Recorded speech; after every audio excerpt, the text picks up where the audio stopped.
My Lords, motion to agree the Liaison Committee report on the new committee activity in 2026 is Senior Deputy Speaker. My Lords, I beg to move that the 5th report of the Liaison Committee, new committee activity in 2026, be agreed to. At the start of this year, the House appointed 4 special inquiry committees on the Autism Act 2009, UK engagement with space, social mobility policy and home-based working. All of those committees have now published their reports, and I look forward to the reports receiving comprehensive government responses shortly.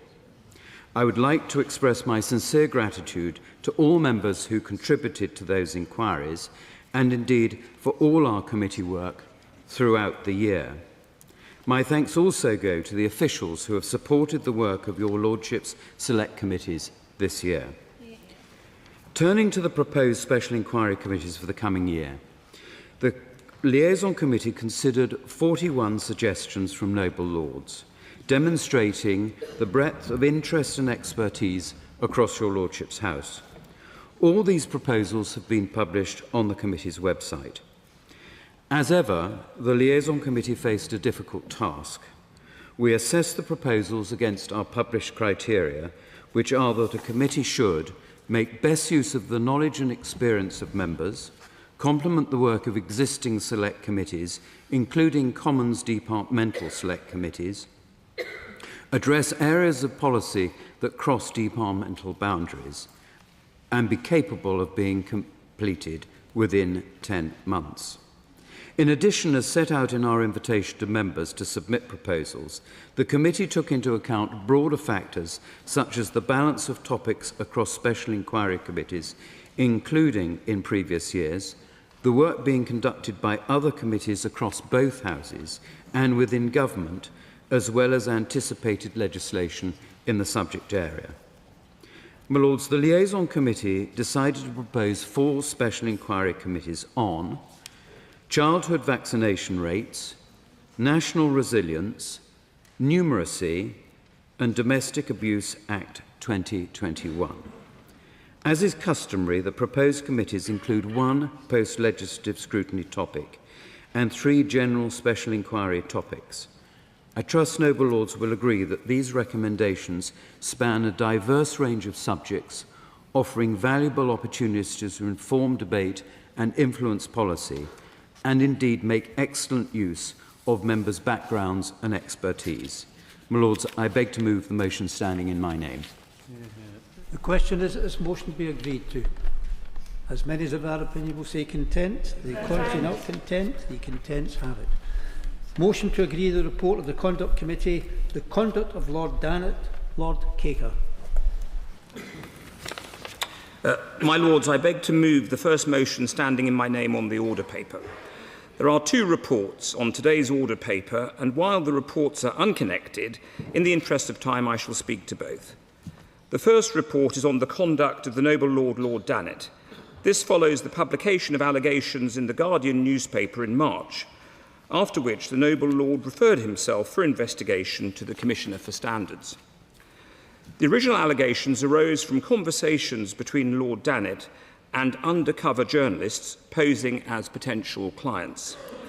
The Commissioner judged that Lord Danet had expressed a clear willingness to provide paid parliamentary services to the journalists, thereby breaching the long-standing rule that noble lords should act always on their personal honour.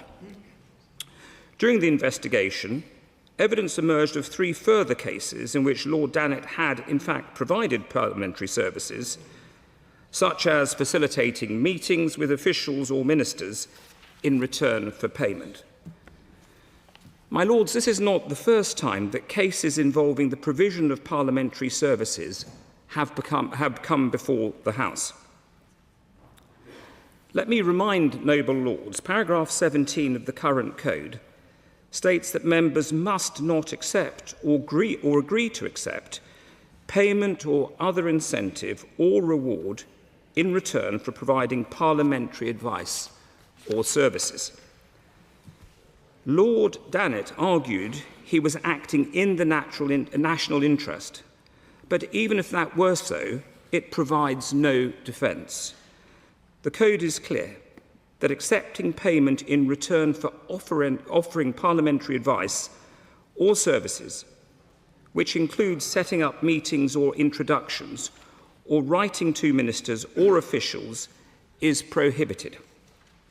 This is so, whatever the motivations of the member.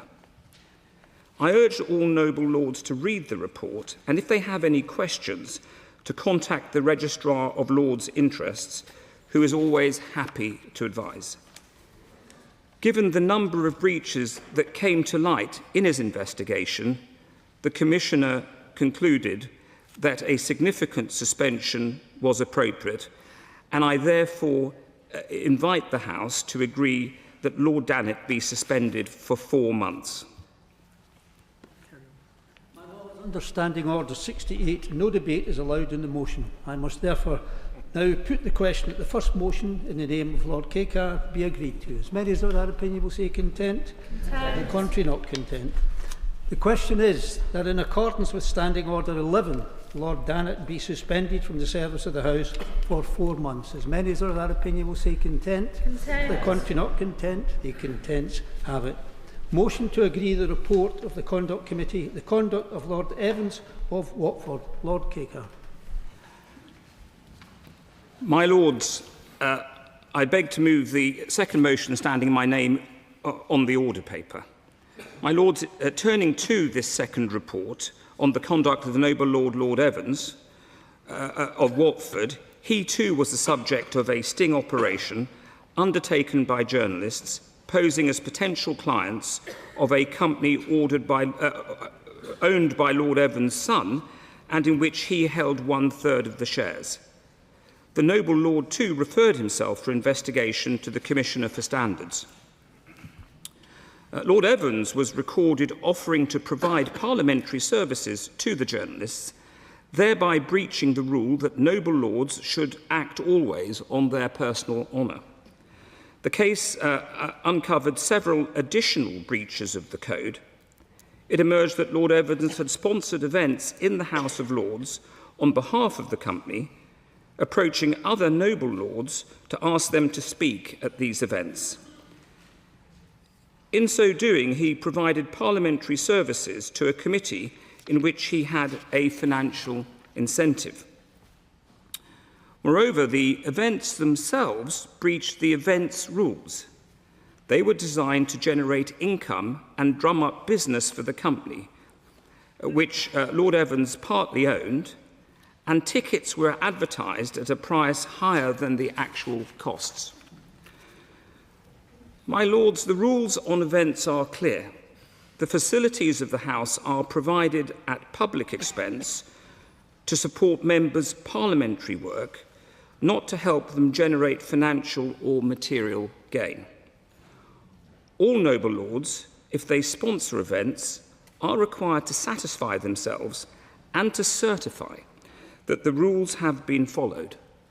Lord Evans failed to do so, and his actions put the reputation of the House at risk. We therefore conferred with the Commissioner that a significant suspension was warranted and have recommended that Lord Evans be suspended for 5 months. My Lords, I beg to move the second motion standing in my name.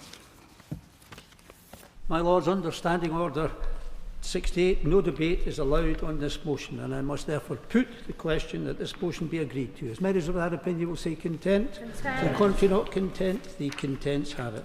And the question is that in accordance with Standing Order 11, Lord Evans of Watford be suspended from the service of the House for 5 months. As many as are of that opinion shall say content. The contrary not content. The contents have it.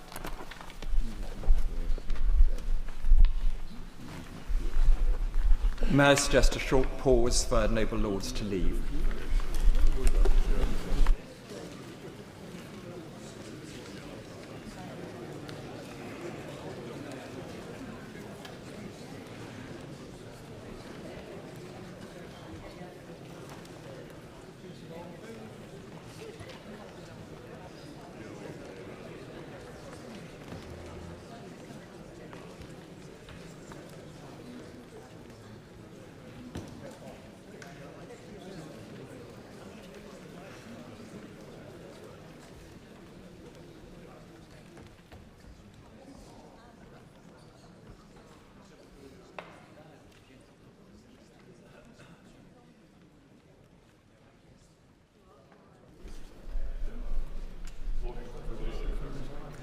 My Lords, we now come to some instruments previously debated in Grand Committee. Health and Care Act 2022, Consequential Amendments, Regulations 2025. Baroness Blake of Leeds. My Lords, I beg to move the motion standing in my name on the order paper. The question is the motion be agreed to. As many of that opinion say content. Content. The contrary not content. The contents have it. Victims and Prisoners Act 2024, Permitted Disclosures, Regulations 2025. Lord Lummis. My Lords, I beg to move the motion standing in my name on the order paper. The question is this motion be agreed to. As many of that opinion say content. Content. The contrary not content. The contents have it. Unmanned Aircraft Offences and Consequential Amendments, Regulations 2025. Lord Hendy of Richmond Hill. My Lords, I beg to move the motion standing in my name on the order paper. The question is this motion be agreed to. As many of that opinion say content. Content. The contrary not content. The contents have it. Sustainable Aviation Fuel Bill, Order of Commitment Discharge, Lord Hendy of Richmond. My Lords, I beg to move the commitment motion standing in my name on the order paper. The question is that the order of commitment to a Grand Committee be discharged and this bill be committed to a committee of the whole House under the terms set out on the order paper. As many of that opinion say content. Content. The contrary not content. The contents have it. We now come to questions on an answer to an urgent question asked in the House of Commons on Wednesday, the 3rd of December, on the resignation of the chair of the OBR. More and more information is emerging of the unfortunate decisions that individuals took during those weeks of pre-budget speculation, inspired by leaks from number 10 and number 11. Stocks were sold, money taken out of pensions, jobs destroyed in hospitality and elsewhere, hard workers and entrepreneurs leaving the UK to avoid rumoured exit taxes. Now, there is a case for either an open pre-budget process or for a traditional purdah arrangement. There is absolutely no case for setting the rules in one way and acting in another. Will the Noble Lord the Minister take that message home to his ministerial colleagues? I'm grateful to the Noble Lady for her question and the points that she makes. I should say very clearly that we take the budget process extremely seriously and put the utmost weight on budget secrecy. She will know that a leak inquiry is now underway with the full support of the Chancellor and the whole Treasury team.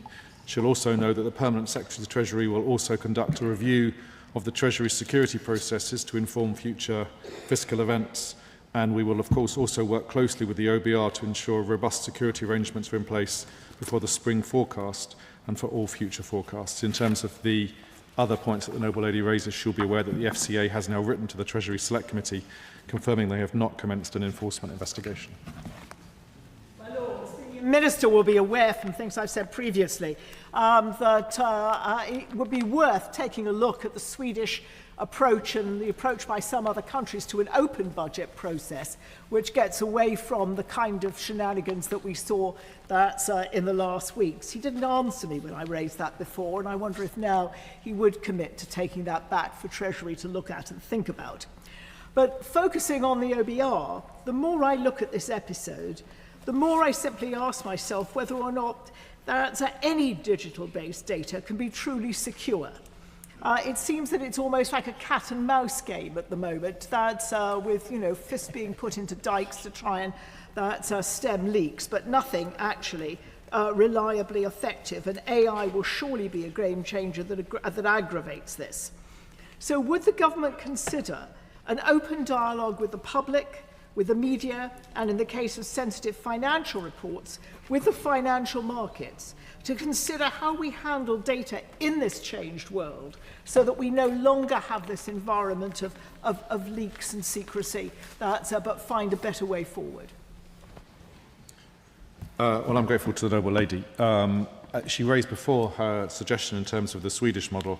I think I said then that I don't think we had any intention of taking that forward, and I say the same thing again to her today.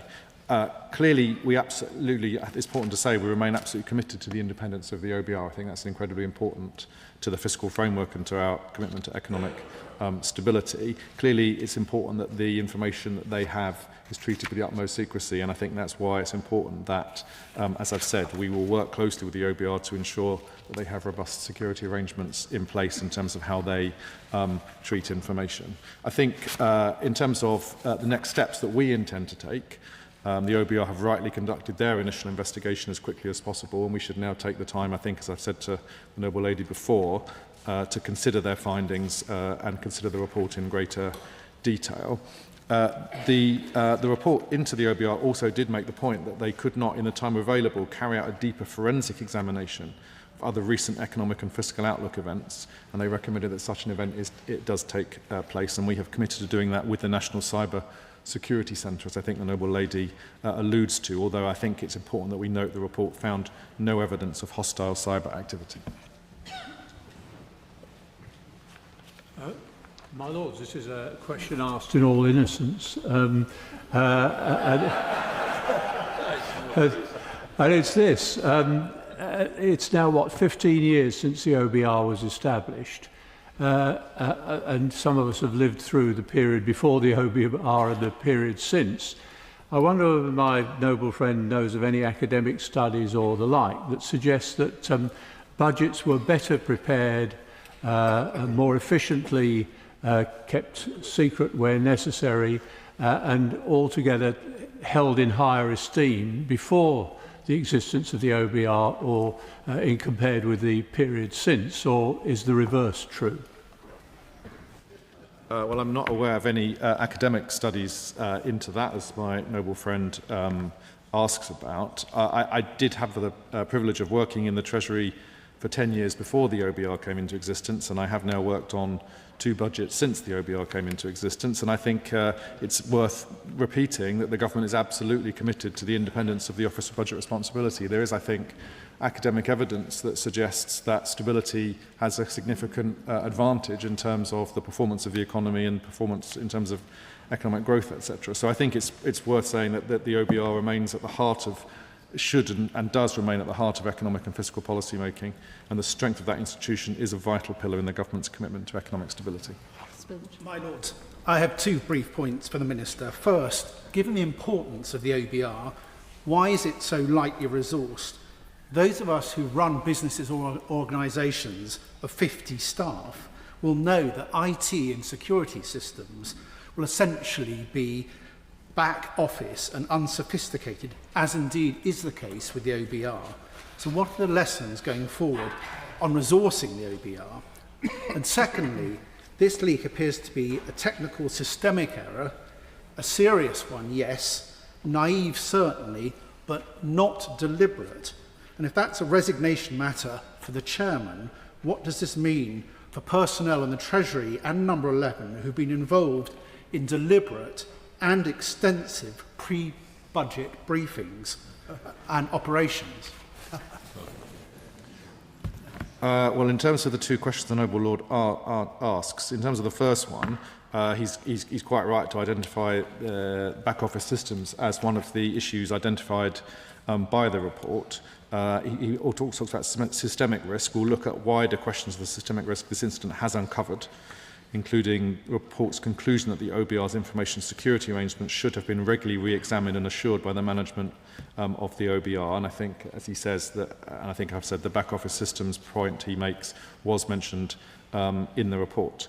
The second part of his question he expresses as fact. They are, of course, just assertions. We do take the budget process very seriously, and we put the utmost weight on budget secrecy, as I've said. A leak inquiry is now underway with the full support of the Chancellor and the whole Treasury team, and the Permanent Secretary to the Treasury will also conduct a review of the Treasury security processes to inform future fiscal events. The situation with the OBR is clear. What's not clear is what did the OBR tell the Chancellor in respect of income tax receipts before her briefing statement, and can it not be the case that all information supplied by the OBR to the Chancellor should be revealed in retrospect after the budget speech?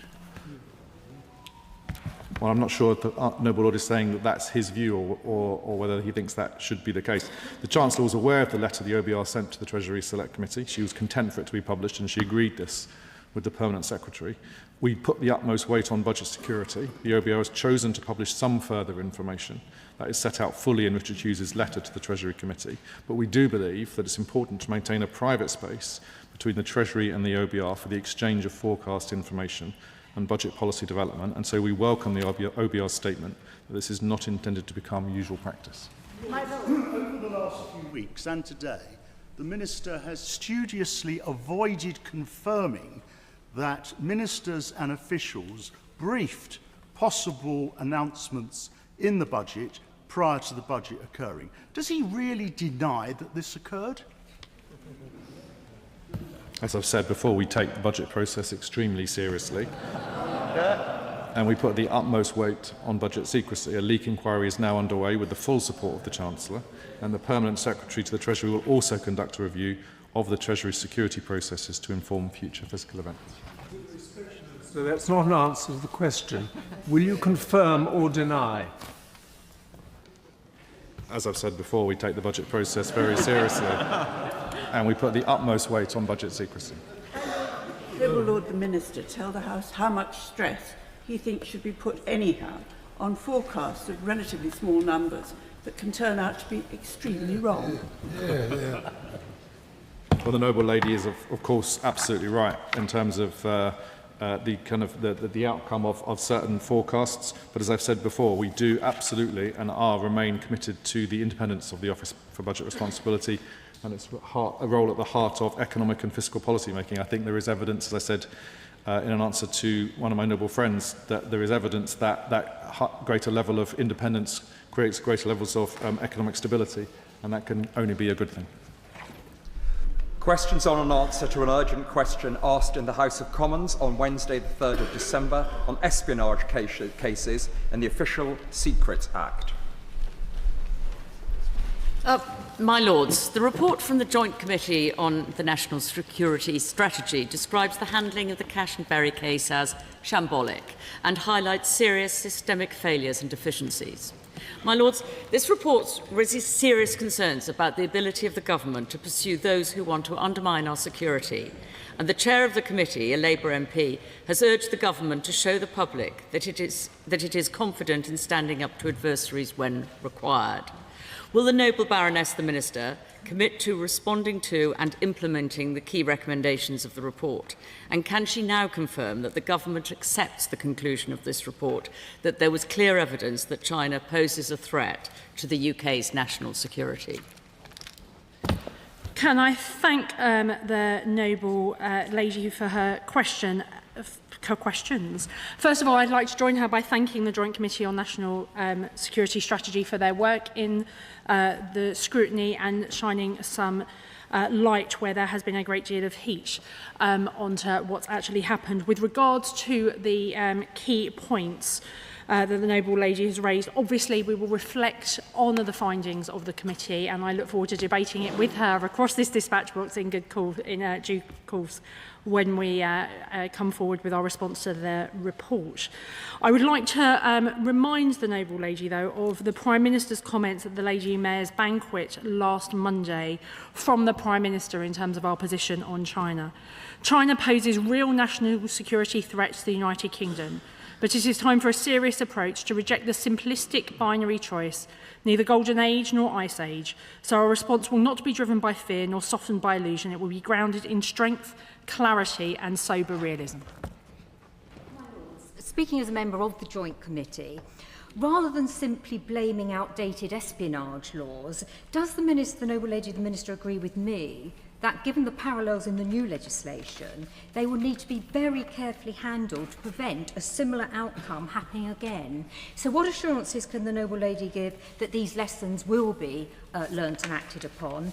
And is she able to cast any light on the fact that it took 8 months for the second witness statement from the Deputy National Security Advisor to actually emerge, something that the report of the committee said the reasons were very obscure? Can I thank her for her work as a member of the committee and make it clear that we obviously keep all legislation and its effectiveness under review, and we will continue to do so with the new National Security Act 2023. I'd like to reassure your Lordship's House that one of the things we've already done was a mechanism of government change where the Security Minister now has joint responsibilities to the Home Office and the Cabinet Office, ensuring a level of coordination on some matters. And with regards to her second point with regard in terms of timings, my understanding is that it did not take 8 months on the government side. Let me talk you briefly through the timeline. Counter-terrorism police first approached the Cabinet Office for discussions on the second witness statement on the 25th of November 2024, and the Cabinet Office then submitted the second witness statement on the 21st of February 2025. In months between, the Deputy National Security Advisor was clarifying the request and working with a small number of officials from the National Security Secretariat, but it is not our appreciation of the 8 months. My Lords, labelling something as official secret is all too convenient a way for the government to keep people in the dark. Just to give you one example, BCCI, which was a bank, was forcibly closed in July 1991. There's never ever been a full independent investigation. After 5.5 years of legal battle, I obtained one document called the Sandstorm Report. It shows that the government was funding Al-Qaeda and also protecting arms smugglers, murderers and others. Would the Minister now ensure that this document is made publicly available and at least put in the library of this House so that we can hold the governments to account? What is so secret about it? I have put it on the internet and everybody can see it. Why can't the government release it? My Lords, I usually practice for left field questions, but that was not one that I was ready for. While I thank my noble friend for his questions, I will reflect on what he says, but let's be very clear, the responsibilities of this government are clear of any government, and that is national security, and we will never, ever undermine that. Yeah. My Lords, does the Minister recognise that the statements of the Deputy National Security Advisor in the recent Chinese espionage case provided ample and sufficient grounds for the prosecution of that case? Yeah. I'd like to put on record my thanks to the Deputy National Security Advisor. He is an exemplary professional and provided evidence in line with government policy of the time and of government policy today. We continue to work closely with him and we are very grateful for his work.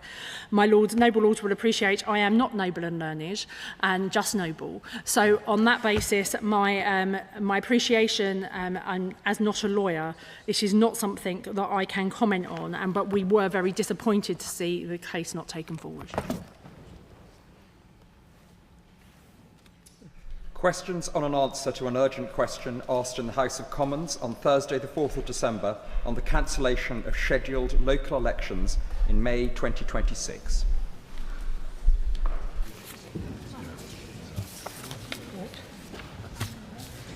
My Lords, 3 weeks ago in this chamber, the noble lady, the Minister, assured the House that government intended to go ahead with all local elections in May 2026. So can I ask the noble lady, the Minister, what's changed in just 3 weeks? And was local government and the Electoral Commission consulted on these changes? I'm grateful to the noble lady for her question, and all the local government elections that are scheduled for 2026 will go ahead unless there are exceptional circumstances.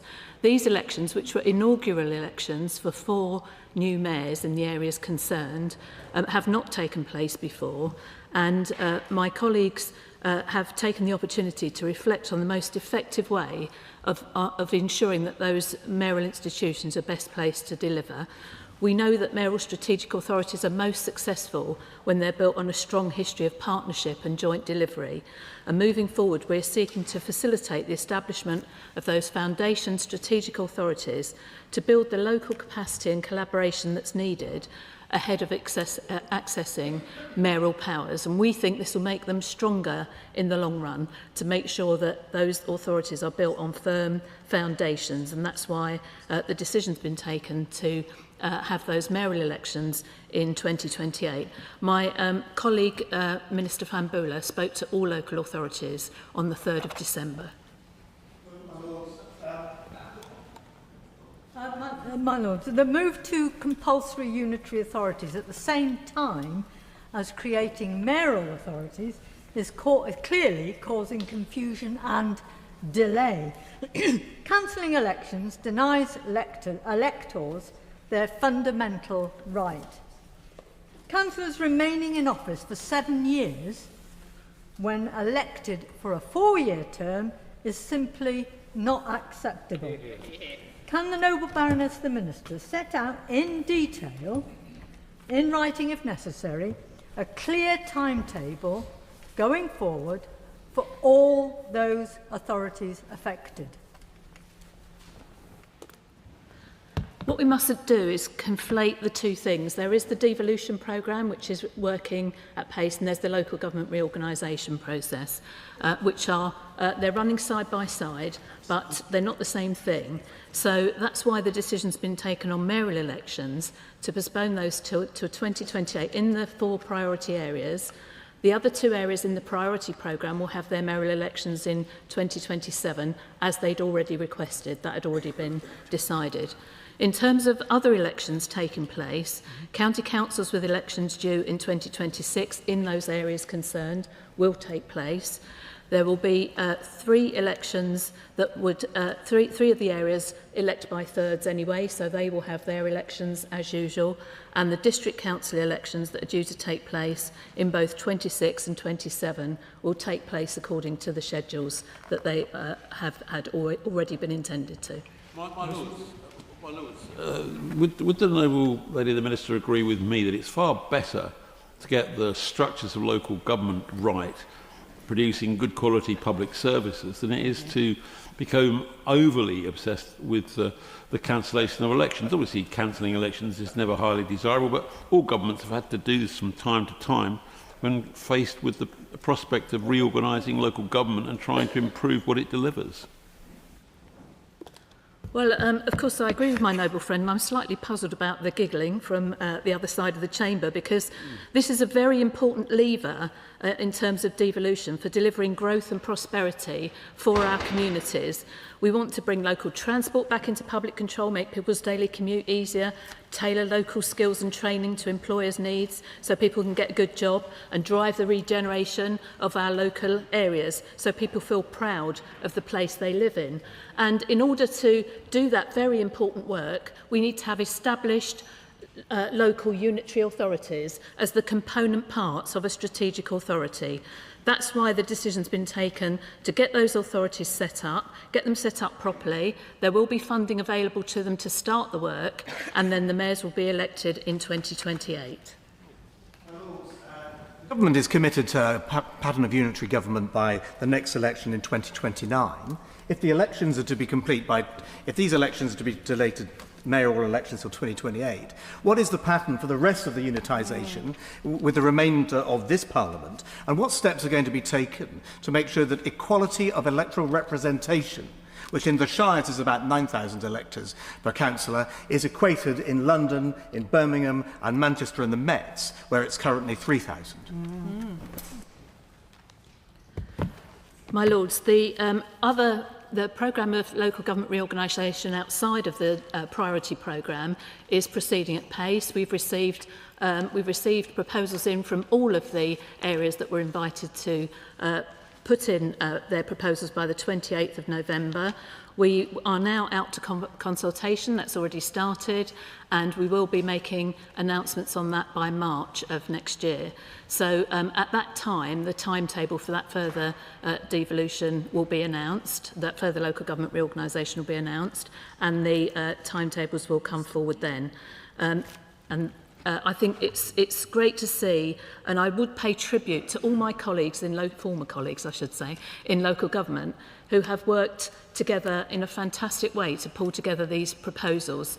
Some of them have actually told me that it's been a very positive experience, and that's good to hear, and it's very good to see them working together in such a collaborative way.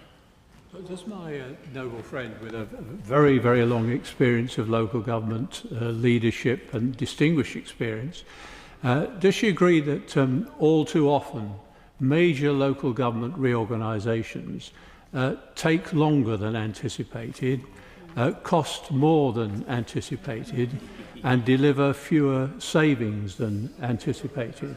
And with that knowledge, which I'm sure she's aware of that in approaching her current duties, will she at least undertake to keep the House informed of any cost implications that there are in extending the period of office of existing local authorities and any other associated costs? Well, of course, I thank my noble friend for his question, and I'm always willing to come before the House and explain what the impact of our programmes is on local government. We do remain committed to extending devolution to all corners of England.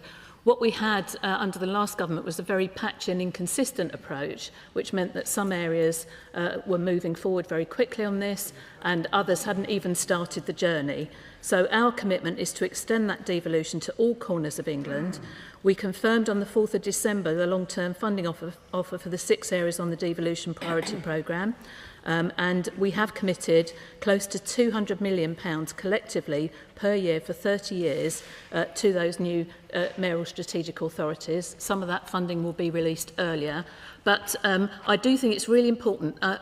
In my experience, and it's long experience in local government, we've put off these decisions around local government for far too long, and we've ended up with local government that's not sustainable for the long term. It's time to change that now, and I'm committed to doing that. And of course, I'm very happy to report back to the House on how that's going. I declare an interest in that the Green Party candidates were already working hard in these 4 elections, and at least 2 of them had a good chance of winning next year. But the MHCLG has said that ministers still intend to lay the statutory instruments for the creation of the 4 mayoral strategic authorities as soon as possible to allow an interim period of preparation before the delayed mayoral elections. These areas at that time will have access to some powers, functions and funding. Will the government clarify what this means in practice and what powers and functions will be available during the interim period? Yes, I'm very happy to do that. The strategic authorities are being set up. We will have no delay in the laying of the statutory instruments. It's very important that those statutory instruments go ahead as quickly as possible. And those mayoral strategic authorities will have a number of functions available in the interim period to their mayoral election to make sure they are working to encourage the investment we all want to see in their areas.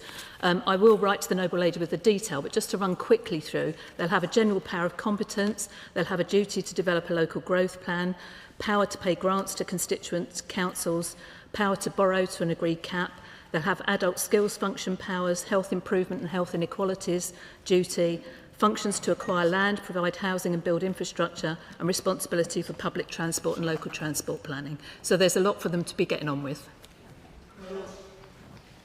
When we discussed these elections the other day, the minister, for whom I have great respect, suggested that I was dancing on the head of a pin. I'm a little surprised that only a few days later she should be coming forward and dancing on the head of possibly a very different pin. Can I ask her whether she agrees with the comment in the other place from the Labour MP for Oldham West, who said, we need to be better than this. Local leaders across the political spectrum have worked in good faith. They have put aside self-interest and differences, and they did everything asked of them to secure a better settlement for people they represent. They reasonably expected the government to do the same. Why hasn't the government done the same? Well, I'm very grateful to my my honourable friend in the other place for all the work he did laying the ground for this local government reorganisation and the devolution programme. He's very committed to it, as I know only too well, having worked with him very closely. But it was right that when the new team came in, they took a step from this and had a good look at it. And I don't think I'm dancing on the head of a pin in terms of elections. All of the elections that were due to take place in 2026 will be taking place. These are 4 inaugural elections for new mayors, and I do think it's right that we build that strong foundation of those unitary authorities before we go ahead with the mayoral elections. My Lords, may I suggest we have a short pause before we proceed to next business?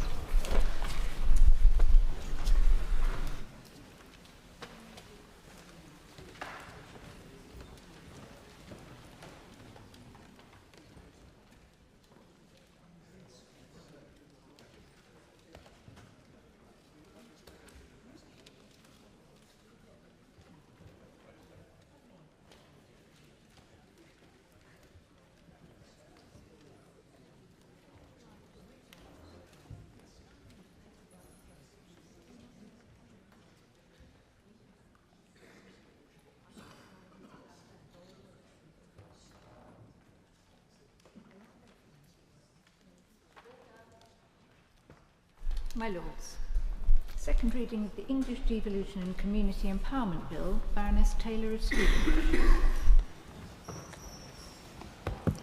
My Lords, I beg to move that the bill be now read a second time. I would first like to extend my thanks to the many noble lords with whom I've already spoken about this bill. I'm grateful for your engagement with this very important piece of legislation. Now, I know a number of noble lords have been closely engaged in delivering frontline services over the years, and I would like to take this opportunity to thank all of you in this House that have taken part in those services. We know that our residents greatly value the services that impact on their daily lives, and this whole bill will bring that decision-making closer to the areas and communities on whom it impacts. My Lords, this government was elected on a manifesto to deliver change.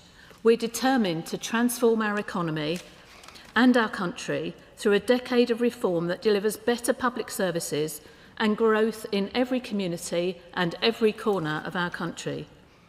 Many hard-working communities that are the backbone of our economy have been neglected for far too long. They've seen good jobs disappearing, their high streets in decline, and the dream of a decent home pushed even further out of reach. Rebuilding these foundations is central to this government's mission, but we won't achieve our goals unless we fundamentally change the way our country is run. That means handing power back to local people who know their areas best, so they can make decisions on what really matters to their communities. This is what the English Devolution and Community Empowerment Bill will do. Drive the biggest transfer of power out of Whitehall to our regions and communities in a generation. This bill will make devolution the default setting. It will give mayors new powers over transport, planning, housing and regeneration, rebuild local government, so that it can once again deliver good local services that people can rely on, and empower local communities to have a bigger say in shaping their local area. Strategic authorities are at the heart of this change. This bill is creating strategic authorities as a new category of authority in law. They will make it easier for local leaders to work together over larger areas to drive through big pro-growth projects like integrated transport networks and housing. Crucially, it will give new strategic authorities powers to pilot and request new functions, with government having a duty to respond to requests by established mayoral strategic authorities. Strategic authorities will operate at 3 levels: foundation, mayoral and established mayoral, and the bill will define the particular powers and responsibilities of each of those levels. Working alongside parliamentarians and local councillors, mayors will drive forward the delivery of people's priorities, igniting growth and unlocking opportunities for their local area. That's why the bill will give them wide-ranging new powers in areas like transport, planning and economic development, which have a real impact on people's lives. For example, mayors will be able to intervene in strategic planning applications to unlock housing, and powers for all strategic authorities to licence shared cycle schemes so they work for everyone and we don't see bikes strewn across all our pavements. The bill will also see more mayors take on police and crime commissioner functions and become responsible for fire and rescue authority functions, allowing them to take a joined-up approach to improving public safety. They will also be able to appoint commissioners to support them as their responsibilities grow, similar to the way this works in London. But, my Lords, this bill is the floor, not the ceiling, of the government's ambition, and we've already demonstrated how seriously we take mayors' rights to request new powers. We announced at the budget that mayors will be given the power to raise revenue locally through a new overnight visitor levy, and we are consulting on whether to also grant this power to foundation strategic authorities. This is a groundbreaking step for the future of devolution, with transformative investment potential for England's tourism sector and the wider economy. This government is committed to giving mayors the tools they need to drive growth and to deliver for local people. None of this reform can be achieved without strong local government. Councils are the bedrock of our state. They are critical to delivering local public services that people can rely on, but they've been neglected for too long. My Lords, the bill will help rebuild local government as a fit, legal and decent foundation for devolution. The bill will establish the local audit office to help fix the broken, fragmented local audit system, and nobody that's been in local government over the last few years will pretend the audit system is working properly. We will also reform local authority governance, requiring councils with a committee system to move to a leader and cabinet model or otherwise undertake and publish a review on the decision, while putting a stop to new local authority mayoral roles being created. This change will streamline decision-making across all councils, making it easier for people to understand how their council is run, while also respecting local democratic mandates, where the committee system was adopted more recently, following either a council resolution or a public referendum. In those cases, we will allow them to continue during the period that they were voted for. This bill will also give the government the tools to deliver local government reorganisation across England, resulting in better outcomes for residents and savings which can be reinvested in public services. I know noble lords have raised concerns about the powers we are taking in the bill to incentivise local government reorganisation, but I want to be really clear on this. Reorganisation is a crucial part of the government's mission to fix the foundations of local government, creating unitary councils that can deliver the high-quality services that all our residents deserve. I want to assure noble lords we are fully committed to working in partnership with local areas. Our long-standing position remains. We will always seek to work with local areas on proposals for reorganisation brought forward by local areas. This bill will enable the Secretary of State to direct areas to submit proposals to reorganise, but this power will only be used as a last resort when areas have failed to make any progress following an invitation. My Lords, as I've previously laid out, we want to give mayors the tools and opportunity to unleash the potential of their area with a more ambitious role and deeper powers. Each mayor will serve millions of people and manage multi-million-pound budgets. This role has to be underpinned by elections that command public confidence. The bill will revert elections for mayors and police and crime commissioners to the supplementary vote system after the May 2026 elections to provide greater accountability and a strong personal mandate. This was the voting system in place when mayors were first established, and it's the best system for electing people to single executive positions. In addition, the bill will bar mayors from also sitting as MPs, ensuring local places benefit fully from having dedicated local leaders. My Lords, we aren't just giving mayors more power, we're also handing more control directly to the communities they serve. This bill will give local communities a bigger say in shaping their place, with councils required to make sure that effective neighbourhood governance is in place. Communities will also have the tools to transform their high streets and neighbourhoods through a new community right to buy, to save much-loved community assets like pubs and shops from being lost, and to protect sports grounds, which are at the heart of so many communities and a source of great local pride. The bill will also support our high streets by banning the unfair practice of upwards-only rent reviews, preventing the blight of vacant shop fronts. Every community should have the opportunity to thrive, and these measures are fundamental steps in achieving this. I will now turn to a few amendments we have made to the bill in the other place. My Lords, we've listened to parliamentarians and the sector and introduced a modest number of amendments to ensure the bill functions correctly and delivers for local people. Firstly, on London strategic licensing, I am sure noble Lords will agree that London's pubs and restaurants are the beating heart of London's cultural life. They contribute to our capital's world-class status and to the growth of the economy.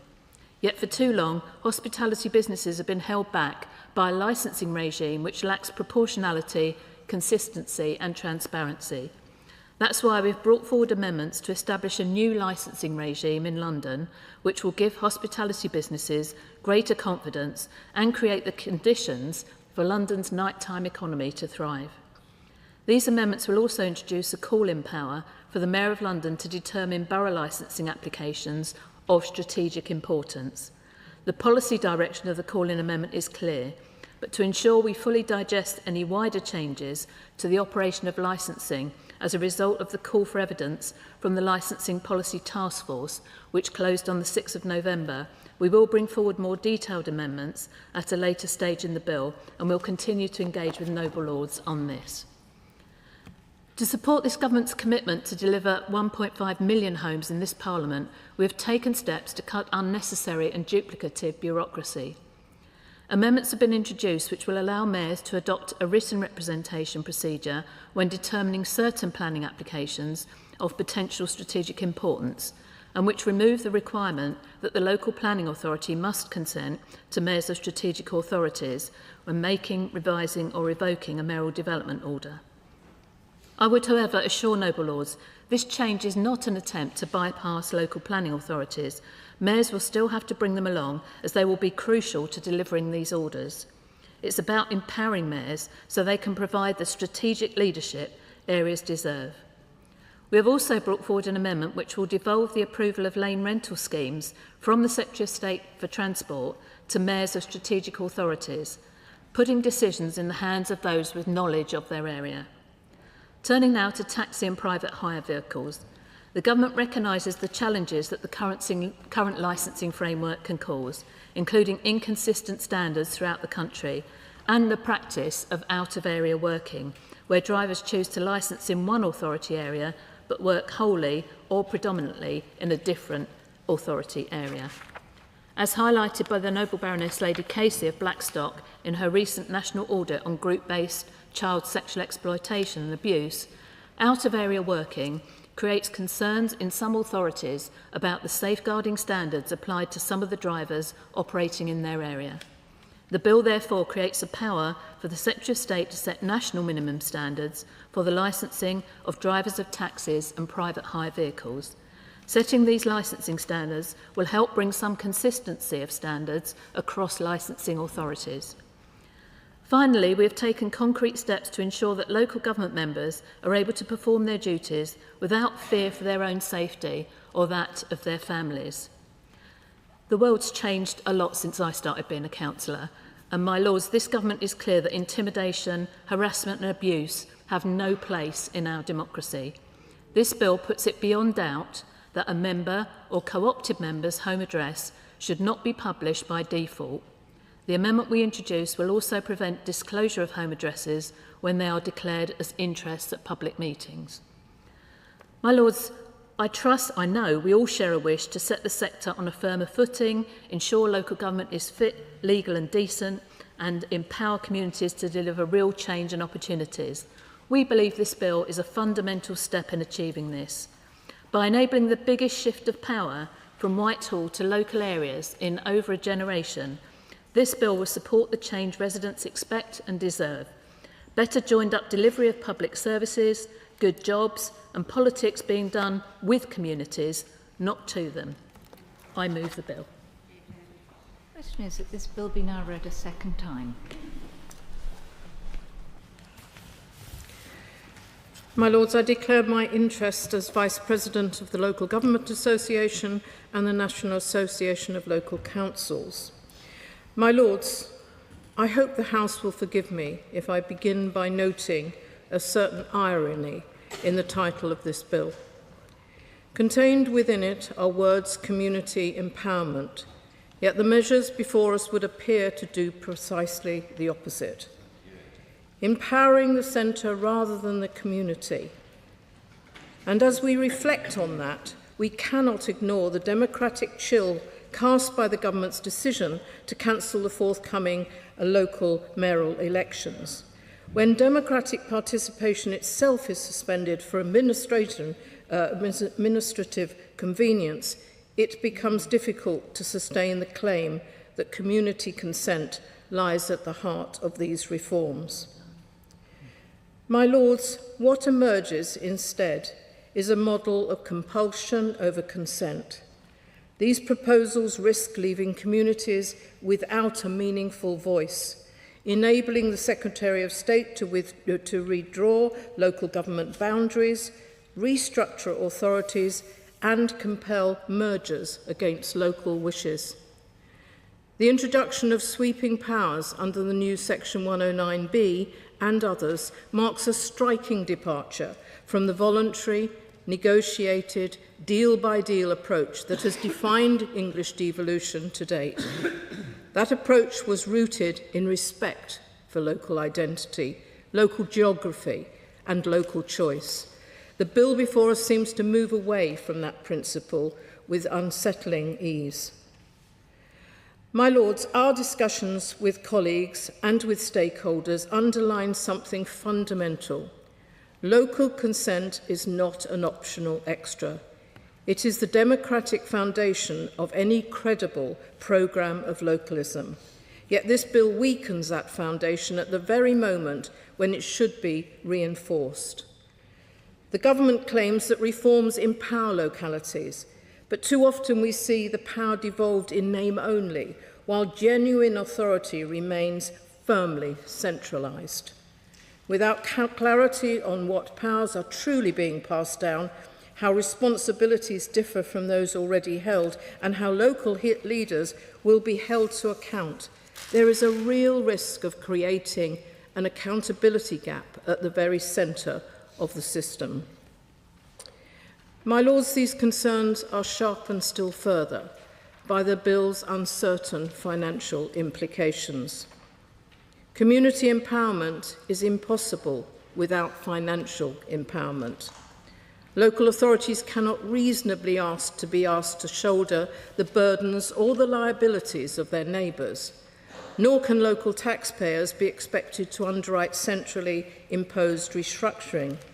Yet the bill provides no assurance that council tax will not rise, no clarity on whether solvent councils may be required to absorb the debts of failing ones, and no explanation whatsoever of how these reforms will deliver value for money. Additionally, we are still in the dark as to how these new mayoralties will be paid for. We hear much about synergies and efficiencies, but nothing about what they are, how they will be realised, or what modelling, if any, underpins them. My Lord's, rhetoric is not a substitute for a costed plan. The government must commit to publishing a detailed cost-benefit assessment. My Lord's, information available shows that the creation of more top-tier councils in place of the county councils may increase costs year on year, not reduce them. It reverses the economy of scale and offers no prospect of long-term savings.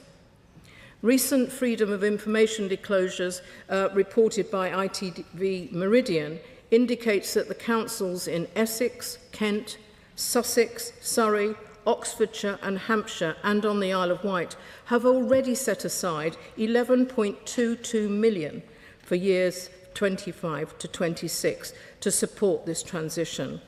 With more than £1 million being spent in the current year alone, in Hampshire, over £500,000 has already been allocated to consultants for local government reorganisation. How then can local taxpayers be assured that this represents value for money? Will there be a transparent framework underpinned by evidence to demonstrate whether these substantial outlays can genuinely be recovered through future efficiency gains? This reorganisation, my lords, will impose real costs on our constituents at a time when many of them are already paying more in income tax, more in national insurance, whether through their earnings or their pension contributions, because of this government's choice to value welfare over work. We cannot, my lords, in good conscience simply accept that reform must be expensive without being provided with a credible vision for future savings and for long-term fiscal stability. My lords, nowhere is at risk more acutely than in social care. Adults and children's social care are among the most vital, the most sensitive and the most fragile of all our local services. But the bill is silent on how these functions will operate across new combined structures, how responsibilities will be shared and how accountability will be maintained. At a time when care systems are already stretched to their limit, reorganisation without clarity, my lords, I believe is not merely unwise, but also it's dangerous. Vulnerable people cannot be left to navigate the fog created by institutional reform. Nor is this the only area where ambiguity prevails, my lords. The bill creates a new regulatory layers, including a local audit office whose relationship with existing bodies is left largely undefined in the bill. We all agree on the importance of rigorous oversight, but the creation of new regulators must be justified by purpose rather than just by preference. Likewise, spatial development strategies, critical tools for planning and housing, are referenced in a manner that leaves scope, governance and oversight uncertain. Without clarity, there is a real risk of slowing down the very growth and the house building the government claims the bill will accelerate. I also wish to just touch on the significant alterations proposed to some of the local government pension scheme arrangements. When local government reorganisation occurs and assets and liabilities are carved up, it is essential that independent assessments are undertaken so there is a proper oversight of what funds and actuaries in each region are doing. My lords, we must also explore the workability of the new duty requiring combined authorities to assist in identifying or developing LGPS investment opportunities. My lords, these are legitimate concerns that such a requirement will place authorities in direct conflict with the scheme manager's fiduciary responsibilities, which must remain independent and solely focus on the interests of the scheme members. Taken together, my lords, these examples illustrate a broad problem.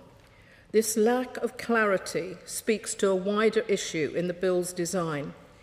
This is a substantial piece of legislation, constitutionally significant in both scale and ambition, yet the government has offered no clear explanation of what it is ultimately for.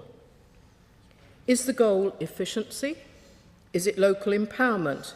Is it public service reform, fiscal consolidation, house building, economic growth? A bill of this breadth and consequence should be founded on a coherent purpose, my lords. Yet the rationale before us is diffused, it's undefined, and at times it is contradictory. And while the bill professes to empower communities, many of its consequences appear likely to impose costs on them instead. New mayoral precepts, expanding borrowing powers, increased parking charges, and the creation of further layers of local bureaucracy, including mayoral commissioners, will all place additional burdens on our residents. If this is empowerment, it is empowerment of a kind, my lords, that we believe comes with a higher council tax bill attached to it. My lords, the House will recall that we have made this point before. Uncertainty, particularly in planning, is the enemy of delivery. If responsibilities for housing, infrastructure and spatial strategy are to shift, then the transition must be clear, orderly and transparent. Developers, councils, communities need certainty, not disruption. Local authorities understand their housing needs, their land, their constraints and their potential better than anyone in Whitehall ever could be. So therefore reform should strengthen that local knowledge, not, as this bill does, sideline it. Consistent with that theme, I wish to address another important issue, and that is of local identity. Imposing reorganisation from above, drawing maps in Whitehall and instructing local people to accept new boundaries poses a genuine threat to the character, the cohesion of the communities we represent. Local identity is the foundation on which trust, participation and civic pride are built. And we must also reflect the role played by our town and parish councils. They should, and could be, custodians of our children's parks, our green spaces, and the amenities that give neighbourhoods their distinct character. If their powers are to be subsumed into larger unitaries, dominated by broader macro-level concerns, how can we ensure that the priorities of those towns and those parishes across our country will still be recognised and respected? These councils, I would suggest, my lord, are not peripheral. They are central to the everyday life and well-being of our communities. In fact, my lords, we believe we should be encouraging more towns and parish councils when representation is subsumed by a larger geographic area. My lords, if this bill is truly to live up to its title, it must move from the rhetoric of empowerment to the practice of it. It must restore local democracy, not dilute it. It must clarify responsibilities, not obscure them, and it must build trust, not central control. Communities do not require permission to have a voice. They require the power to use it. True devolution rests on partnership, on consent and on clarity, not on imposition or ambiguity.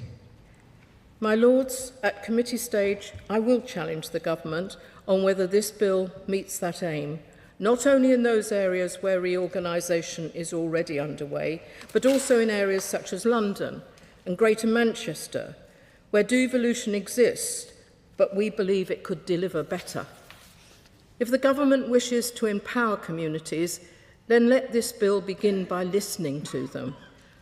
Only then can it claim with any confidence to speak in their name.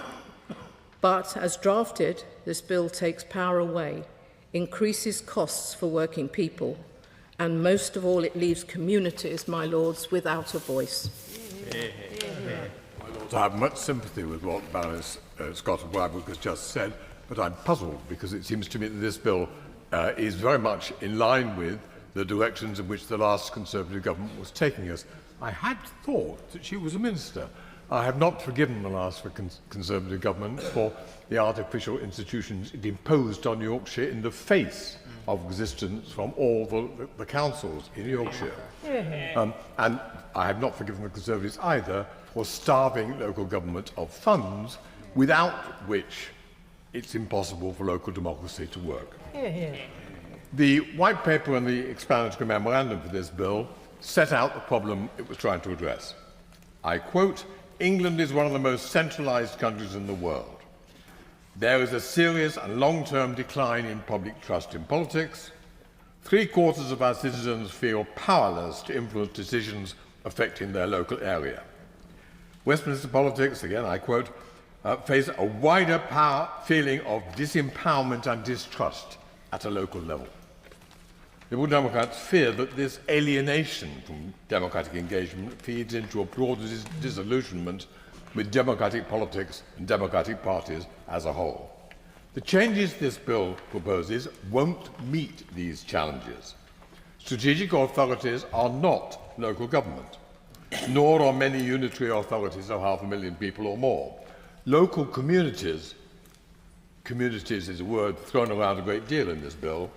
Local communities are found in our towns, villages and urban neighbourhoods. The White Paper promises that this bill will empower communities to take control back from Westminster. Instead, it takes power and representation further away from local communities, giving it to mayors responsible for several million people. It also promises that the new authorities will cover, I quote, areas that people recognise and work in. That may fit England's metropolitan areas, but it creates unrecognisable and artificial authorities elsewhere. This is decentralisation. It's not devolution. The Secretary of State retains extensive powers to direct, intervene and alter the new arrangements. Executive powers without continuing scrutiny from Parliament. Executive dictatorship, the charge that the late Lord Hersham made about an earlier Labour government. The 1997 Labour government, in cooperation with Liberal Democrats, devolved powers to Scotland and Wales. Labour's half-hearted plan to devolve some powers to regional authorities collapsed with the defeat at the North East referendum, in which Dominic Cummings played as negative a role as he later did in Brexit. A Tory-Labour consensus has since emerged that fewer, larger local authorities are cheaper and easier for central government to work with, and elected mayors are far more to be trusted than elected councillors. It also became the conventional wisdom that these bodies should be as uniform as possible in size and functions. A minimum of 500,000 for unitary authorities, significantly larger than London boroughs, I point out to Lord Gascoigne, for some unexplained reason, with sub-regional strategic authorities significantly smaller in population than London. This does not reflect the complexity and distinctiveness of England's different regions. What suits London and Manchester will not easily fit Devon and Cornwall. The last Conservative government, I remind Baroness Scott again, disregarded the overwhelming consensus of Yorkshire's local leaders that we would prefer a regional framework to take powers back from London, and imposed combined authorities and mayors on the moors and dales of North Yorkshire, as well as on the reluctant combination of urban Hull and rural East Yorkshire. This bill will complete the imposition of the new strategic mayoral model across the country. It will also ban the further introduction of mayors in unitary authorities on the spurious grounds that uninformed voters might be confused by the duplication of titles. French and American citizens manage all right with elected mayors at multiple levels, but English voters are clearly not able to understand. This bill is constitutionally incoherent and democratically deficient. Labour's 2024 manifesto said almost nothing about English local democracy, except that, I quote, as recommended in the report of the Commission on the UK's future, we will establish a new Council of the Nations and Regions, and that, in the long term, Labour is committed to replacing the House of Lords with an alternative second chamber that is more representative of the regions and nations. We already know that serious reform of the Lords has been kicked into the long grass. The new Council of the Nations and Regions is a shadowy body, with the Mayoral Council for England tagged on as almost an afterthought. We all agree that too much of our civil service is based in London. They're in London because that's where too many decisions about local policy and spending are made. This bill does little to shift policy decisions out of London, and nothing to ease the financial crisis of local government, nor to strengthen the ability of mayors or unitary authority leaders to negotiate fiscal priorities with the Treasury and with central government. An alternative second chamber might well begin to rebalance UK politics away from overdependence on London.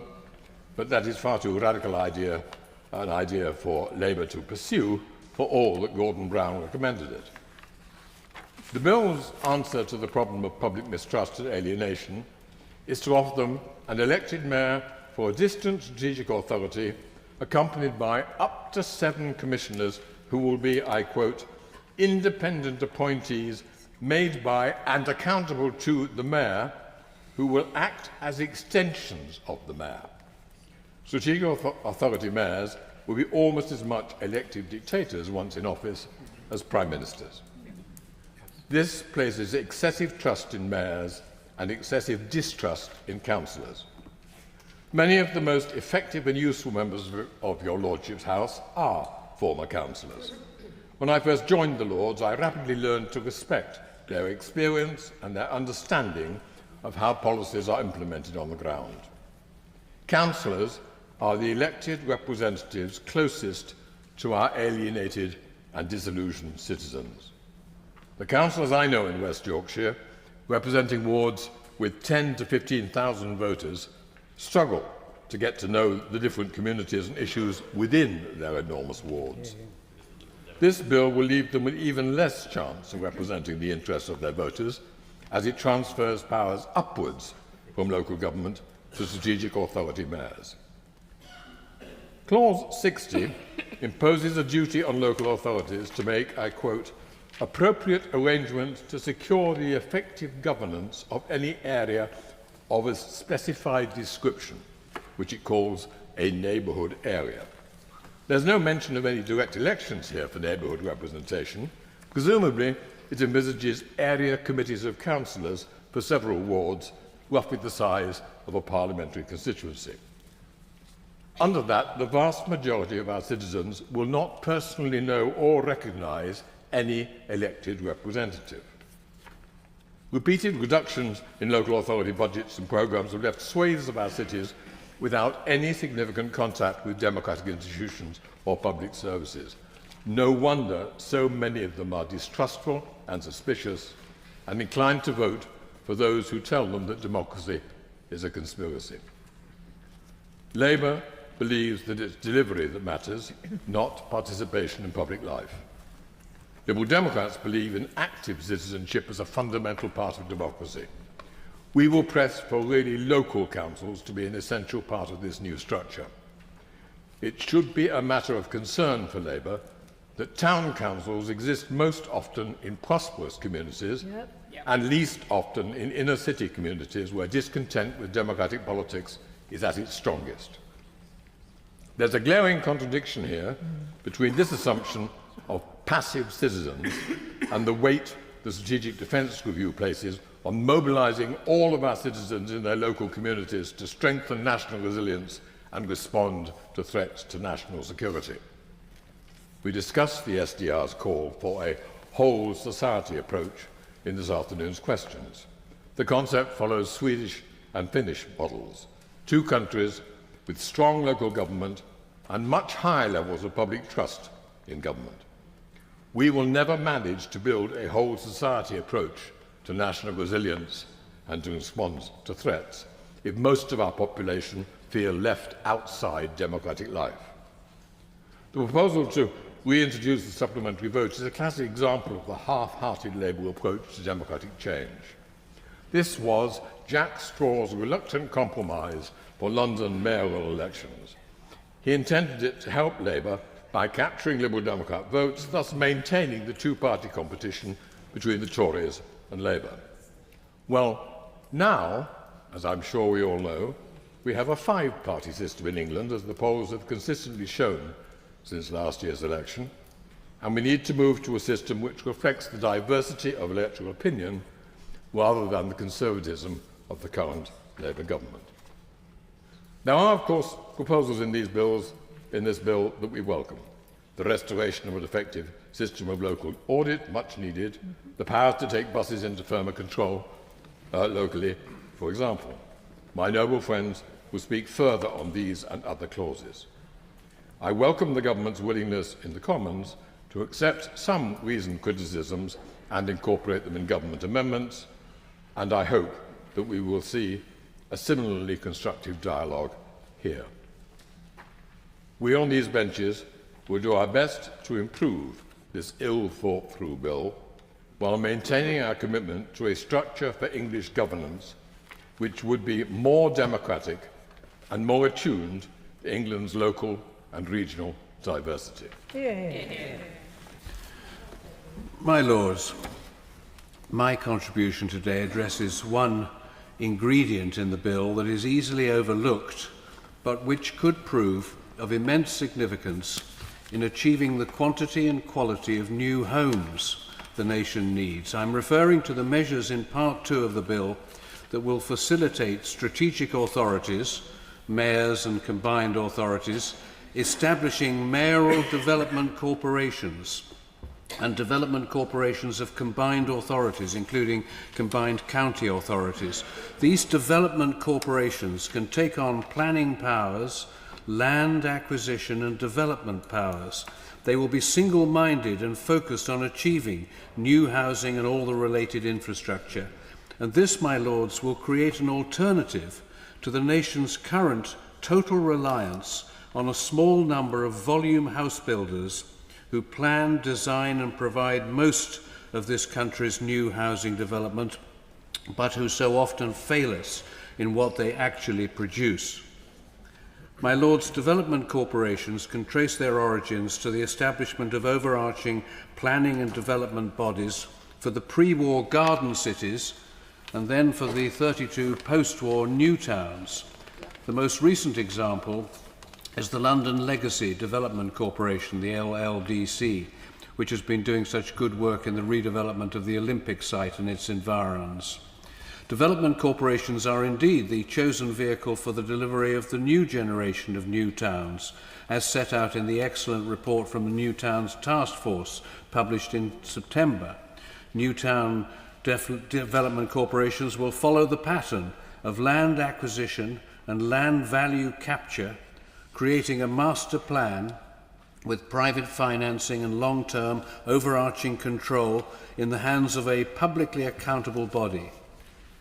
Now this bill enables all strategic authorities to establish their own development corporations and assume the roles as the new development corporations do.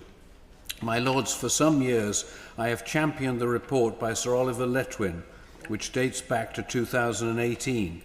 The Letwin Review pointed out that the oligopoly of volume house builders will only build at the speed they can sell without having to reduce their prices.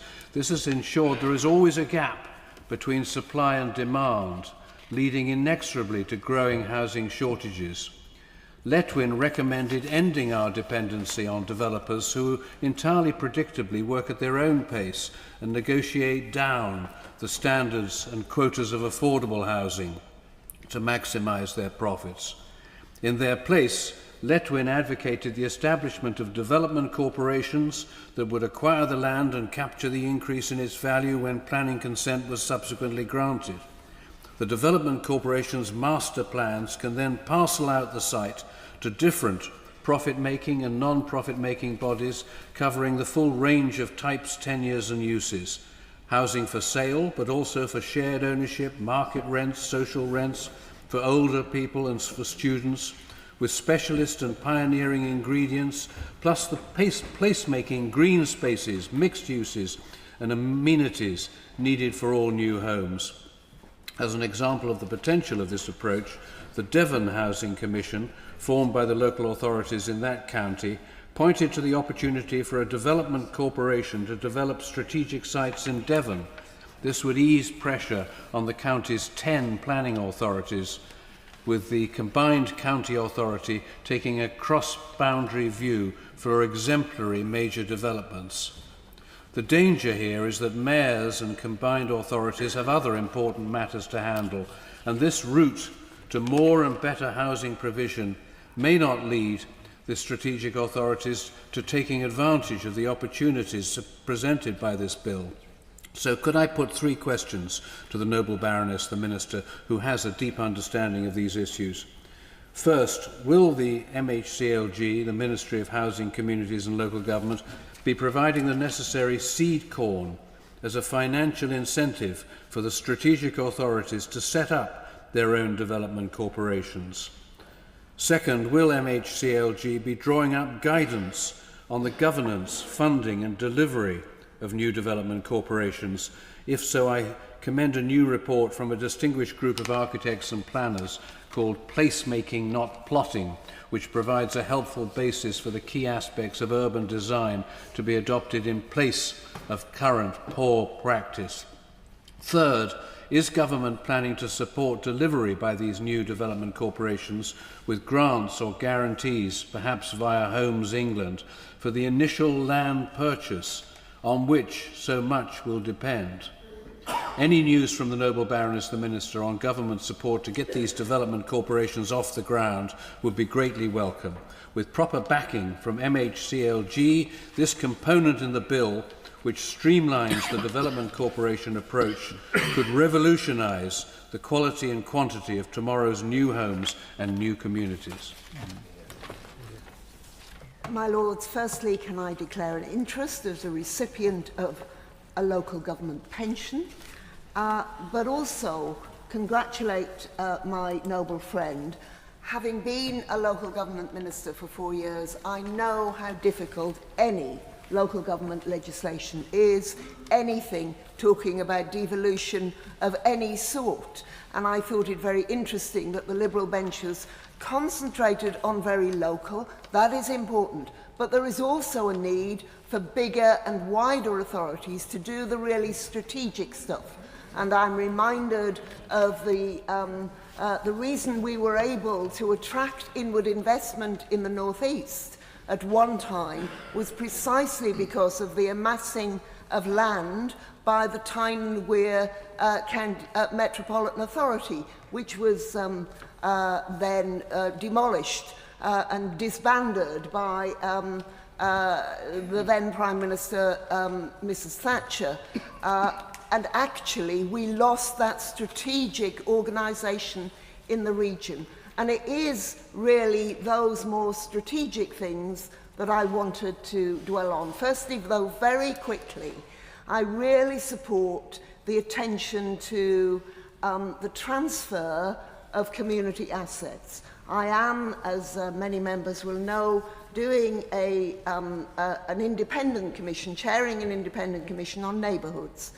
And those neighbourhoods I've sort of used most Fridays in the past year to go and have another look at difficult neighbourhoods. And those neighbourhoods who've been working on neighbourhood development have really been able to make a difference when they've been able to use community assets and when they've been able to have more control and actually use them as income generators too, so that they're not waiting all the time for the public sector to have enough money to fund their youth work, their activity with the elderly, with the lonely and so on. And so I really am in support of the government pushing this, both around sporting facilities and community assets.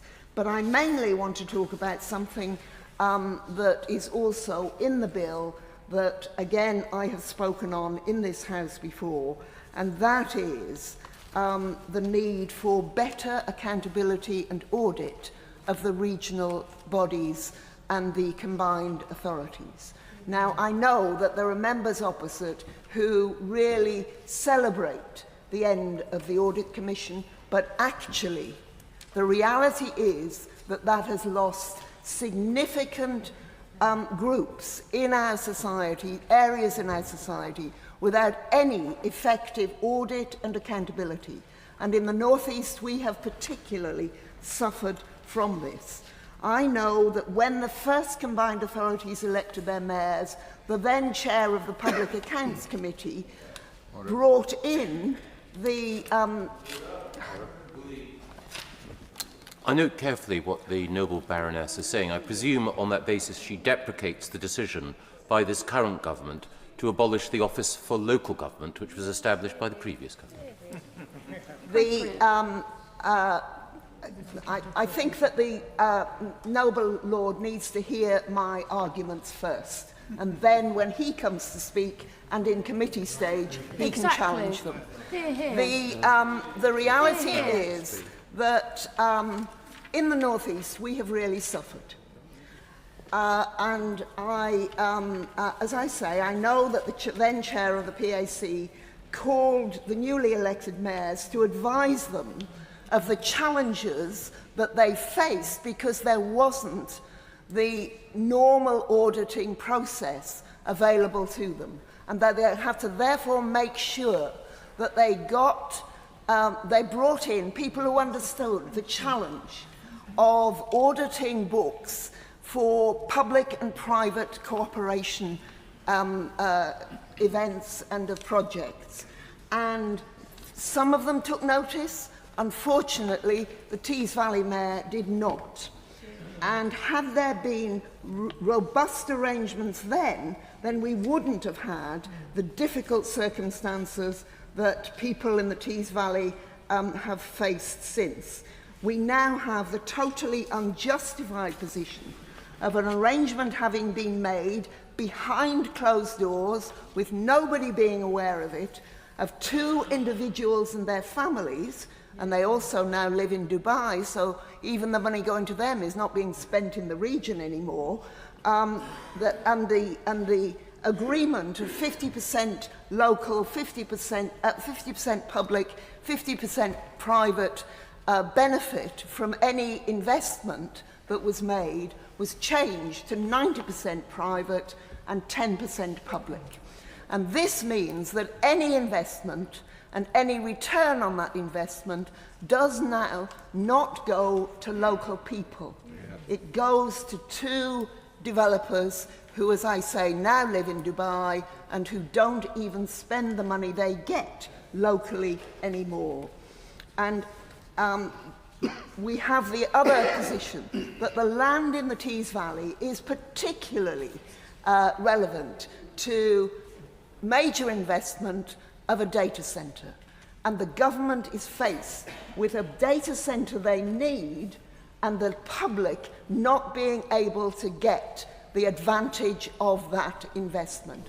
I think the Mayor should rethink and renegotiate, and I hope that the government, by introducing these measures in this bill, is really able to make sure that the public of the North East actually gets some benefit from investment that the government is making in that area.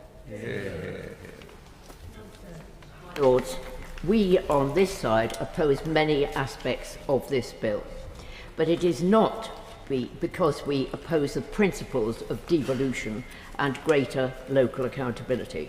We strongly support both principles. In 2010, the only area of England with a devolution settlement was Greater London. Since then, Conservative governments have introduced a number of devolution deals with local authorities, and that now covers 64% of England. We have always, on this side, believed that local people should be able to hold to account those who deliver local services. My Lords, this bill seeks to standardise and restructure English devolution by creating strategic authorities with mayors across the country. But rather than putting more power into the hands of local people, as my noble friend Baroness Brybrook has said, it gives the Secretary of State significant new powers at the centre. For example, creating new strategic authorities, adding councils to them, or providing a mayor without the consent of local councils. The government will have power to force two-tier council areas to become unitary authorities. 5 new powers will allow legislation to be amended by statutory instrument without the agreement of local councils. And so, my Lords, there will have to be close parliamentary scrutiny of this bill in this House and in the other place. We need to examine the principles and procedures contained in the bill because of the great importance to the whole population of the services for which the new strategic authorities and mayors will be responsible. This has been briefly mentioned, and they include transport and infrastructure, skills and employment support, housing and economic development and regeneration, environment and climate change, health and well-being. Where social care is, I do not know, and I hope light can maybe cast on that. Public safety, the functions of police and crime commissioners. Now, all of these are extremely important policy areas close to local people. Obviously, and despite disagreements and misgivings, it has been equally important at local level in the areas with mayoral elections announced for 2026, Norfolk and Suffolk, Essex, Hampshire and Suffolk, to prepare for the changes to come. Much work has been done. Mayoral candidates have been chosen. They are already campaigning. In some places, staff have been interviewed by the new authorities, for the new authorities. Imagine, therefore, my lords, the disbelief with which local council leaders received phone calls from the minister in the other place a few days ago to inform them that the local mayoral elections had been cancelled and would take place in 2028. No one was more shocked than the former Minister for Local Government in the other place, Jim McMahon, MP. He said local leaders across the political spectrum had worked in good faith. They put aside self-interest and difference, and they did everything expected of them for a better settlement for the people they represented. And they had reason to expect the government to do the same. The government had a moral and legal obligation to honour its side of the bargain. I agree with those words. 5.4 registered voters live in the areas affected by the changes, and Norfolk, where I live, is one of them. In Norfolk, there are fears that the uncertainty caused by the delay will affect investment in large infrastructure projects and stifle growth in the local economy. And there is also the question of uncertainty in all of the policy areas which will be covered by the new strategic authorities. I mean, what are they meant to do? They can't plan because they don't know what's going to happen. It is extraordinary. My lords, why has the government taken this shock decision to delay the mayoral elections after all it has said about the importance of devolved powers? They claim that the necessary local government reorganisation is not yet in place. That is an argument rejected in all the affected areas. In Norfolk, we are certainly 90% there. There have been critics who say that the government have calculated that they might have more success in the mayoral elections under the new supplementary vote system they intend to introduce for mayors not yet in place. Others claim, I am not claiming this, but there have been headlines that the government is running scared given the current opinion polls. Whatever the reason, many of us in this House value and respect local government. I believe that the noble Baroness, the Minister, does too, and I look forward to her reply to this debate.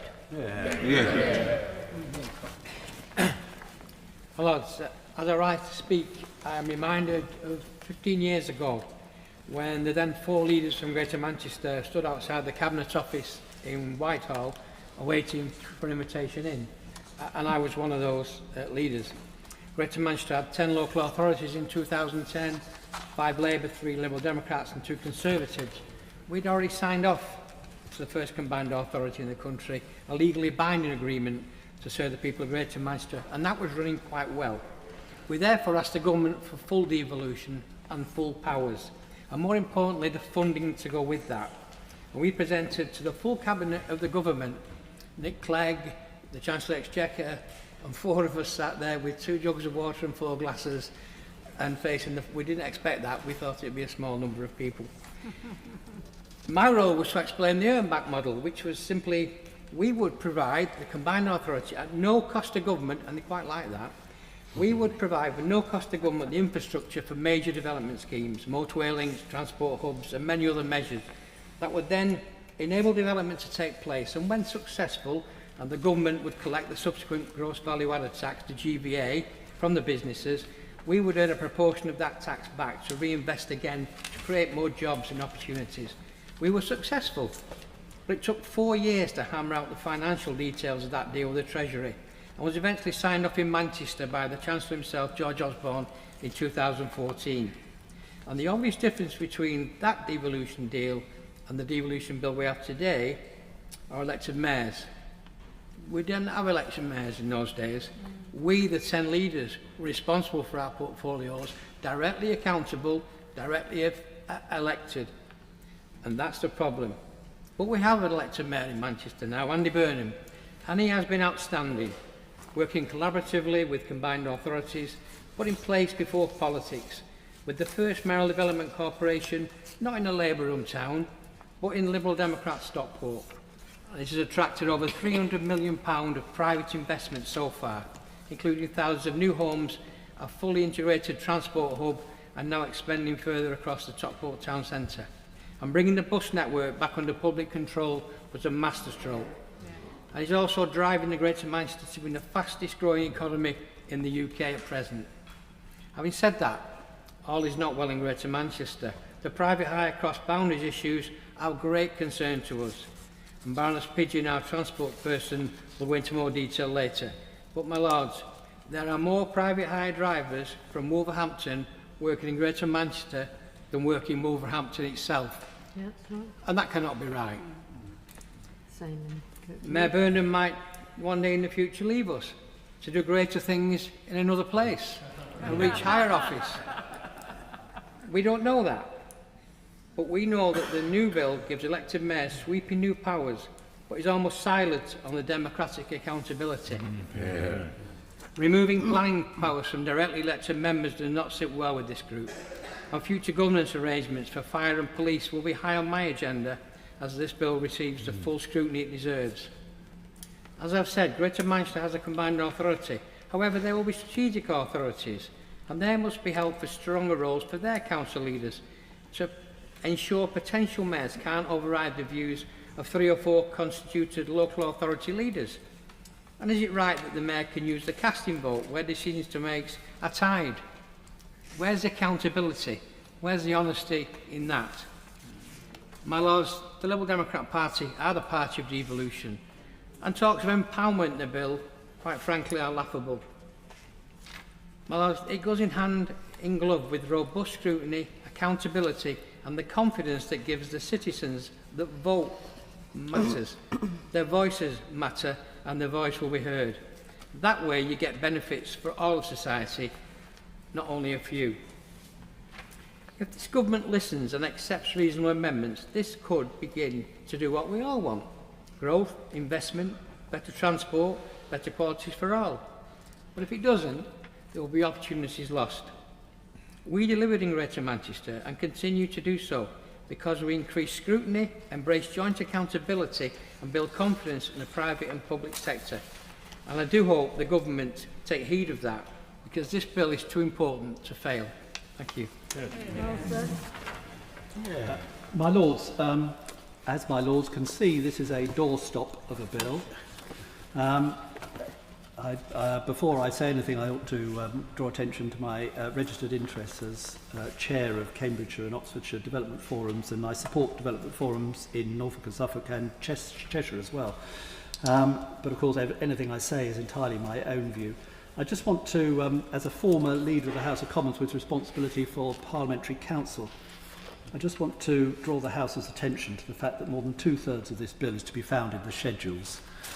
When Parliamentary Council published their most recent document on drafting of bills, they said that, of course, technical detail should not interrupt the narrative, the story that one is trying to tell in the bill, but that special attention should be paid to the question of whether material should be relegated to the back of the bill. Well, virtually everything has been delegated to the back of the bill. We have something like 24 clauses that actually don't tell you what their intention is, simply tells you that there is a schedule to go and look at. And I noted, as just one rather effective example, reference I thought, very interesting speech from the noble Lord, Lord Best. Homes England and the powers of Homes England in relation to the acquisition of land is to be found in Schedule 16, introduced by Clause 35 that makes no reference to Homes England. It only references strategic authorities. So the uninitiated reader of the bill would not find anything about Homes England in the contents of the bill at all, but yet there are powers provided for it. I've only a couple of minutes. There will be many opportunities in this bill to, I think, to take up many of the issues that I know the noble lady, the Minister, understands very well. As we finish the Planning and Infrastructure Bill on Wednesday, we start this bill with some of the same issues in our minds: neighbourhood planning, how to relate local growth plans to spatial development strategies. What, for that matter, the spatial development strategies of strategic authorities should do in relation to the National Land Use Framework when it is published. But I do think, from the point of view of the principle of the bill, I think I share the view of many expressed that we want to see devolution. We want to see it achieved. I'm not sure if the noble Lord Wallace of Saltaire referenced the Localism Act 2011, but the then coalition government, of which I was very proud to be a member, I think set us down this path. And I think it's an important path and one that we wanted to see completed. I think our expectation is that 15 years on, we probably would see devolution across the whole of England and Wales, but it is tough to do. My own experience, of course, is in Cambridgeshire and Peterborough, which is very interesting and instructive because it is not one of the metro mayors, it's not one of the city mayoralties. And I think it illustrated from the outset the difficulty because we had parish and town councils, not in my own constituency, of course, we had nothing in those days as large as a town, but we had parish councils, we had a district council, we had a county council, and we had a combined authority. This is too many. And in principle, the government is right that we should arrive at a simpler structure. And if we are going to have a strategic authority, we should have beneath it unitary authorities to whom people can relate, who are responsible for the delivery of the great majority of those council functions, local government functions.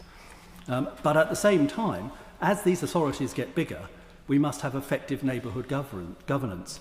And I was quite interested because there doesn't appear to be a schedule that tells us the detail of what effective neighbourhood governance looks like. We just have a clause 60 that tells us that appropriate arrangements should be made for this, but that is something which the Minister in the other place told us would be set out by way of principles in statutory guidance. Well, I think noble lords might well find that it would be instructive for us to set out what the principles for effective neighbourhood governance might look like, rather than to leave it to civil servants in the ministry to do so at a later stage. I think the only other thing I really want to draw attention to is the importance of pace. When we had a devolution priority programme, I thought it was a priority programme because we would really get on with it. Declare an interest. I live in Suffolk. We have had contributions already from Norfolk and we'll have at least one more. We thought we'd get on with it, and people in local government thought we would get on with it and have responded on that basis. So it does feel a little bit like that memorable occasion when we will remember being sent in to the crease having had one's bat broken. And I'm afraid after the end of the passage of this bill in another place, it feels like the noble lady, the Minister, for whom I know we all have the very greatest respect, feel like her bat has been broken by that decision before she came here to stand at the crease, as it were, to look after this bill. I have to say, I am a cynic. Noble lady, my noble friend talked about this decision and why it might have been motivated. Well, it may be to do with this bill, because this bill, of course, will allow those mayoral elections to be conducted under the supplementary vote system in future, rather than the first past the post system next year. I'm afraid cynical politics is not what we were looking for in the devolution priority programme. We were looking for the positive politics of devolving decisions to local government and seeing local government take that up that mantle. And I hope we can see that principle through in this bill. My Lords, I should remind the House that I'm the Vice President of the Local Government Association and a recipient of a small local government pension. And I want to thank the Minister for introducing the bill, which I welcome insofar as it sets us off on what will be a long road towards true devolution in England. The aim of the bill is to transfer power out of Whitehall, which I strongly welcome. No government can run England with its population of 56 million out of London. Yet that is what Westminster and Whitehall try to do. The devolved nations get their block grant, and Whitehall, with ministers, then manage and indeed micromanage England. Yet this bill is not about devolution despite its title. It's actually about decentralisation. And even then, this bill creates a centralised structure through mayors who will in practice be managed by Whitehall and in particular by the Treasury. And that is because mayors will be forced to compete against each other for resources. And there is also a huge centralising power in mayors having rights to hire commissioners as opposed to elected councillors to drive policy and delivery. And the terms of these appointments will need challenge, I submit, at committee stage. Having said that, I want to work with the grain of the bill because it represents a start on which we can build. I see it as a staging post to direct elections to combined authorities in the course of time. And time will be needed anyway to build capacity at combined authority level to take on all the extra powers and responsibilities proposed. Well, my Lords, I'm content with the need for there to be a strategic planning tier.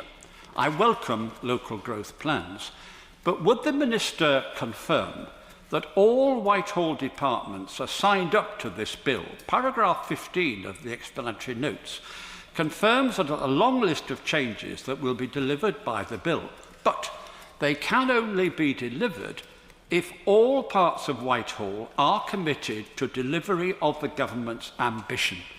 And I ask the Minister whether they are. And will this bill fix the foundations of local government, as ministers suggest? For I fear it will not, for the reason that resources to do so are insufficient. We're told that mayors will be able to raise revenue, and that is welcome, but at committee stage we'll need to explore what this really means. Fiscal policy is sadly lacking in the bill. It isn't just about community infrastructure levy, and in terms of local growth, I hope we can examine at committee stage community banking. I want to see simplification of the regulatory requirements involved in establishing new banks to respond to local communities' needs for access to banking in the face of branch closures. Such banks could be supported by local authorities in their duty to promote growth. And there are, my Lords, many useful examples of success in this field in Germany and the USA we could draw on. I am pleased by the proposal to end the first past the post election system for mayors, but, my Lords, why stop there? Do we not need proportional representation across all local government in England to have effective governance? I want to welcome the end to upwards-only rent review clauses for commercial leases to help regeneration our high streets, although I accept that we may need to review the detail of that at committee stage carefully. I like the principle of micro-mobility schemes. I like the new health duty to be imposed on all strategic authorities, and I am strongly in favour of proposals for local government pension schemes to help drive funds to help drive growth. And the proposals on local audit, I want to compliment the Minister and the Government for what they are proposing. They are hugely important. They matter because we cannot devolve power successfully if there isn't an audit system examining proposals and spending commitments alongside decision making.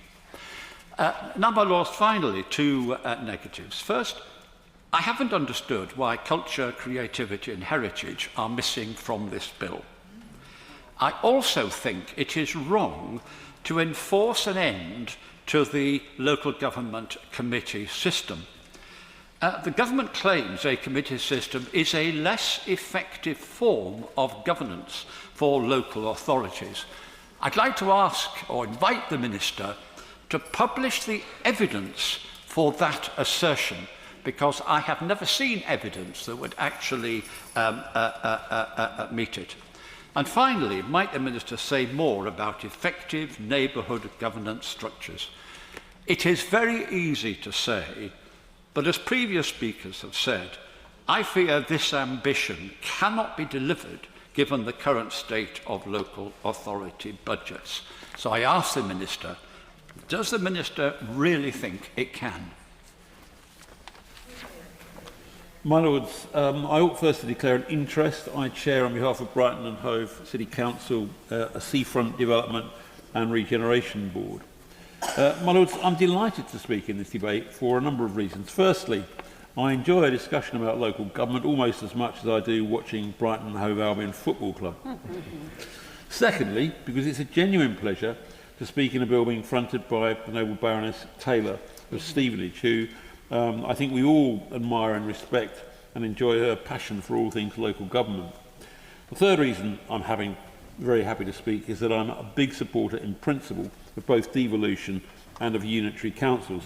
Indeed, I think I've been arguing for these probably for the better part of the last 40 years. And like others in your Lordship's House, I've served on district and unitary councils and was privileged to be successful in arguing for Brighton and Hove to become a unitary back in the 1990s. And it's my experience from back then which informs my comments and words of advice to the government today. Brighton and Hove was carved out of East Sussex, with the Brighton element previously an old county borough and a Hove district. And my task as leader was to merge two organisations with different cultures and approaches and blend in county services of highways, education, social services, transport, etc. No easy task. We got most of the reorganisation right, largely because we were well led in our officer corps. We settled the big decisions early, and because we established a cabinet-style authority with clear lines of accountability. We also developed a vision for the city and a radical programme of change and service modernisation, behind the mantra of M&S quality and first direct banking service enthusiasm. Getting it right meant setting effective working structures early in the process. This gave us 2.5 years before the authority was set up, the first in a sort of pre-shadow year and the second as a shadow authority. So on the 1st of April 1997, we hit the ground running. The lesson I took from this was to give authorities time. Don't try and do everything at once. To make unitaries successful, roll them out, don't just impose them. And if I'm to be critical of the government's approach to the combined mayoral authorities and unitaries, it's on this point. For understandable reasons, the government wants to crack on with change. Don't. Just pause and think about it. Do as your predecessors did. Do it gradually. Do it sensitively. Why? So that much of government's programme relies on getting councils to deliver, whether it's social care, new housing, stronger environmental programmes, the growth mission, nursery schools, getting people into work, retraining, and meeting the challenges of the digital age. You cannot expect councils to do that and more while they're being set up from scratch. And councils unfamiliar with each other, having different systems and offering different organisational structures will need time. Yeah. Also, make sure they're well resourced to do it and don't expect savings. In my experience, local government reviews rarely ever achieve a net saving. So far, for me, the government made a wise decision last week in delaying the creation of the combined mayoral authorities for Essex, Suffolk and Norfolk, Hampshire and Sussex. The reason why the mayoral model has worked in the Met, in Greater Manchester, Merseyside, West Midlands, West Yorkshire and so on, is that they were built on a sound unitary council base. What the councils need is a strategic body for the bigger issues to be resolved. Sadly, that went in the 80s and had to be reinvented in the last decade or so, and in London back in 1999. Additionally, the issues in Manchester, Merseyside and so on are very different from the South and East Anglia. So I ask, is the same structure going to work for Sussex and Hampshire as for South Yorkshire or for Greater Manchester? A one-size-fits-all approach may not be best. So use the time that's been provided to pause and think through some of the issues and some of the structures. Finally, the bill is strong on empowerment, and I approve of this. I think we probably all do. The UK is far too centralised, with some of the biggest regional disparities and inequalities in Europe. We need to do more to help communities, so use and develop parish and town councils. Let strong neighbourhoods emerge and ensure that they have the resource to run things close to people and places. And on placemaking, which I know a bit about, don't create local government structures that people can't identify with. Don't make the unitaries so big and disparate, with big divides between rural and urban, to make placemaking harder, because it will get lost. And I think that will be a great shame. This bill provides us with an opportunity. If we want bottom-up governance with citizens in control, use the neighbourhood funding as a way of empowering people in their communities. To finish, I applaud the commitment of the government, but don't rush this, or the objectives will get lost amid structures that are dysfunctional. Don't expect big savings, but do place an emphasis on creating renewed local government that is about responsive services based on quality and excellence. That's what the public want. They don't want more cuts and austerity. They want the improvement of the public realm and a higher quality of local service. And I think if this reorganisation and the development of strategic combined mayoral authorities does one thing, it's that they should focus on delivering.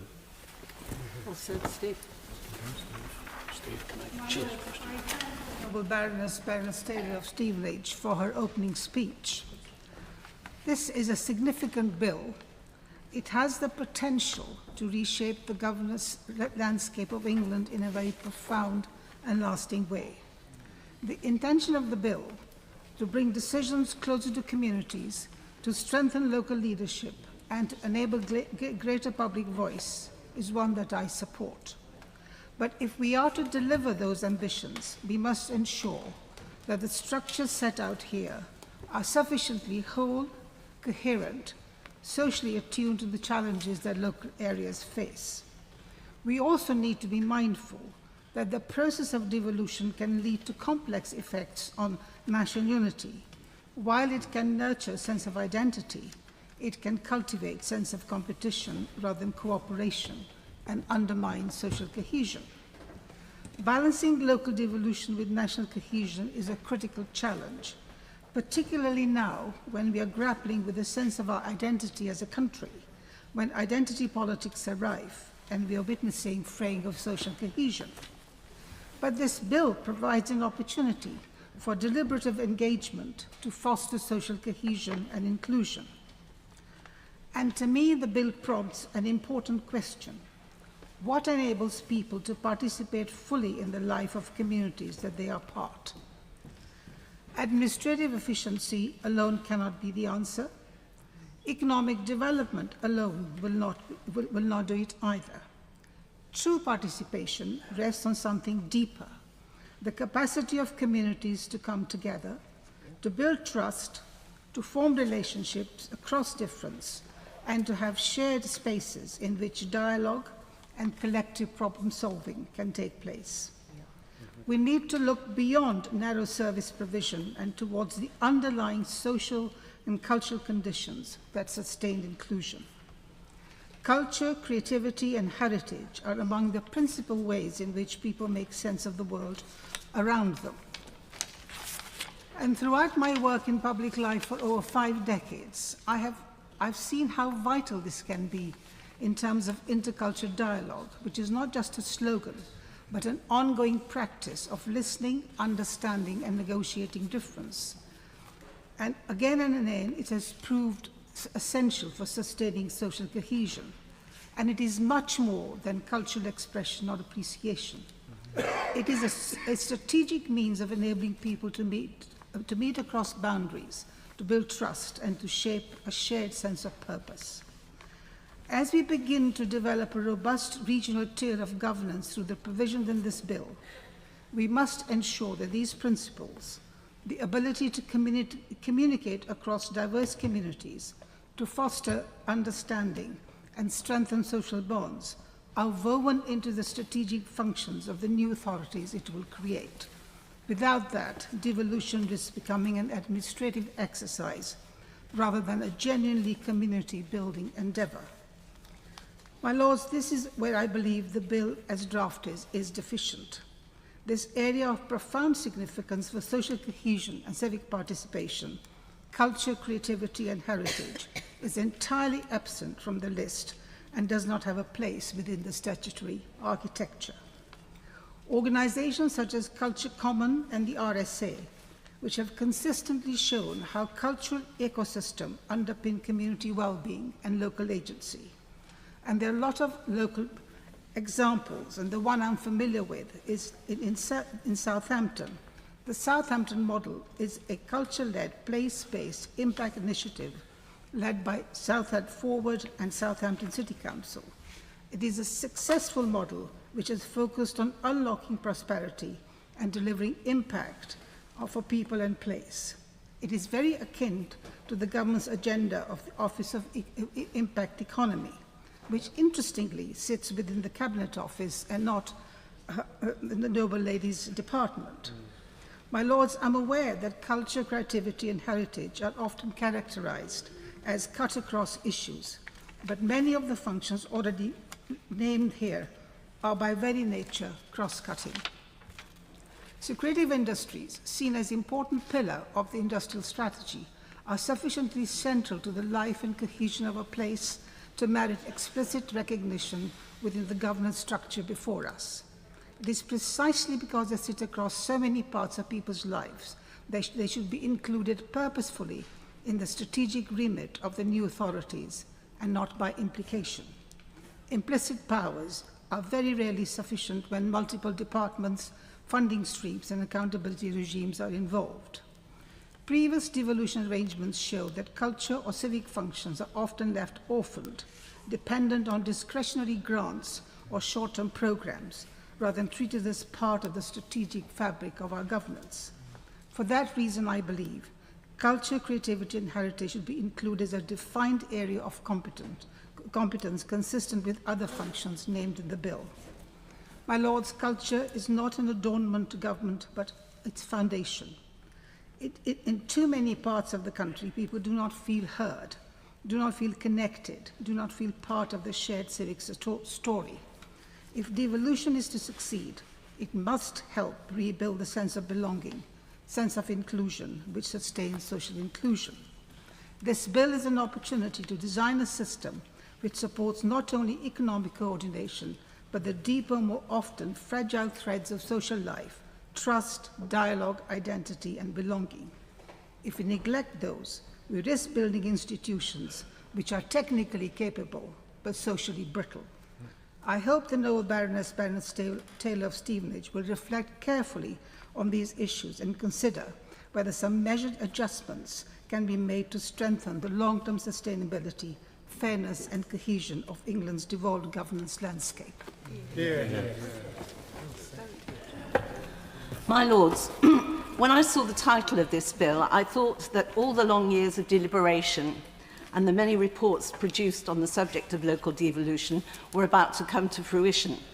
Experts such as Sir Michael Lyons, Tony Travers, the late Lord Kerslake are among the many luminaries and organisations who have advocated for the fundamental need to bring government closer to the governed.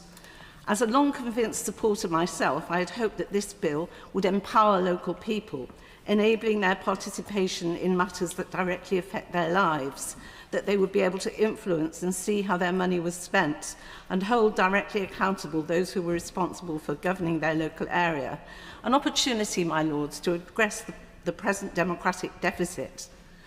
As the bill says, we in England are one of the most centralised systems of government in the world, with citizens increasingly disaffected and scornful of those who govern, badly, as people are fond of telling us on their doorsteps.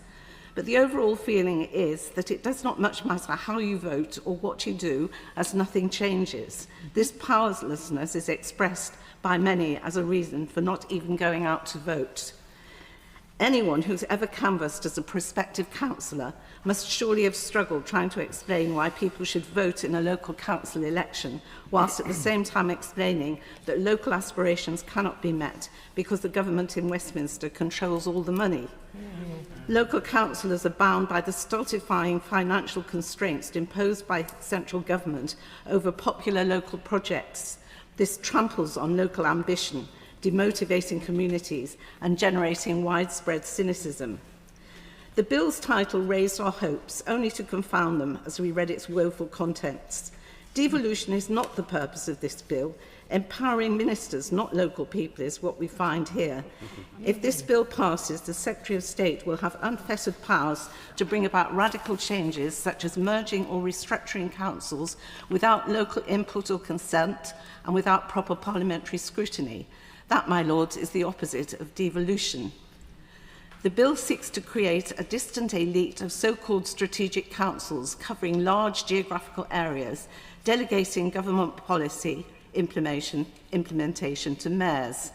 They will control these authorities on behalf of central government, supported by unelected members, some might say cronies, but who have real decision-making powers, but no accountability. District councils being abolished, there will not even be the means of holding mayors or authorities to account by the people they will purport to govern. Mayors will answer upward to Whitehall, not to their communities.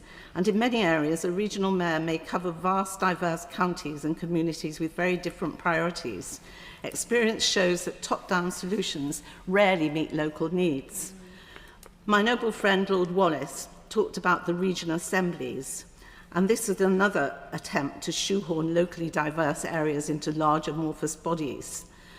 I was a member of the South West Regional Assembly, and that august body sought to combine the counties not just of Devon and Cornwall, which I think would be a challenge on its own, but Somerset, Wiltshire, Gloucestershire and Bristol into one body.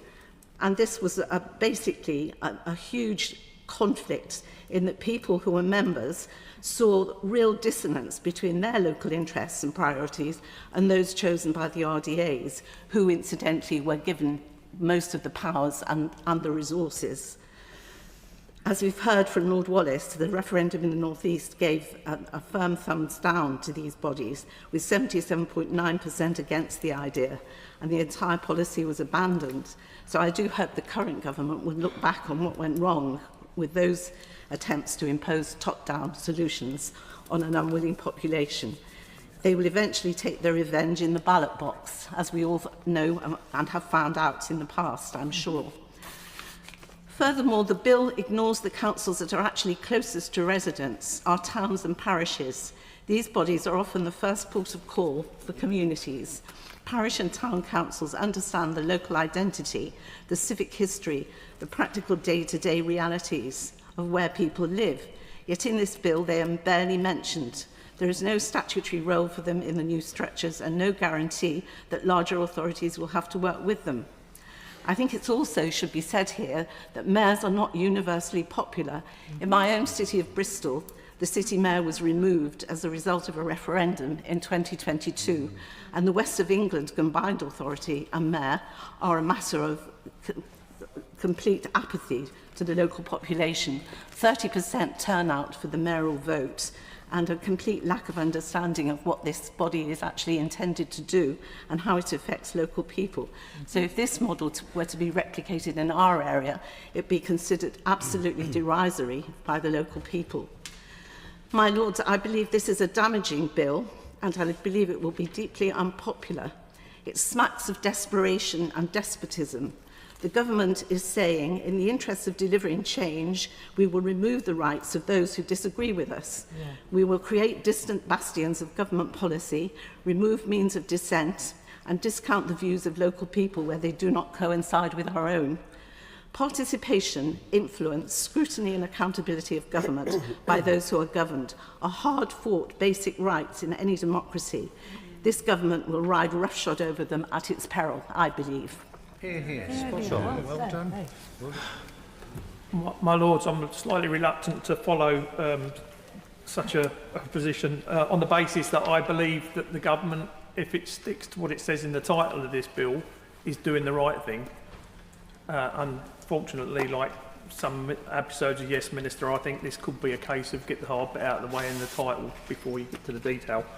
But seriously, if the noble lady, who I think most Lords have expressed great joy in her leading this bill because of her belief in this subject matter, if she truly is into that space, and most members know that if you cut me through the middle, I would have localists written through the core, which is why I stand very awkwardly in your house to speak, because it's not my natural space. I will put my signature to any amendment that anybody would put up onto this bill to make it better. I obviously don't have the brains big enough to write any of the amendments that are going to be necessary to make it work, but I am quite prepared now that I've mastered my new signature to put that to the piece of paper. I would also like, while I'm standing, to draw members' attention to the excellent briefing notes from the County Councils Network, who have got a position, the District Councils Network, who have got a position. Strangely enough, they do agree on some things, but not the detail of the positions they agree on. They agree on constituent members having better scrutiny powers. They're just not sure who the constituent members should be. They've both taken on the hard challenge of accepting the fact that they're both going to disappear in the new world. They're just not agreed on what should replace themselves. One of the questions I would like to ask the Minister is, when we were first introduced to this bill, we were told that London was going to be in scope, and the number of councillors and councils would have been seen to be fair across the whole country, given the present Secretary of State's last council that he ran was a 300,000 unitary. It would be interesting to find where his position sits compared with the previous Secretaries of State on the numbers that we should be aiming for. Not that I'm advocating one number over another, as you would understand. The smallest council I have interest in is 30-odd thousand, and the largest was 1 million. So anywhere in between, I'm quite comfortable that somebody will come up with the right number. But for... Pardon? But... Keep going. Keep going. There is one technical question I would like to ask the Minister, and that's where there's a proposition to take some power, and not much, from central government and give it to a mayor. Does that mean that central government will lose that power? And particularly thinking about the ability to call in a planning decision from a council. If the mayor can call that decision in, does that denude the Secretary of State of also having that power? And if that is the case, is there anywhere where we can find it? And if that isn't the case, is there anywhere where we can amend it in this bill to make sure that it is the case? Because that's what devolution should really be about. It should be stripping powers out of Westminster and Whitehall and putting them into the local communities where we all live. We know that over the last probably 14 years, Whitehall has grown by about 1 million employees, and the town hall has shrunk by about 1 million employees. So devolution, even in the plan that my noble friend Michael Gove saw through, which was the Osborne plan originally, even in that, the state centrally has managed to grow and not shrink. And if devolution is going to be anything, it should be about a smaller centre and a bigger local. And that's what I think most members of this House would like to see. My Lords, as with my colleagues on these benches, I'm a strong supporter of devolution. I was therefore sadly disappointed to see in this bill the number of places where power is still to be with Whitehall and not with local government, where opportunities for genuine devolution are missed, and where it risks adding to rather than reducing the legal complexity faced by local government. Let me briefly give examples of each, and in doing so I hope my Lord suggest some areas where amendments may in due course help improve this bill. I start with the most fundamental of provisions, the rights of people to elect those who govern themselves. We all recognise that in some exceptional circumstances it can be necessary to delay democracy. I doubt few, if any, in this House would think, for example, it was a mistake to delay the general election during the Second World War. But, my Lord, such delays should be the rare exceptions, moments of major crisis where safety is at risk.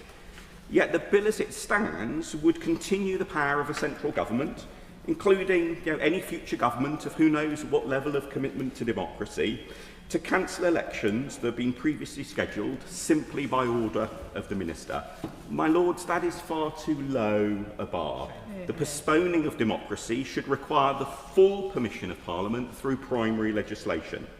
So I hope the noble lady, the Minister, will say more in due course about why the government views local democracy as not being worthy of the protection that would come from requiring primary legislation to interfere with it.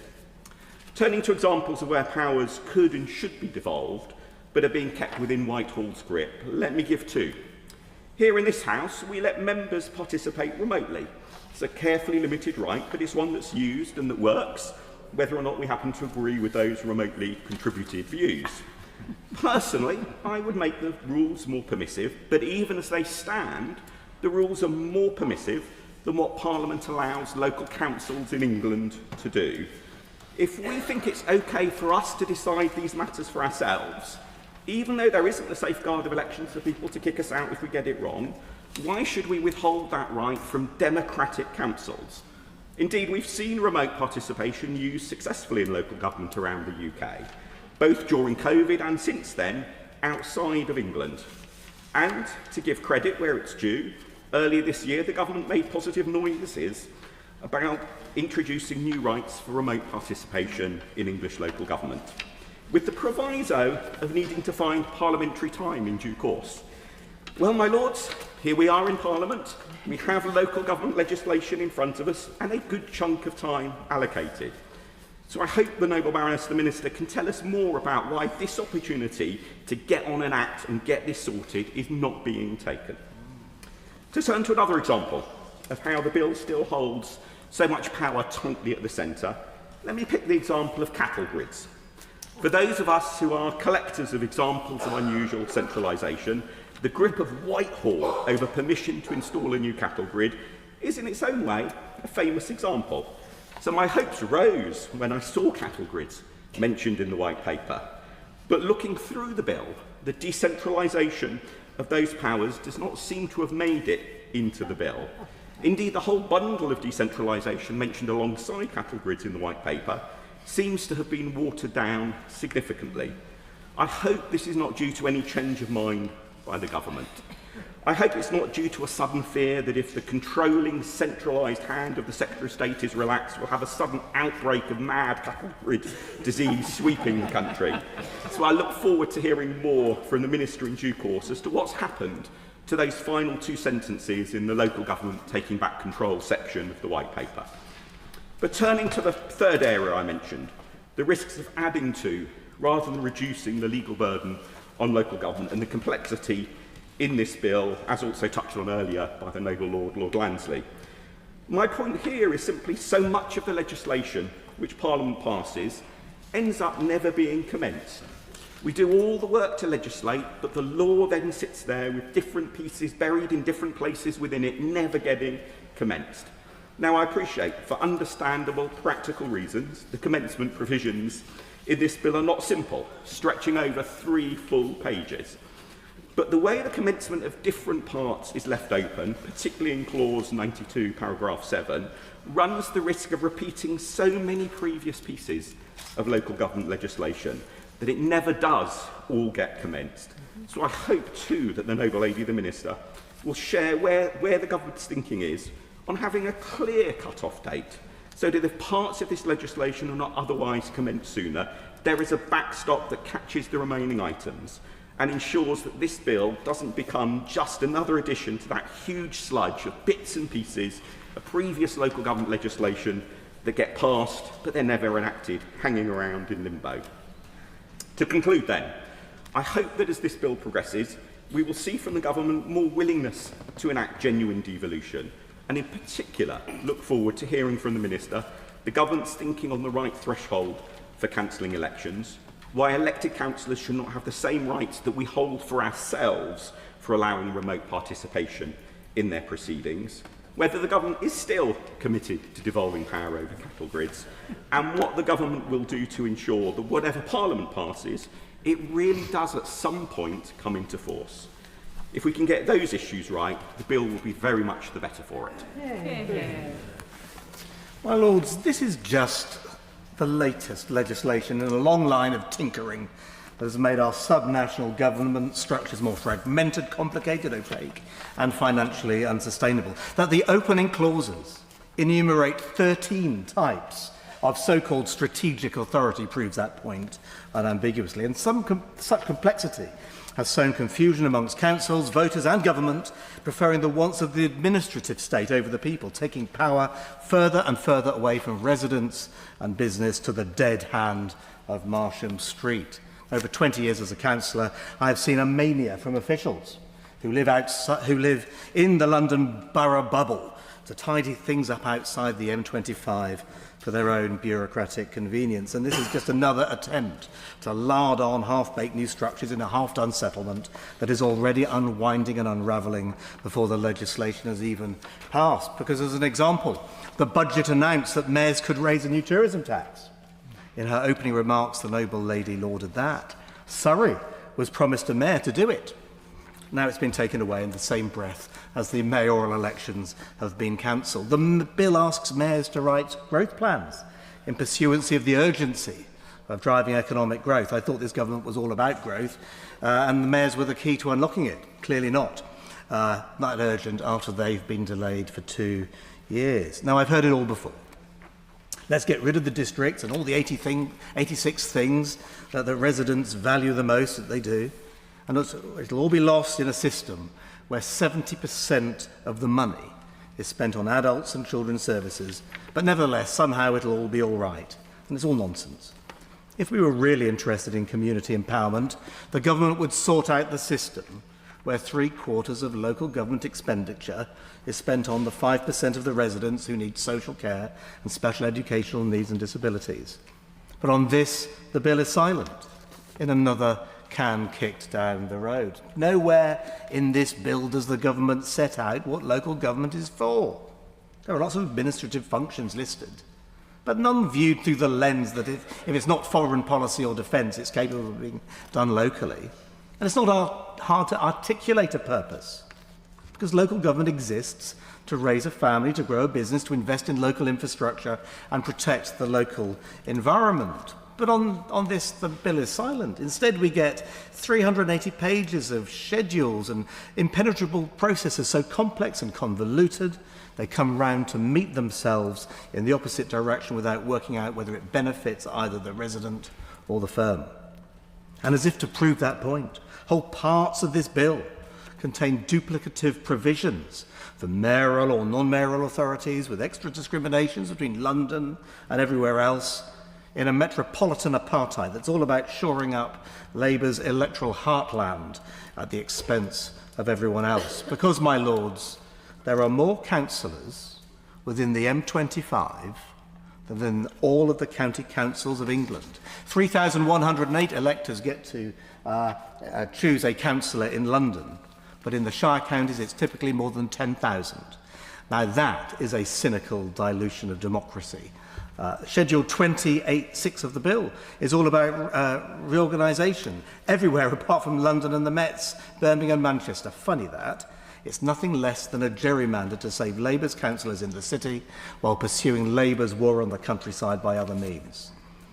The title of this bill is a confidence trick that promises more structures, not fewer, mayors able to raise unlimited taxes for things they have no control over, new combined authorities with dodgy decision-making provisions, confusion between tiers, and even the smallest scale powers like taxi licensing, transferred up to strategic authorities without the systems, staff or experience to execute them. Proud city councils disbanded and relegated to parish council status with unconstrained council tax raising powers. A vandalisation of our historic county boroughs and cathedral cities, losing their identity, civic pride, including their Lord Mayors, sheriffs and lieutenants. And county councils with their pension funds, which the Chancellor wants to control, split up.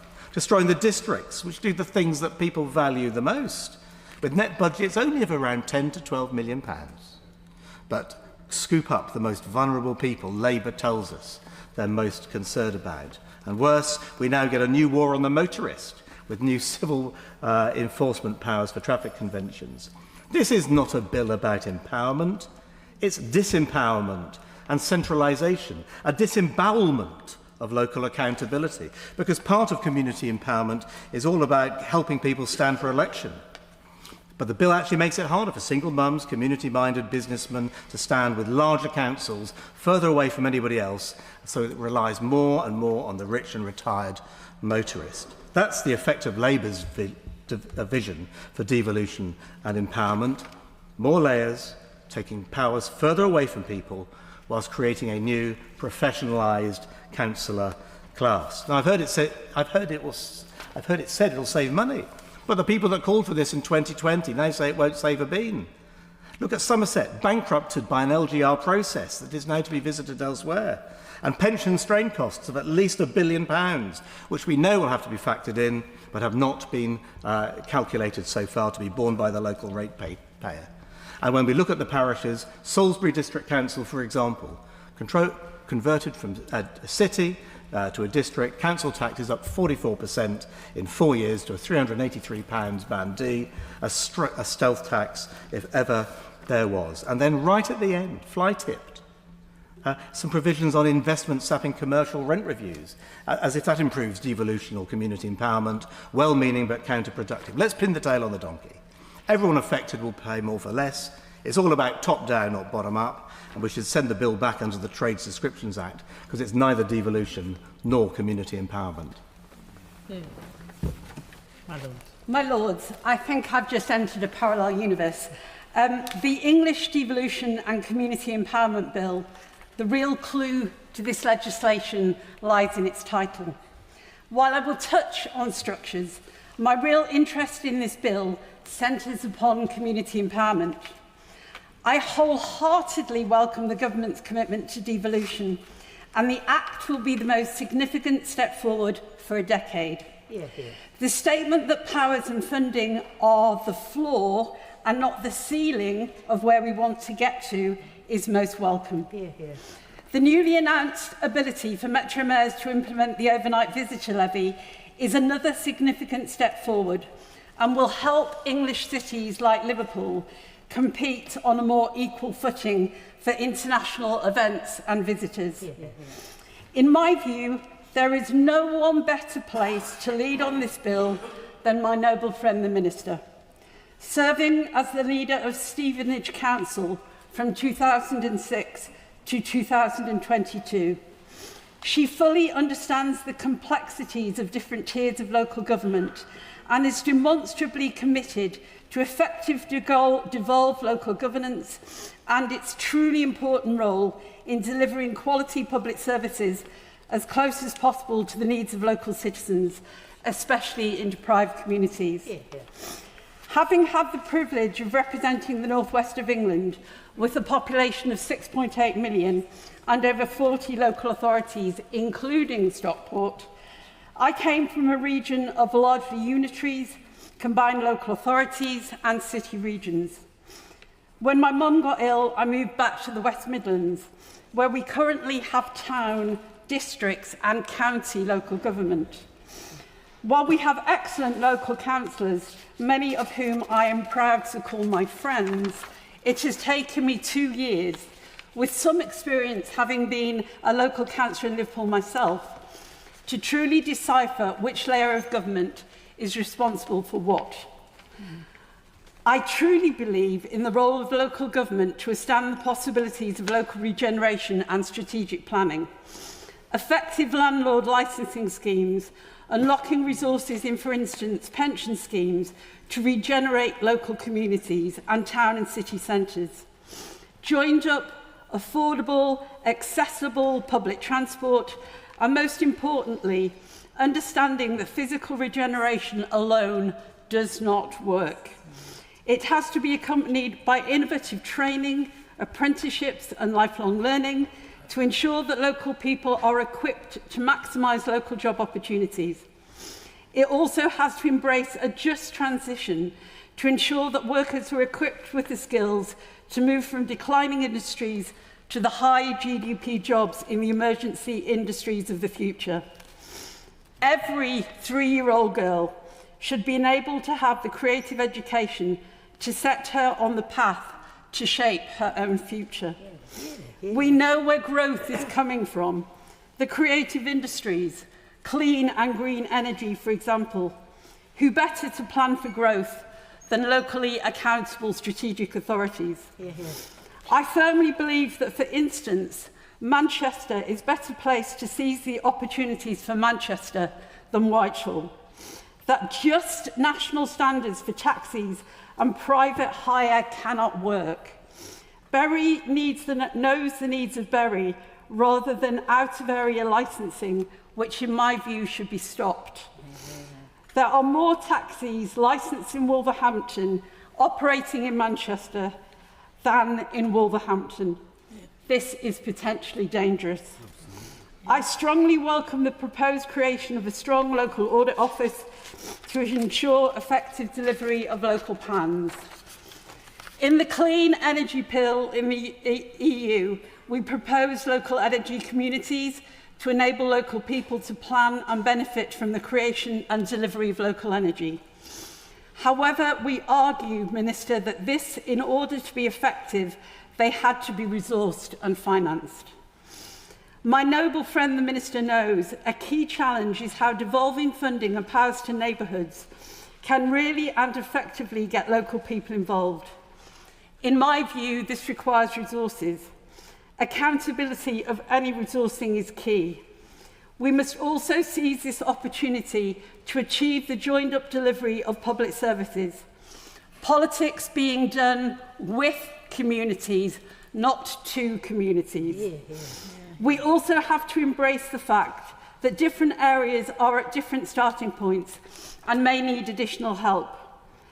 We must enable the exchange of good practice and support between regions.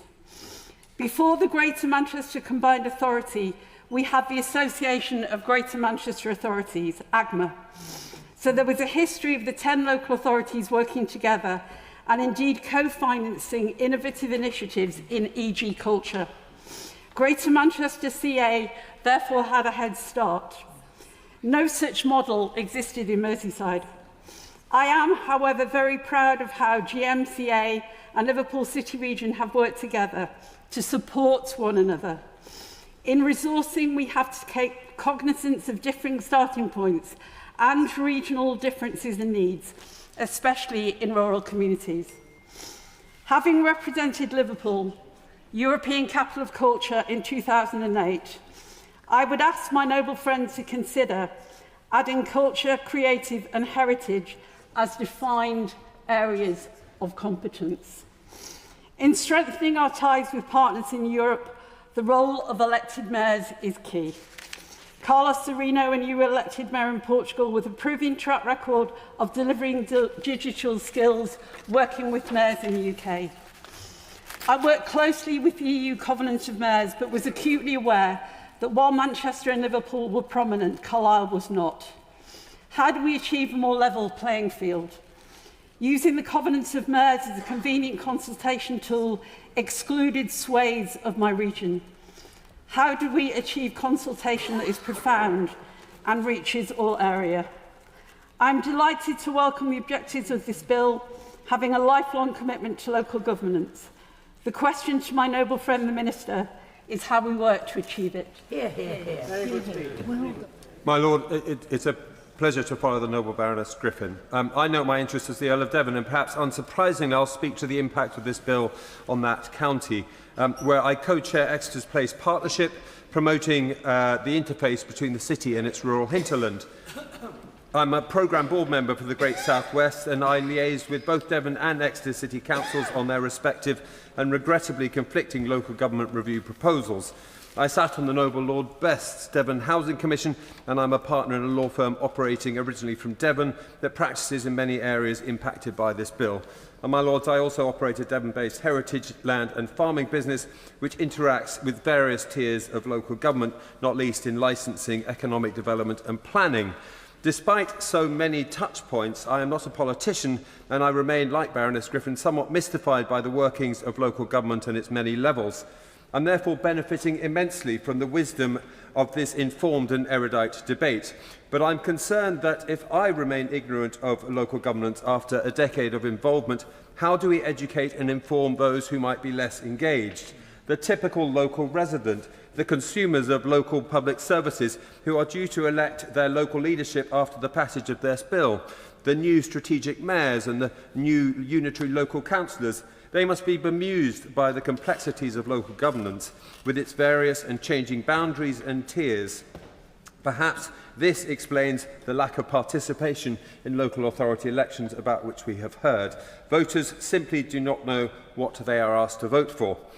To the extent that this bill simplifies matters and creates a consistent and level playing field across England, it therefore has my tentative support. But I would ask the Noble Baroness, the Minister, what plans are in place to provide an education for the nation on the reforms that are taking place, so we can decrease the disenfranchisement that arises from our collective ignorance. My Lords, as a feudalist who owes his presence here to the regional autonomy of the South West during the 13th and 14th centuries, I can only applaud the government's efforts to return us to the status quo ante. It is ironic that, as we're banished from Westminster due to our antiquated nature, the government seeks to return to the regionalism that typified the Plantagenet era. That time before the trauma of the Wars of the Roses caused the Tudors to centralise authority, thereby creating one of the most centralised countries in the world, which now has some of the highest levels of geographic inequality in Europe. Historical context aside, given the poverty suffered by once prosperous rural and coastal communities in the South West, I believe the peninsula's best bet for economic and social development stems from greater regional autonomy, so it can look to its strengths, the traditions of trade, innovation and exploration, to chart a path to a sustainable and a better future. I therefore support the broad ambitions of this bill, but I reserve judgment until I understand how it will specifically impact the South West. Specifically, what form of strategic authority does His Majesty's Government foresee for the region? Was Luke Pollard correct when he told the Great South West Conference that Cornwall cannot go it alone and must combine to form a strategic mayoralty with its neighbours, necessarily mixing the cream with the jam, perhaps, Lord Teverson? Equally, what does local government reorganisation look like for Devon? I understand the closing date for LGR submissions saw a smorgasbord of proposals from Plymouth, Torbay, Exeter, Devon County Councils and maybe more, indicative perhaps of the county's long-standing tradition of political diversity. How will those different proposals be resolved? And was it really wise to invite existing local governments to propose their own reorganisation when their response will necessarily be informed by their own political interests? Turkeys rarely vote for Christmas. Perhaps a more pressing concern is what will happen in the interim while local government is reshaped. Focusing specifically on housing and the target of 1.5 million new homes, planning departments surely need to be focused on nothing but delivery. But with recent amendments to the MPPF, upheavals as a result of the Planning and Infrastructure Bill, the landscape for local planning is in great flux. Add to this the promise of wholesale local government reorganisation. Some 10 planning authorities in Devon are due to be rationalised to 2, 3 or maybe 4 unitary authorities, and you can only pity local planning departments who are generally understaffed, overworked and may not even have a job in a few years' time. The Devon Housing Commission found that one of the major challenges to delivery of affordable housing was uncertainty in the planning process, and this is only going to get worse. Also of concern is the status of rural communities. The government must be aware of the productivity gap between rural and urban, as well as the terrible poverty that exists, often unnoticed, in rural and coastal communities. As an advocate for the interdependence between rural and urban society, I believe we should seek wherever possible the better integration of the two for the benefit of both. But there's a danger that specific challenges of rural communities will be ignored and even exacerbated where they're governed by leadership that has a predominantly urban interest. The expansion of strategic authority coverage will include large swathes of rural England for the first time, and steps must be taken to ensure rural residents are protected and able to thrive. There's not a single mention of rural in the 360 pages of this bill, and I invite the Government to consider amendments to establish a rural commissioner as well as duties to consider rural needs. My Lords, there are multiple further aspects of this bill that are of interest, including the environmental and climate change competencies. With my tech lawyer hat on, the future-proofing of local private hire vehicles is of some interest, particularly having spent time in California, where Waymo autonomous vehicles are predominant. With my property barrister hat on, I'll be interested to understand the policy behind the abolition of upwards-only rent reviews. And obviously, as to assets of community value, I recommend to the House the tireless work of the Plunkett Foundation, and I look forward to sharing with you their really insightful work in this space. My Lords, it's a pleasure to follow the Noble Earl of Devon. I'm not sure I entirely concur with his view of Plantagenet governance, although I will note, of course, that the Angevin Empire was distinctly a European structure. I declare my positions as Vice President of the LGA and the NALC, and I begin by agreeing with much of what the Noble Lord Wallace of Saltaire said. Democracy is at the foundation of green political philosophy, and democracy means decisions being made by the people affected locally and only referred upwards when absolutely necessary. And despite the thoroughly misleading title of this bill, it involves not devolution of power, but Westminster directing what should happen in local areas, and communities being disempowered by the loss of local representatives and the imposition of the single strong leader model of a mayor, without any deep responsibilities for local engagement. And more than that, a mayor subject to little local scrutiny and oversight. We heard from the Noble Lady Baroness Armstrong of Hilltop just how wrong that can go in the Teeswork project. There's been much hand-wringing about the apparent loss of trust, particularly among young people, in democracy. But democracy should be about much more than an election of a single person every 4 years at, as we've seen in the postponement of 4 of next year's scheduled local mayoral elections, the whim of the government in far-off Westminster. Before we give up on democracy, we should try it. To take one specific example, I'm going to go to Clause 59 in Schedule 25 of the bill, which saw a win by the Greens and others in the other place, hard fought, which will allow Sheffield and other communities, and Sheffield is particularly close to my heart having been part of the campaign, to allow councils currently operating a committee system to keep it for varying renewable periods. Great, a concession from Westminster to local power.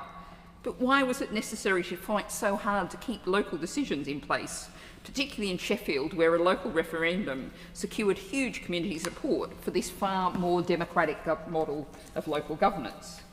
Why is this, as with the previous governments, so opposed to democracy? Do they not understand what damage centralised control and direction is doing? Do they not understand that with 29 councils already in financial crisis, with a fresh warning today that more will fall into this position after the new funding settlement is announced this month? As the LGA is explaining today, cost and demand pressures are unrelenting, particularly in children's and adult social care, homelessness and SEND, all areas where councils are effectively forced to be the agents of central government determines statutory responsibilities. That's not local empowerment, but local desperation and rightful anger at the failure of local government to deliver local priorities because they simply don't have the cash.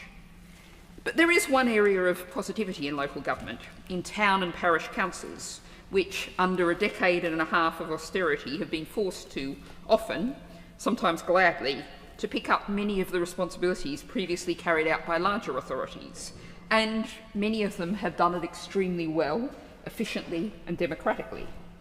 But there's a problem. It tends to be the more privileged communities with longer histories, a market town, say, that have these structures, while perhaps a large, relatively new council or other estate, where the need for representation is most urgently needed, is now further away than ever. There's little time and so much in this bill, so I'm going to tick off some further issues that I'm going to be picking up at report. Community wealth building. Rather than allowing a few to profit while the rest of us pay for privatised and outside sources, seeing community facilities sold into developers' hands for luxury apartments, so often it appears, and lost as community spaces forever. Why does this bill not take steps to allow an inclusive and democratically owned economy? A question to the noble lady, the Minister. Also, I turn to the environment, such a crucial issue for community health and well-being on these islands that are some of the most nature depleted on this battered planet. I note the briefings, extensive briefings received from Peers for the Planet and the Wildlife Trust, which stress how out of date, how very mid-2000s the bill and the government approach is. The 2025 Council Climate Action Scorecards finds progress only improved 5% between 2023 and 2025. And we can all see in the floods, the droughts and heat waves how much faster we have to go. As the LGA consultation concluded, local authorities need statutory duties and powers, sufficient funding and robust support to lead on climate action. And I note that more than 500 councillors, including Andy Burnham, I just note that, have signed an open letter calling for more statutory responsibilities. I'll be bringing forward amendments, I suspect with others, at committee stage to seek to address these issues. Finally, picking up the point made by the Noble Earl of Devon and also by the Better Planning Coalition, this bill is urban focused, as is this government. Adding rural affairs as an area of competence and providing provision for a Rural Affairs Commissioner, if we have to have the undemocratic structure of Commissioner at all, where relevant, would certainly aid local democracy and ensure some catering to desperately under-considered communities. Finally, briefly on resilience, a crucial issue in this age of hybrid warfare and the age of shocks in terms of climate and nature and health. Dreadfully, and also, I will add, dreadfully fragile for-profit infrastructure on which oligopolistic multinational companies have forced us all to rely. We need to see democracy to build local resilience. This bill is not delivering that. My Lords, I'd like to also declare that I'm a Vice President of the Local Government Association. My Lords, as a passionate localist, someone who strongly believes in devolving power to the lowest possible level, I was really rather excited to hear there was a devolution white paper and subsequent bill. But sadly, like many of my noble friends, excitement evaporated pretty quickly. This bill is not about subsidiarity. It is Whitehall giving out a few goodies, but with strings and budgets very much attached and controlled from the centre. This is not devolution in my book. And compared to other OECD countries, the UK remains one of the most fiscally centralised countries. Data from the OECD's revenue statistics shows that in recent years, no more than 6% of the UK's total tax revenue has been raised locally, about half of the OECD average. Whitehall needs to let go and devolve far more funding and services to local and regional government. Fiscal devolution, as we see in cities and localities around the world, alongside a fairer voting system, would allow local innovation, creativity, and to help reset politics. Sadly, these are all absent from this bill. But let me focus my concerns on a few specific areas. The bill provides insufficient scrutiny of strategic mayors and authorities. The mayoral model is being rolled out across the country, but without the strong check and balance that is needed. And in the Commons, the Minister said she could, and I quote, assure the committee we will consider how to strengthen the scrutiny of strategic authorities. Because I completely agree that as they acquire more powers, it is right we have accountability and scrutiny frameworks that are robust and fit for purpose to ensure that they are held to account for how they use the powers we confer on them. So perhaps the Noble Baroness and Minister could update us on work to strengthen scrutiny of these new mayors. And there is also an assumption that London has had devolution. The 1999 Act and Amendment Act, tick, job done. But that is not the case. The reality is that the Mayor has been given increasing areas to oversee over many years and now has a budget well over £21 billion. And yet the London Assembly, the other half of the Greater London Authority, has not seen an appropriate increase in its powers. And this bill proposes even more powers to the Mayor. Now, having been an Assembly member for 16 years, I know firsthand that some additional powers are needed to strengthen the scrutiny of the Mayor of London and partner agencies and ensure services are being delivered effectively and efficiently. I've therefore asked the Noble Baroness and Minister, what engagement did the government have with the London Assembly ahead of this bill? It's clear to me that the Assembly needs stronger powers, such as a wider power of summons and change the threshold for the budget, and I will be bringing forward amendments at committee stage to address these concerns. But the other areas I wish to draw attention to at this stage are related to transport. Over recent years, we have seen the explosion in micro-mobility, e-bikes and scooters covering our pavements and streets. A lifeline for many who use them to get about our cities at pace and convenience, but a nightmare for those with mobility issues, visual impairments, or young families having to negotiate routes around these obstacles dumped all over the pavements, and local authorities unable to licence or manage these bikes or set safety standards for them. So whilst it's welcome the bill covers this area, neither the bill nor the accompanying guidance include explicit requirements on mayors or strategic authorities to engage with constituent authorities on the development of micro-mobility schemes. An upfront duty would ensure engagement at all stages is robust and covers all instances. So I'd be interested to hear from the Noble Baroness, the Minister, on this matter. And my final issue that has been raised a number of times relates to private hire and taxi licensing and regulation.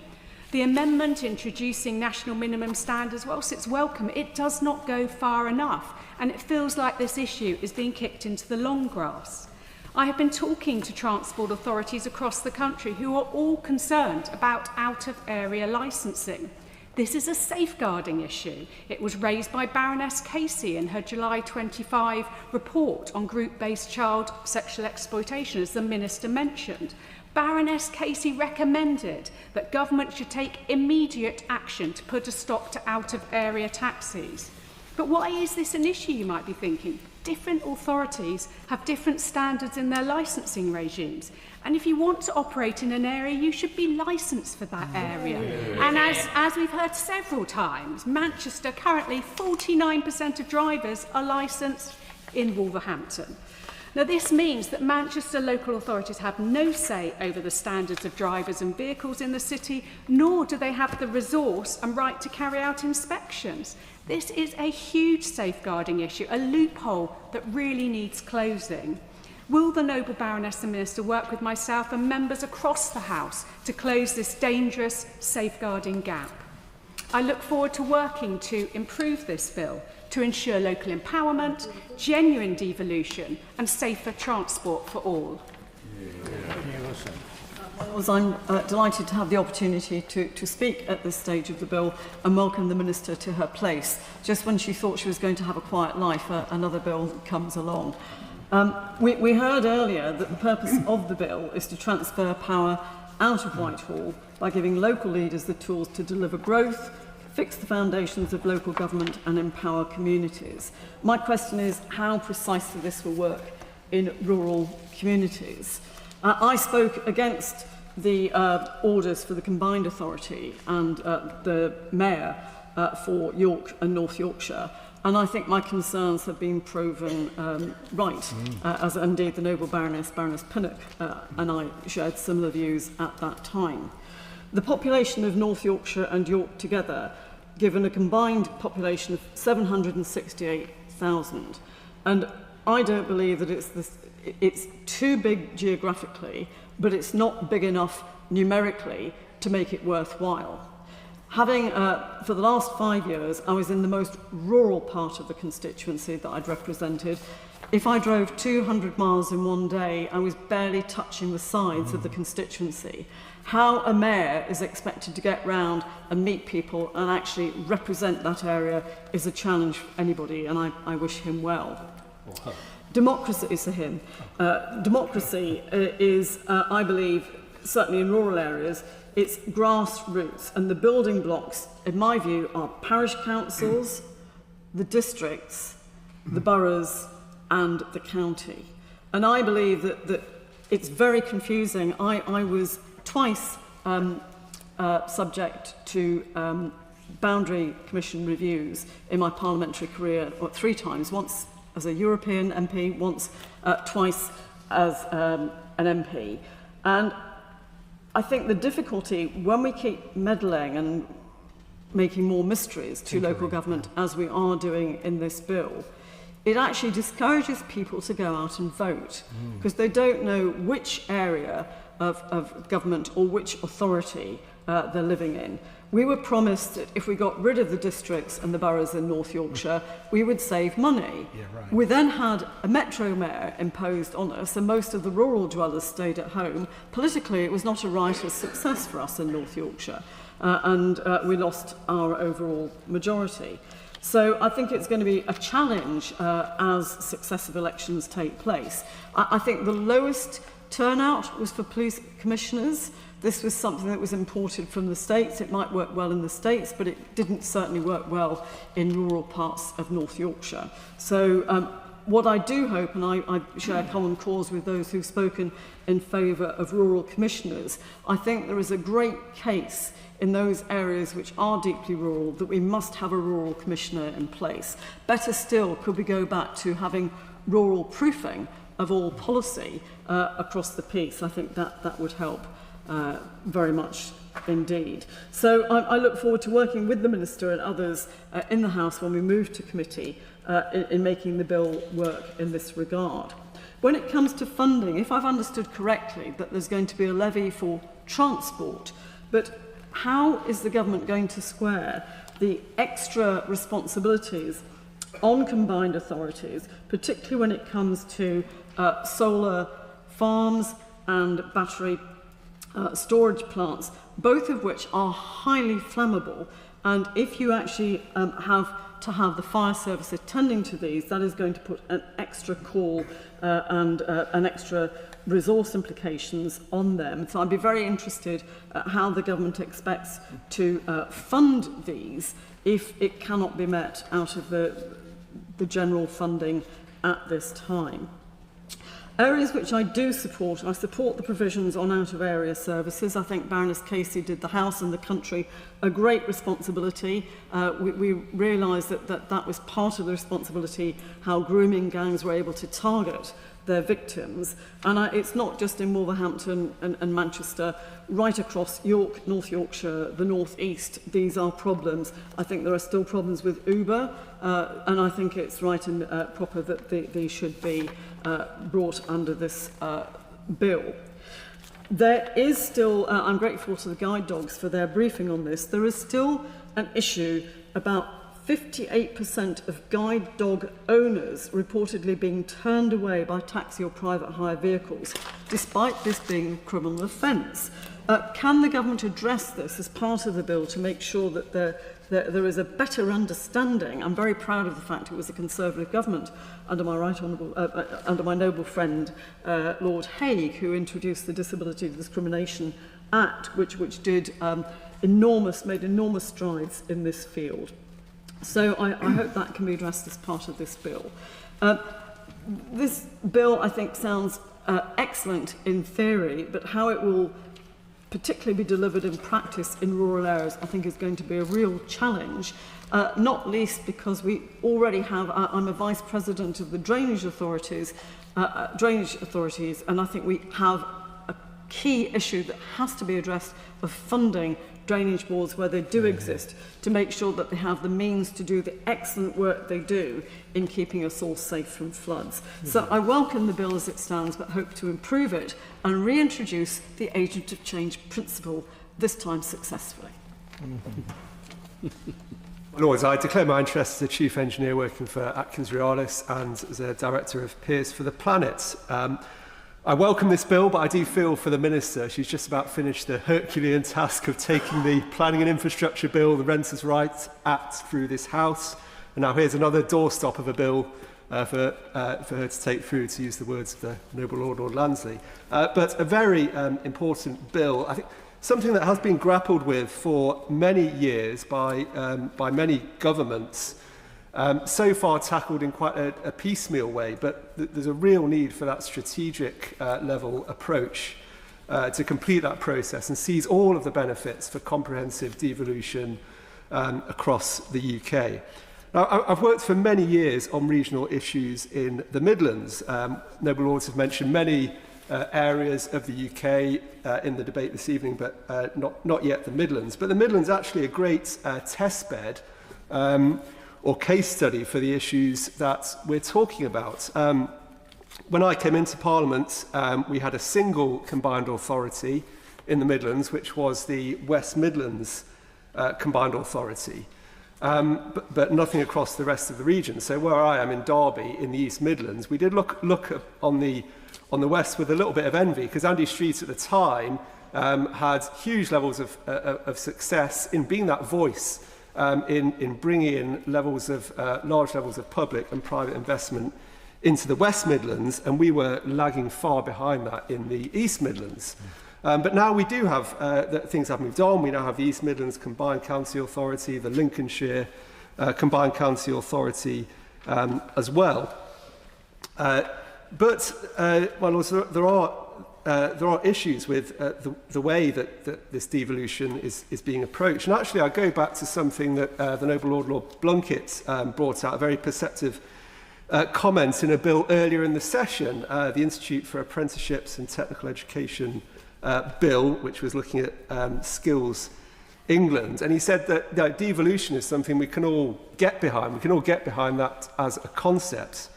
But in doing so, we do create joins, we do create barriers that were not present before, and we have to learn how to get through those barriers that we've created. Because when I've observed a lot of the legislation going through the House in this session, there are many areas where that's a problem. For example, I've talked about skills. Now, the government's approach to skills in Skills England has been driven through combined authorities. Now, in the Midlands, even though we now have 3 combined authorities, around half the population of the Midlands lives in areas outside of a combined authority, so they can't take the benefits of some of these initiatives. And we've seen the same in the Social Mobility Committee, which has just reported in the approach to social mobility. The Youth Trailblazers, again, being driven through combined authorities. Now, of course, that will be resolved in time in the government's plans. But even when we move to a model of strategic authorities that cover the whole country, we will need to break down those barriers. And I would suggest that a pan-regional level is the best place to do that, to look at investment into regions, to look at skills, energy, social mobility. There are areas that require that broader pan-regional approach. So I do look forward to working with Noble Lords in committee to think about how we can put in place more of a broader, perhaps a pan-regional structure into this, which is something that's brought out strongly in the government's white paper as well. Now, the bill, my second point, the bill is surprisingly silent on energy. And if we look at the areas of competence in Clause 2, we have a number of areas brought out: transport, skills, housing, etc., etc. But energy is quite conspicuous by its absence, and I think there is a need for clarity here on how these strategic authorities are going to, for example, work with Great British Energy, the role of regional energy strategic plans, local area energy plans. So I think that does need to be, we do need to have some discussion in committee on that, on how energy is going to be factored into the role of these new strategic authorities. And environment as well, as we are retreading some of the discussion that we had in the planning and infrastructure bill, but the planning role of these strategic authorities does need to align with the strategic priorities of the country. So environment, and net zero, it is carrying on from that earlier discussion we had, but I do want to bring that back in committee, how the planning system can better align with these strategic priorities to ensure that what gets built by strategic authorities aligns with those goals, and really to empower those strategic authorities to deliver on those goals. So to finish, the vision is there, my lords. I mean, many of the issues that the country has faced in recent decades can be traced back to that centralisation of power and actually opportunity. And the regions have been left behind, that geographic inequality that the Noble Earl Lord Devon mentioned. And the way to resolve that is to devolve power, to devolve resources, and use all of that local knowledge to revive the regions and not least deliver the economic growth agenda of the government. My Lords, I'm not going to disappoint the Noble Lord, the Earl of Devon, and I will speak about Cornwall, and I will mention our brothers and sisters in Devon as well at a certain point. But, my Lords, a serious point. Cornwall is in the, as members will know, is in the far southwest of the United Kingdom, only further southwest of the Isles of Scilly. And it is a nation that is surrounded, a Celtic nation that is surrounded by the ocean primarily, and a little bit of the River Tamar as well. And it is an area of the country, together with parts of Devon in the Tamar Valley, that were part of the first industrial revolution, not just in this country, but globally, in terms of its extraction of minerals, of tin, of copper, international trade with the Phoenicians way back in classical history, and a nation that is now looking at providing the nation with the minerals of lithium, so that in Somerset our one and first gigafactory can actually produce its output with British raw materials. It's also a nation at the moment that is surely one of the first sources of quality food and drink and all of that area. But perhaps culturally, and culture has been mentioned a great deal in this debate, it is the only part of the realm outside of Ireland, Wales and Scotland that has its own language, that of Cornish, which is recognised by the Council of Europe through the Charter for Minority Languages, and recognised by the government as well. So this is an important part of the United Kingdom. And although most of my colleagues here have been very critical of the government and its proposals at the moment, the one thing I will definitely congratulate the government on is Steve Reed's announcement that last week, I think, or 2 weeks ago, that Cornwall should have a single, let me get it exactly right, so I've got this right, the single foundation strategic authority. And that has been very much welcomed through the work of Cornwall's 6 members of Parliament, 4 Labour, 2 Liberal Democrat, and indeed the leadership of Cornwall Council under its Liberal Democrat and independent leadership. So I want to thank the Minister for that move forward and the clarity that there is and the importance that people in Cornwall, I should explain, I'm not Cornish myself. My family were migrants from Denmark in the 10th century into Suffolk, but residents in Cornwall feel that personality of the land they live in, that culture is of importance to them, not just those that were born and have long traditions there. But my questions to the Minister are this, with those congratulations. Firstly, will all strategic authorities be able to become members of the Council of Nations and Regions? At the moment, that is quite an exclusive club in terms of authorities, and in the past Cornwall has been excluded from that, even though its terms of reference are it is or it makes it sound like it's all authorities with devolved responsibilities. And clearly, all strategic authorities would have that. Secondly, clause 51 of the bill allows the established strategic authorities to come back to the Secretary of State and ask for extra powers. Now, I think that is something where we don't want to see a caste system in terms of strategic authorities. I think that's very dangerous for the future. And so could that ability to ask for further devolution be something that could be moved out to all strategic authorities? My Lords, I do welcome the Secretary of State's announcement. I'm sure my colleagues would hope that a similar thing could be extended elsewhere, but I do welcome it for Cornwall.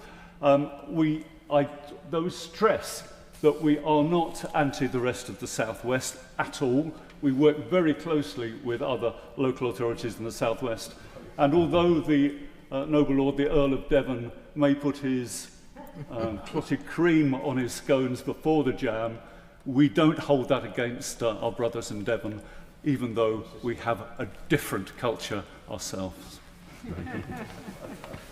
My Lords, I rise very briefly to raise one particular issue at this second reading debate on a bill which I am very pleased to support. This issue is the need for legislative change to address out-of-area taxi licensing, which has been raised several times in the debate today. This is a part of a campaign led by the Mayor of Greater Manchester, Andy Burnham, who, by the way, is quite popular, and council leaders in the devolved Greater Manchester Authority, entitled Backing Our Taxes, Local, Licensed, Trusted, which calls for more local accountability to drive higher taxi standards, stronger public safety, and safeguard the livelihoods of drivers. As a former chair of the Licensing Committee on Manchester City Council, I welcome this initiative. At report stage in the other place, as we've heard already today from the Minister, the Government introduced an amendment to the bill which would provide the Secretary of State for Transport with the power to introduce national minimum standards for the licensing arrangements for drivers, operators and vehicles. This should present a valuable opportunity for greater consistency, improved public confidence and improved support across the sector. However, its success will depend on the reasonableness and appropriateness of these standards, and most importantly, on their implementation and ensuring compliance with them. The bill does not yet set out what these national standards would be, but this can be further debated as this bill progresses in this House. But while it is very positive that the Government are willing to add taxi and private hire services into the scope of the bill, a key concern remains, as we've heard on several occasions tonight, that out-of-area operations remain unaddressed, and this was particularly highlighted by Baroness Pigeon in her contribution. As the Minister referenced, Baroness Case's national audit on group-based child sexual exploitation highlighted the challenges that out-of-area taxis have presented to local authorities trying to enforce standards to protect children at the risk of child sexual exploitation. The report, as Baroness Pigeon noted, recommended the Government should take immediate action to put a stop to out-of-area taxis and bring in more rigorous statutory standards for local authority licensing and regulation of taxi drivers. The Government accepted the report's recommendation, including for the Department of Transport to take immediate action to stop out-of-area practices, as we've already heard, and also that we've noted that many licensees operate predominantly outside the district in which they have been licensed. And as a resident of Manchester, I see the numerous license plates from Wolverhampton every time I walk into my local village. The Mayor, Andy Burnham, and Greater Manchester leaders have supported Elsie Blundell MP, who has been championing the out-of-area issue in the other place, and tabled a new clause for an optional licence where you operate model that will give mayoral strategic authorities power to require that journeys wholly within their strategic area are fulfilled by locally licensed operators. There may be other options to this proposed amendment, which I'm sure we can debate at a later stage as the bill progresses. But what is most important today is that there is no clear government stance on advancing the Casey recommendation.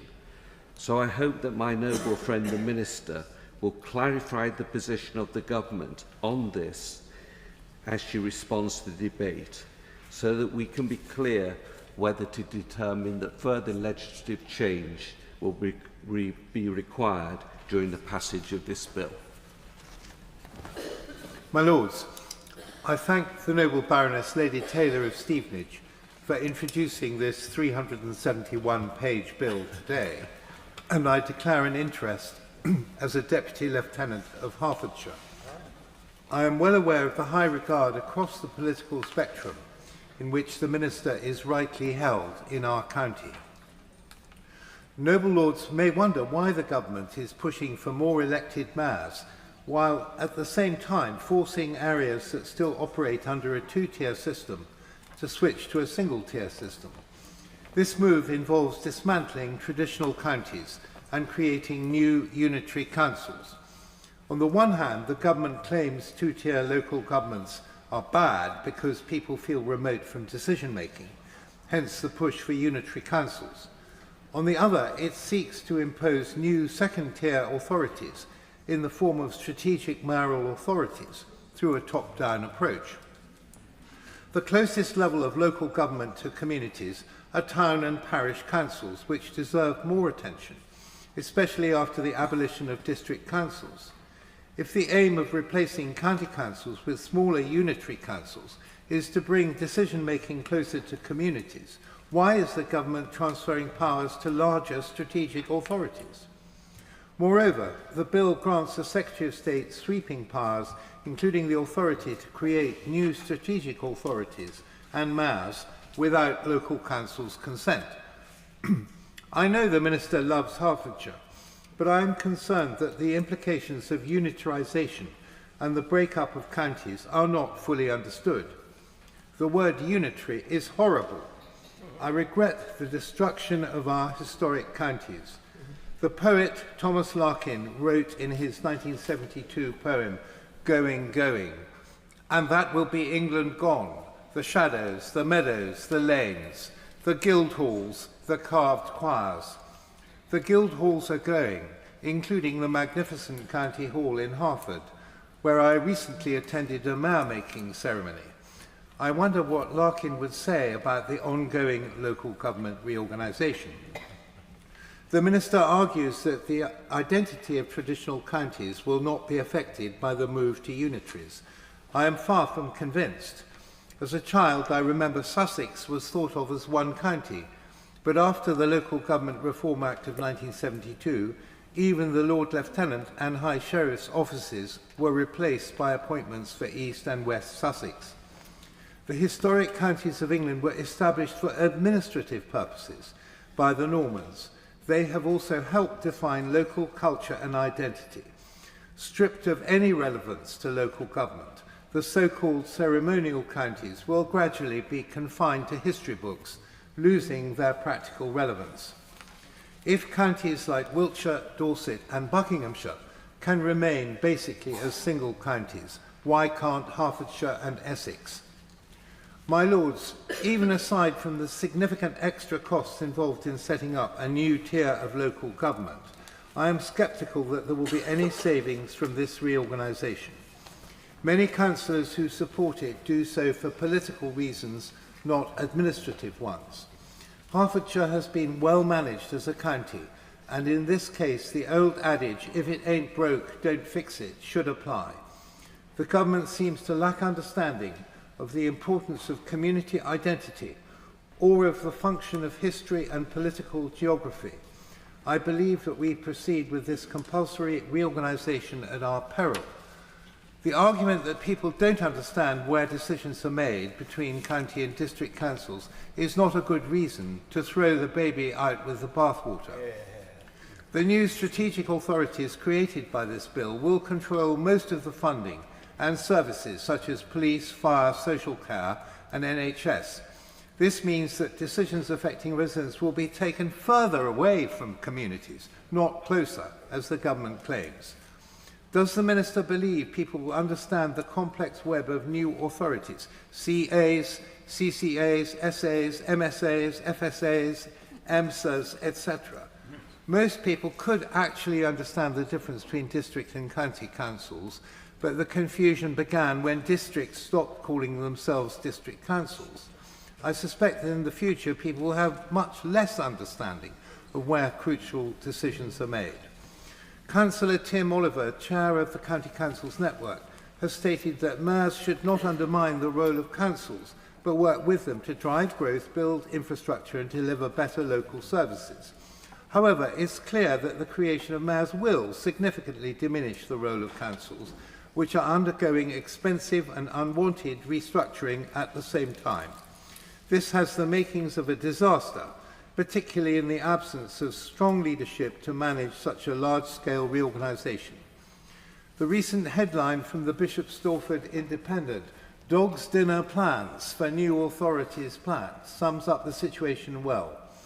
The Conservative group at Hertfordshire County Council staged a walkout on November 19th because they were given no option to vote against all three proposed options for unitary councils. I agree with Councillor Nick Cox of the Green Party, who said Labour's plans are a coup against local democracy, delivered with a smile and a flowchart. We're being asked to choose between 2, 3 or 4 unitaries, which is like asking the passengers to vote on the band's encore when the Titanic is already sinking. There is a credible alternative, a single county-wide unitary authority, with as much power devolved to local town and parish councils as possible.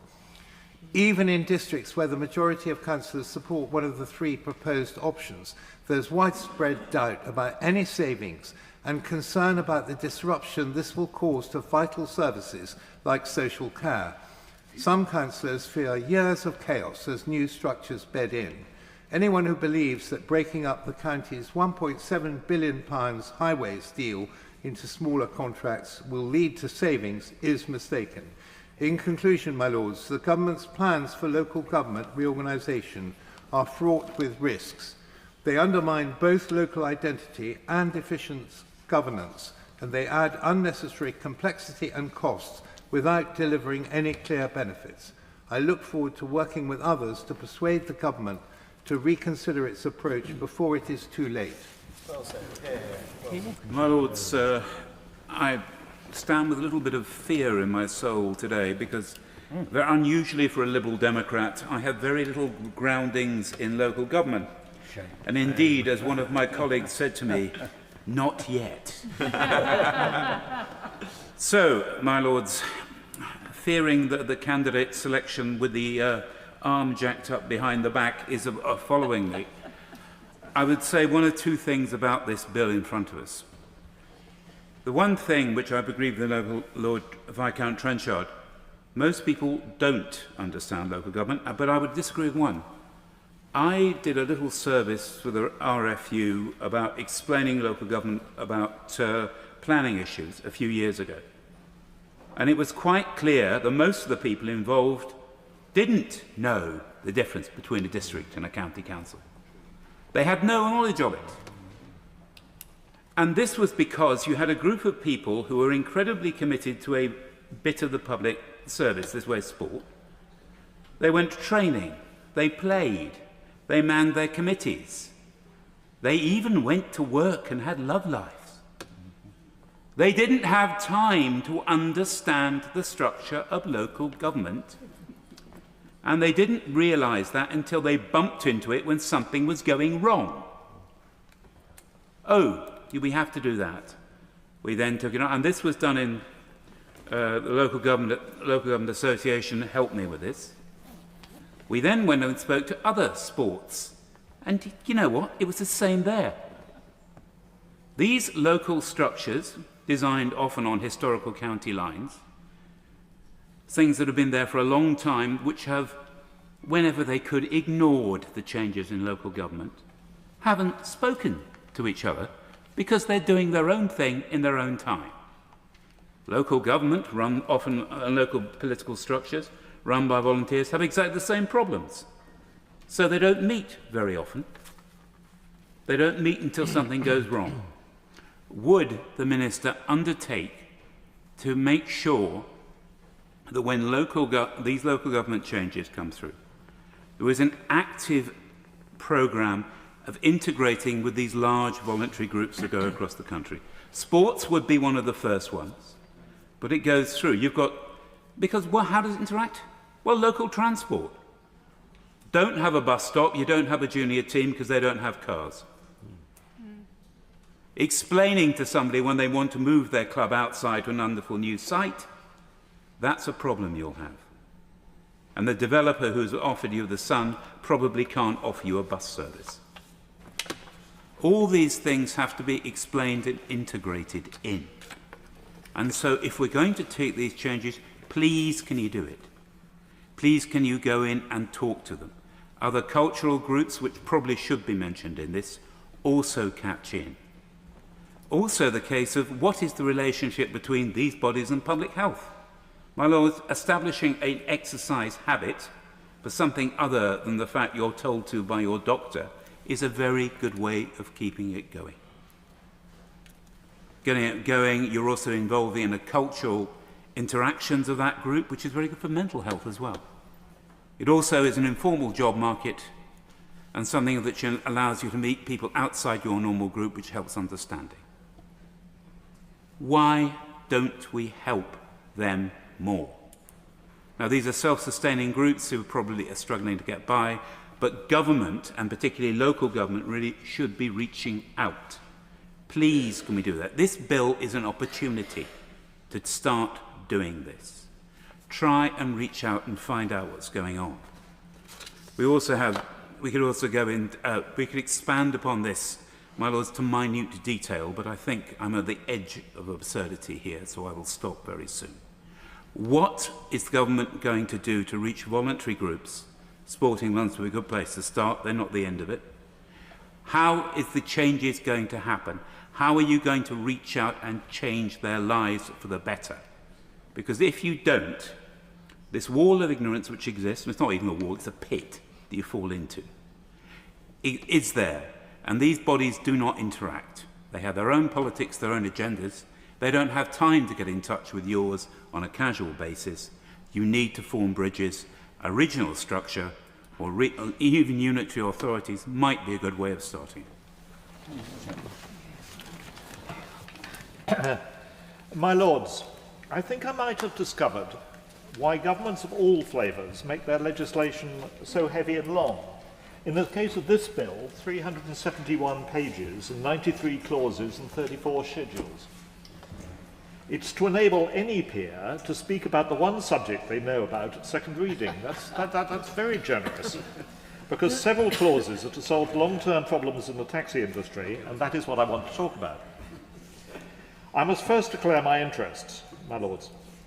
I have been connected with the taxi trade for about 45 years, and I own my own wheelchair-accessible licensed taxi. Historically, I was the group CEO of Manganese Bronze Holdings plc, who voluntarily introduced the first production wheelchair accessible London taxi in 1997.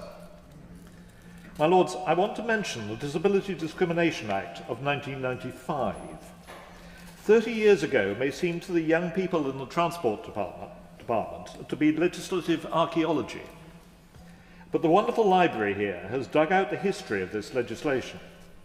In Section 32 of the Disability Discrimination Act 1995, it says that the Department may make regulations for the purpose of securing that it is possible for disabled persons to get in and out of taxis and be carried in them safely and in reasonable comfort. The government did not actually make the regulations, and the DDA Act was repealed and replaced by the Equality Act 2010. The same clauses were carried through in Section 160 of that Act, but the same inactivity was carried through too. The House of Lords did post-legislative scrutiny on the Equality Act and disability, and the Liaison Committee did so again in 2021.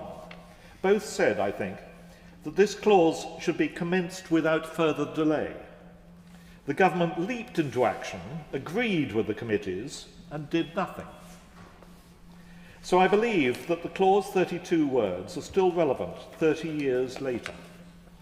The Department may make regulations, but hasn't bothered to do so. And still, disabled people with flat batteries are pushing their wheelchairs uphill. My Lords, these words pose an obvious question.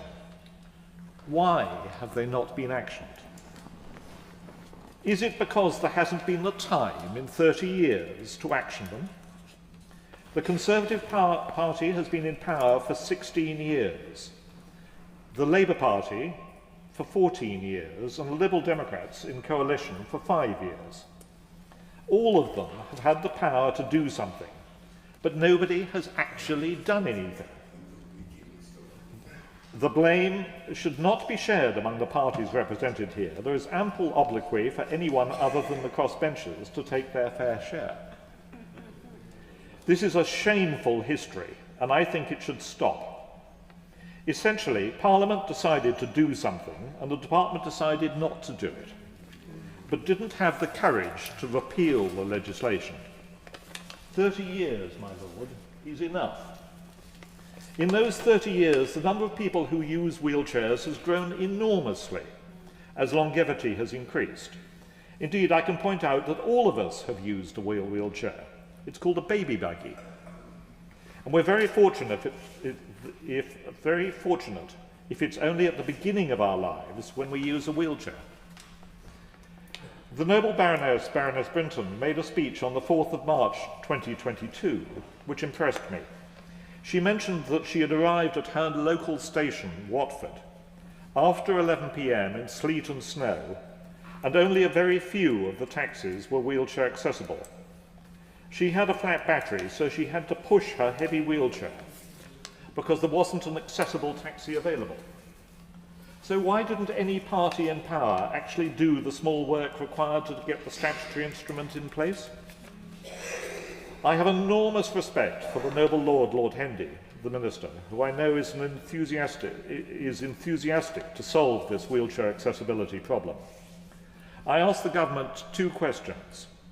Has the Department drafted the statutory instrument needed by Clause 32 already? I presume that was 30 years ago. When can we see it proposed?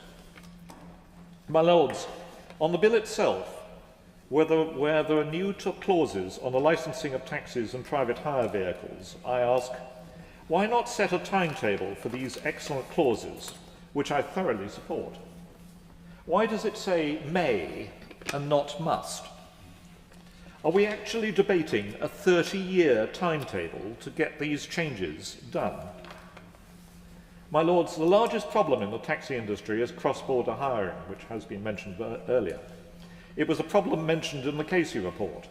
If a taxi driver can be caught in a crime and lose his licence, but carry on working the same place with a new licence from somewhere else, then this change to enlarge licensing areas should be made.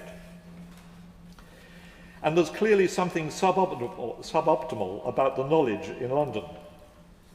Butterboys, the London trade's name for newly qualified drivers, has spent 3 to 5 years memorising knowledge which is inherently computable. It can be done better on an iPhone than in a brain. because the answer to the question, how do I get from the House of Lords to Carey Street, changes from day to day, depending on who is digging up which road and then staring at the hole. My Lords, there may well be a significant problems with the rest of the legislation, but I support these taxi clauses. And I will be proposing amendments to compel the government to bring forward the inclusion of wheelchair accessibility to taxis, a matter agreed no less than 30 years ago. My Lords, I want to reflect on the journey that has led to this bill before us today. English devolution has not arrived all at once. It's been shaped over time by successive governments of different political parties, each building on what came before. From Lord Heseltine's championing local leadership in economic regeneration, to my late noble friend Lord Prescott, whose Northern Way set out the economic opportunity of stronger regions, and the noble Lord O'Neill, who worked with George Osborne to translate that economic logic into the modern mayoral model. While their contributions were informed by different political traditions, they were bound by a shared belief that this country succeeds when power is closer to the people it serves and reflects their needs and aspirations. Because of that shared endeavour, the landscape has changed dramatically. 8 years ago, there were no metro mayors in the north. Today, we have 9, representing several different political parties. I'm sure sometimes difficult as well. Building on that cross-party progress, I welcome this bill's ambition to standardise and strengthen the powers available to mayors and combined authorities that are made up of council leaders. It offers a clearer framework for how devolution should operate and moves us beyond the ad hoc deal-making of the past. And it sets a strong direction for the future that devolution is not a patchwork experiment, but a permanent and essential part of how we govern. The powers in this bill over skills, transport, housing, regeneration, health and well-being are exactly the areas where local leadership can make the biggest difference. Because out there in the real world, the challenges people face are not neatly divided into departments, but are intrinsically connected and overlap into varying government departments. That's why decisions taken locally and regionally better reflect need. A lack of affordable housing affects employment. Poor transportation limits access to training, and health outcomes are shaped by all of the above. As the Mayor in my region, Kim McGuinness, tries to address child poverty, she is using her formal powers and wider convening role to help her do this. And she strongly supports the ending of the 2-child limit to benefits announced by the Chancellor recently in the budget. If we don't give our mayors the powers to address all of those challenges, we shouldn't be surprised when the same problems persist. This bill gives them a more complete toolkit, and I hope we continue to build on this as devolution evolves. But tools alone won't get the job done if they don't come with the resources to deliver that change. Too often, mayors with clear mandates have to return to Whitehall to bid or make the case for funding when they want to act. That is neither a good use of their time, nor is it consistent with the spirit of devolution. So I also welcome the move towards longer-term, more flexible funding settlements, and I hope this becomes the standard across all devolved areas. But fundamentally, if we want accountable mayors who are actually responsible for the destiny of their localities, we must go further than that by allowing them to raise and retain revenue. That is why I was also pleased to hear the Chancellor announce a discretionary visitor levy in last month's budget, which I hope will be a first step towards a new era of fiscal devolution. Ultimately, politics is about achieving outcomes, not changing governmental structures. But should we really be surprised that when the decisions are made at a distance from the people they affect, they often lead to worse outcomes? Devolution gives local leaders the ability to act on the priorities that matter to their communities, to create jobs, improve public services, and ensure that growth is felt more widely. I support this bill because it moves us further along that path, and I hope we continue to build on it.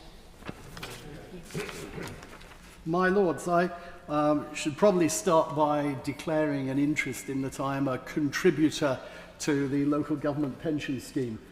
Sadly not able to take any money out of it as yet, but I know that it is going to be in good hands. I'm particularly pleased to follow the contribution by my noble friend Lord Borwick, whose wife Victoria I served on the London Assembly with for 2 terms. She was a wonderful Deputy Mayor of London and set a very high standard for the rest of us to follow. I particularly agreed with Lord Borwick's comments on disabled access to taxis, and Jamie, I have to say, if you bring forward that amendment, I would be delighted to support it and to help it as well, because it is about time. I agreed with much of what the noble Lord Bradley and the noble Baroness Pidgeon had to say about out-of-area licensing. Whilst I was in London, I visited cab drivers and would go out with them to see some of the challenges they faced around London. And I was quite often dismayed to see the number of out-of-area plates from towns around London that were plying in the centre of town, seemingly with no enforcement, even though we knew that the standard they had to pass to do that was far lower than a London cab standard would be. And that was in the days before Baroness Casey made her report on the grooming gangs, which only makes that type of licensing even more urgent. So I'm pleased to see the government bring that forward. It's 25 years since the noble Lord Harris of Haringey and I arrived at Romney House, just down the road from here, to take up our role as founder members, I suppose, of the London Assembly, which celebrates its 25th year anniversary, well, last year as it happens now. So I'm going to confine most of my other comments to London issues, because that's the area which I know a bit about. I was pleased to hear the Minister talking about the London-wide licensing strategy that's been added at a fairly late stage to the bill. I note that in the other place, Dame Meg Hillier, another former colleague of ours now representing Shoreditch and Hackney South, had some very technical questions to raise about the licensing strategy. And I will be interested to see how it develops as the legislation moves forward. I have some questions myself about London-wide entertainment and alcohol licensing, largely around the basis of why it's being done, why it was asked for, and what the objectives are, and how we will be able to judge whether this trial is successful before it's rolled out into the rest of the country, because local communities guard their local decisions on licensing very fiercely, and I think to take those away or to affect them at a higher level, there needs to be a very obvious benefit for making that decision further up the ladder. I'd also like to join Baroness Pidgeon's comments on the Assembly's powers and perhaps improving them. Something that I suspect many people here won't know is that in the 25 years that the Assembly has existed, there has been no occasion at any time when the Assembly or its committees have been able to amend or overturn the Mayor's budgets or the Mayor's strategic powers, despite the fact that that power was put into the legislation. And that's because those committees and the Assembly require a 2/3 majority to do it.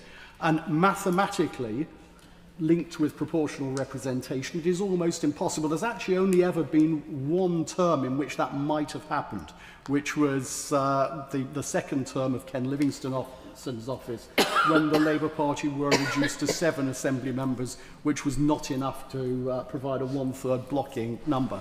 On that occasion, there were a number of deals done with colleagues in the Green Party, and I think the Mayor's conversion to Green policies was dragged along partly by the political necessity of having to get his budget through. I think it might also be...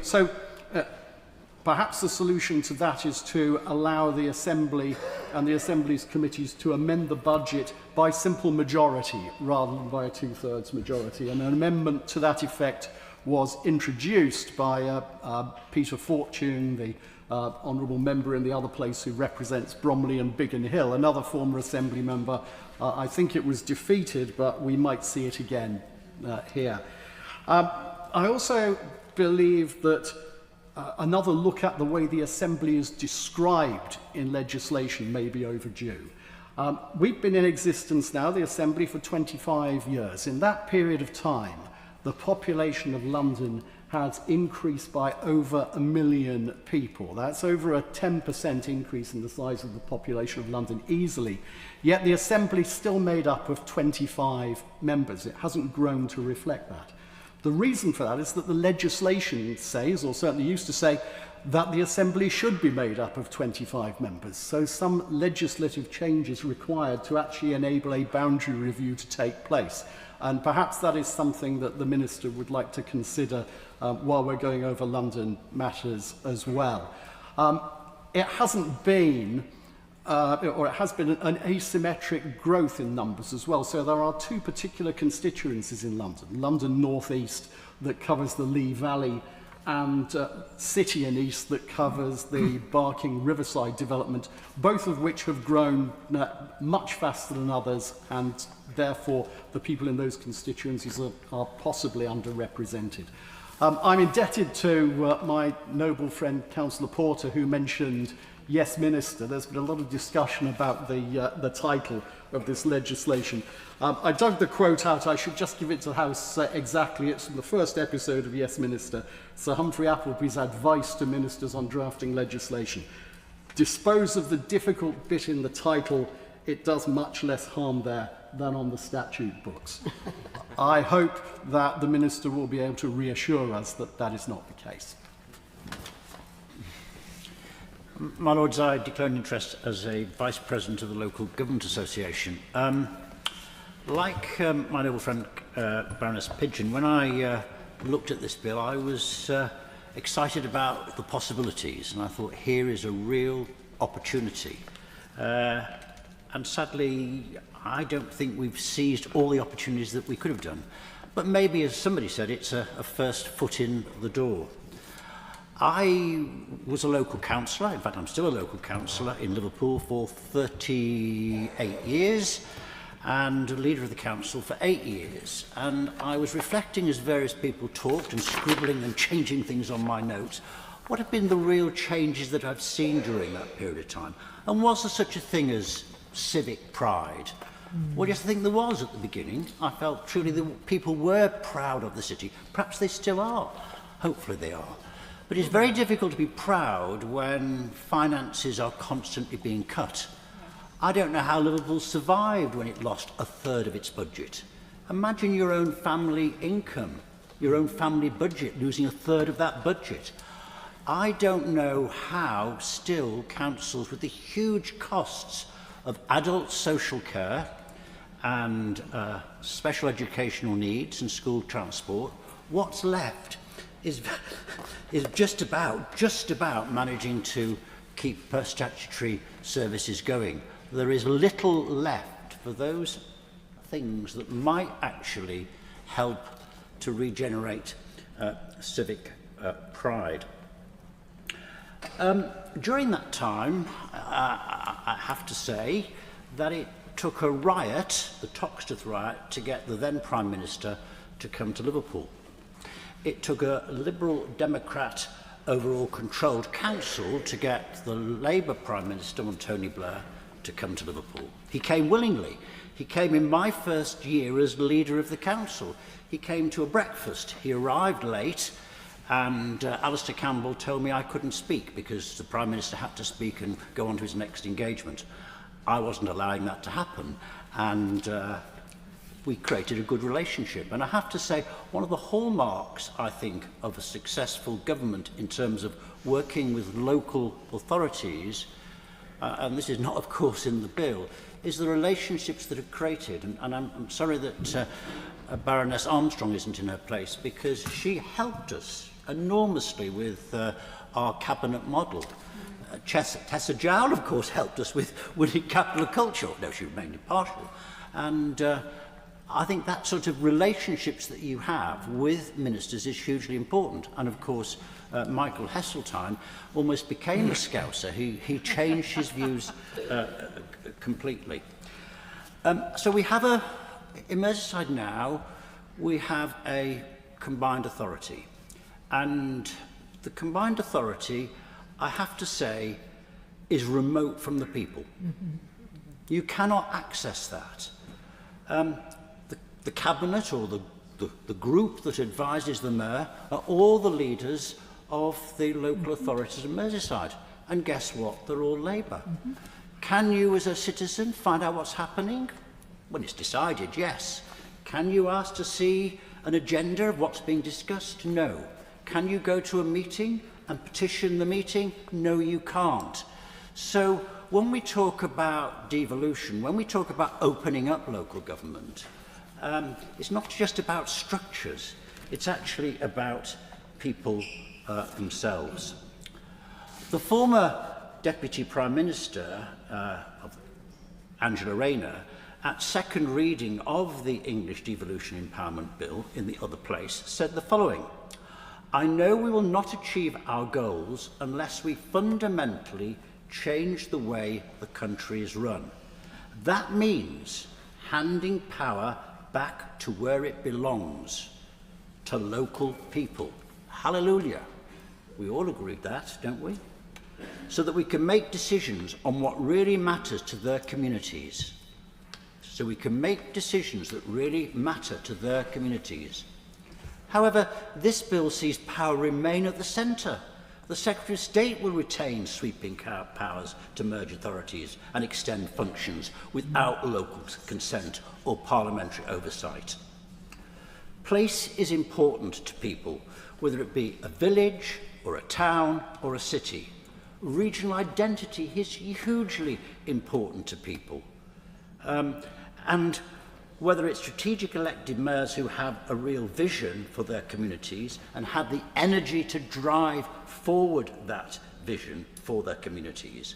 And two names come to mind, both with the same first name: Andy Street in Birmingham and Andy Street in Birmingham and Andy Burnham in Manchester. Real visionary champions for their combined authorities, while others have quite frankly been rather dull and not had the vision, not had the determination, and that is to the detriment of local government.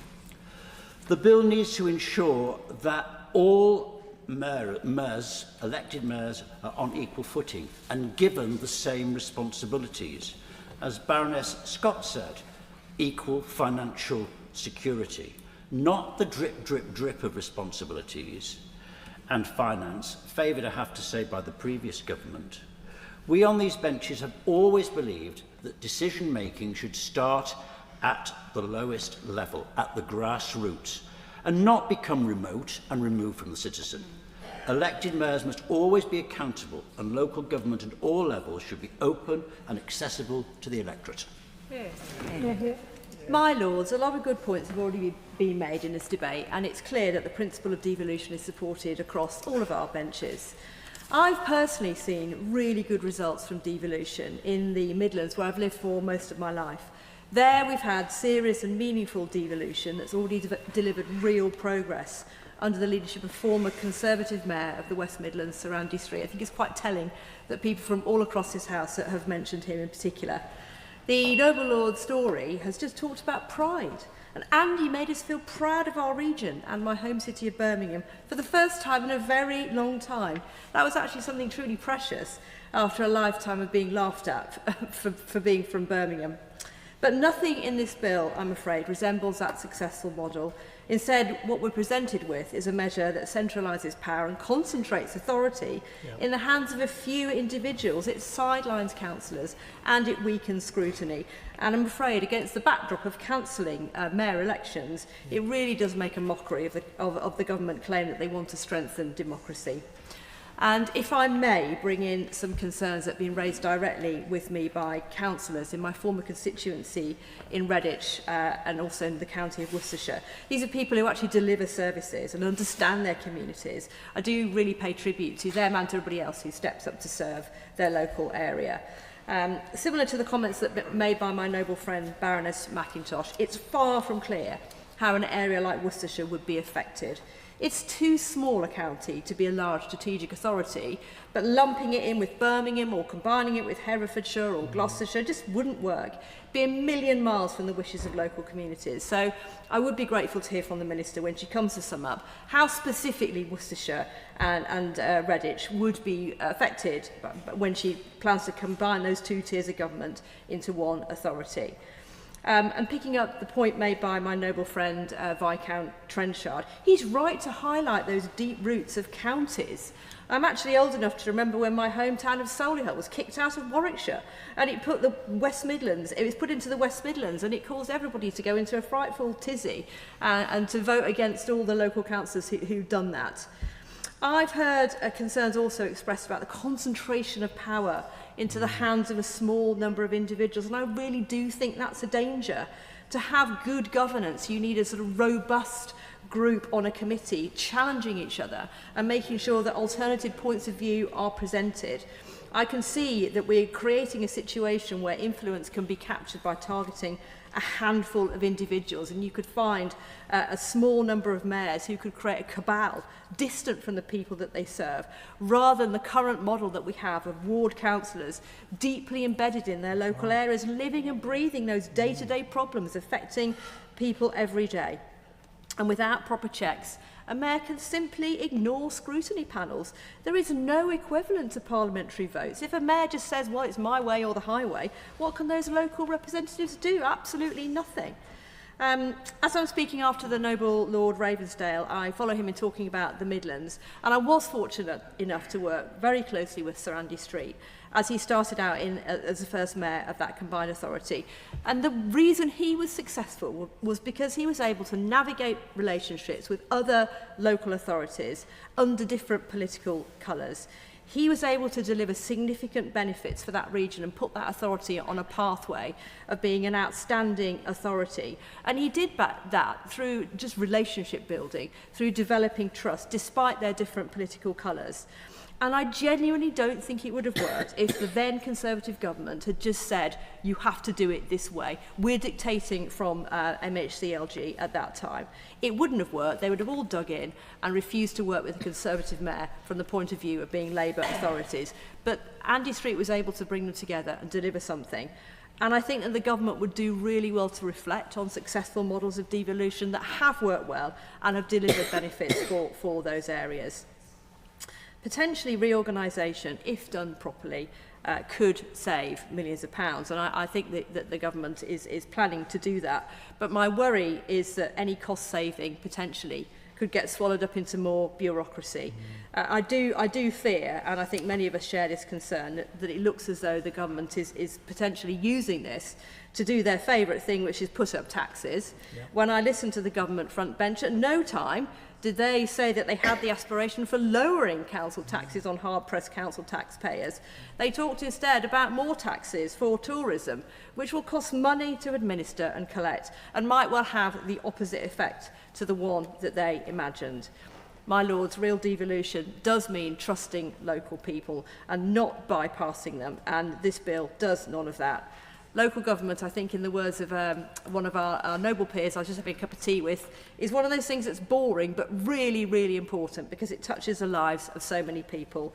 I think it's vital that we get it right, and I do hope the Minister will take on board the suggestions of noble lords to improve it throughout its passage. My lords, as a councillor on Kirklees Council in West Yorkshire, which is a large unitary authority with both a metro mayor and a combined authority, I both have an interest to declare and experience to share. Now, this has been a great debate to be part of and to listen to, because the passion for local governance and local democratic government has been apparent throughout the afternoon. Many issues have been raised that are important locally. Cattle grids, who knew? Taxi and private hire licensing, vital for safeguarding. And we've heard about different parts of the country, be it Cornwall or even Devon, and parts of the Lincolnshire, Norfolk, and West Midlands, and now Yorkshire. So this has been an important debate to have. It has, however, had rather a mixed response from various members across the House. We on these benches as Liberal Democrats are completely in favour of the principle of devolution. It's fundamental to our values, as is community empowerment, which should naturally flow from devolution. Unfortunately, the bill being debated encompasses neither real devolution, nor does it, unfortunately, empower communities. On these benches, we will strongly support proposals that enable either or both. At the heart of the chasm that exists between a Liberal Democrat and a government approach to devolution is an understanding of the essential purpose of local government. Successive governments have viewed local government as simply a necessary local service delivery function. Now, perhaps that notion has its beginnings in the statement made by Sir Keith Joseph when he was a cabinet minister in the early Thatcher government, that local government should outsource all its service delivery, and the council therefore would only need to meet once a year to agree the contracts. Since then, there has been a persistent trend of central government viewing the purpose of local government through that lens. Nearly 20 years ago, the Lions report into local government expressed a more positive purpose for local government as being one of place shaping in order to use powers and influence to promote the well-being of a community. Lions said that that approach was crucial to improving satisfaction through greater local choice and flexibility. It is this wider, more inclusive, place-shaping role that we on these benches support. It follows in the long line of great local government reformers and, indeed, of the 2011 Localism Act, which introduced the concept of subsidiarity. It is in that context that Liberal Democrats challenge the basis of the bill. We support a strategic authority. It should have greater democratic accountability and not be at the expense of local decisions made locally where they belong. During this debate, there have been many contributions to Part 1 and Part 2 of the bill, which established strategic authorities and the role of mayors. Now, strategic authorities do have an important role to play in place shaping, as we've heard, in both Manchester and in the West Midlands. Have been trailblazers, really, in doing that. But what is not acceptable to those of us who cherish local democratic decision-making are the powers given to a single person over a large area with minimal accountability, minimal community engagement, and little involvement of elected local councillors. The Mayor of West Yorkshire, for example, serves 2.5 million people, and the combined authority consists essentially of the 5 council leaders. So the Mayor will have very wide powers under this bill to determine a strategy, for example, of land use that will have a significant impact on local communities who will have been denied a genuine opportunity to have their voice heard. So where is the community empowerment in that? Where indeed is the local accountability and local democratic decision making? Now, my noble friend Lord Pack has rightly criticised the change to the mayoral electoral system. A supplementary vote fails the test of enabling the candidate with the widest support to be elected. So why has this system been chosen when others more effective in having a candidate elected with widest support have been rejected? A further undermining of transparency is the power this bill provides for a mayor to appoint up to 7 unelected commissioners. As it stands, this enables a mayor to appoint their mates to these roles, as has apparently already happened in some mayoral authorities, one not far from where I live, and at the very least, there need to be requirements in the bill for an open process of appointment, selection panel, and appointment.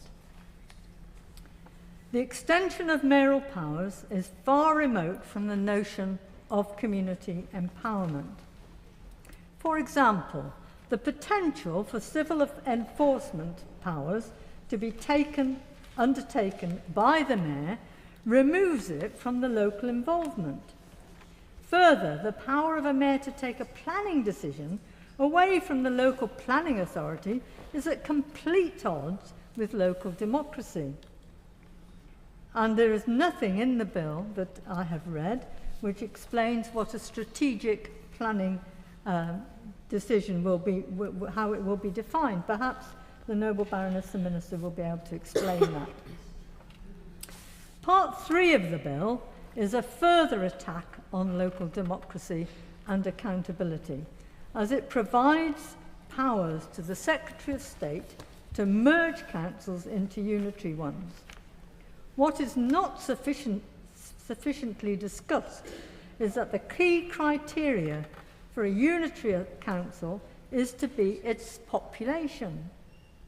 So numbers of people is going to determine the geography of the new unitary councils, not whether places coexist well with each other, work well with the other, or indeed is the will of the people.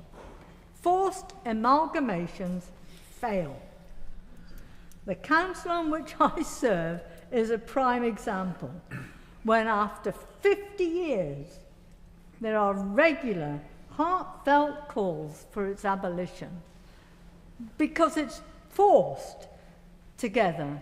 The great towns of Huddersfield, Dewsbury, Batley have been forced together when they really have not that much in common. And that is the danger of creating forcing unitary councils to come together in this way. There are elements of the bill that are welcome, you'll be pleased to hear, such as the local audit office. That is a very important move. Once the audit commission was abolished, there has been a lack of oversight and guidance for local audit. So that clause I welcome. And clause 58 is important because it gives a nod towards neighbourhood governance. So there's no clarity about what that might mean. And in any case, the Clause 58 provides a power for the Secretary of State, for crying out loud, to make the decision on what is a neighbourhood unit. Now, if we really believe in devolution, neighbourhood governance should be decided by the local council area, not the Secretary of State. And if there's one thing we're going to, I hope the Noble Baroness Minister will help us to change, it's that. Because that is at the heart of what devolution should be. That local people determine what neighbourhood governance should look like and what the area should be, and not the Secretary of State, who surely has got better things to decide on. And that is just one example of a ministerial power to override local decisions that are peppered, unfortunately, throughout the bill. So this isn't real devolution, and there's no fiscal devolution throughout in the bill either, which, as many members have said in their contributions, makes it rather empty, if the devolution rather an empty promise, when mayors are going to probably have to compete for resources from the Treasury. At its best, local government is greater than the sum of its parts. It is what matters most to the daily lives of people. And a plea from these benches is for government to start appreciating the power of vibrant, well-funded local government that enhances the lives of both the people who live there and the place in which they live.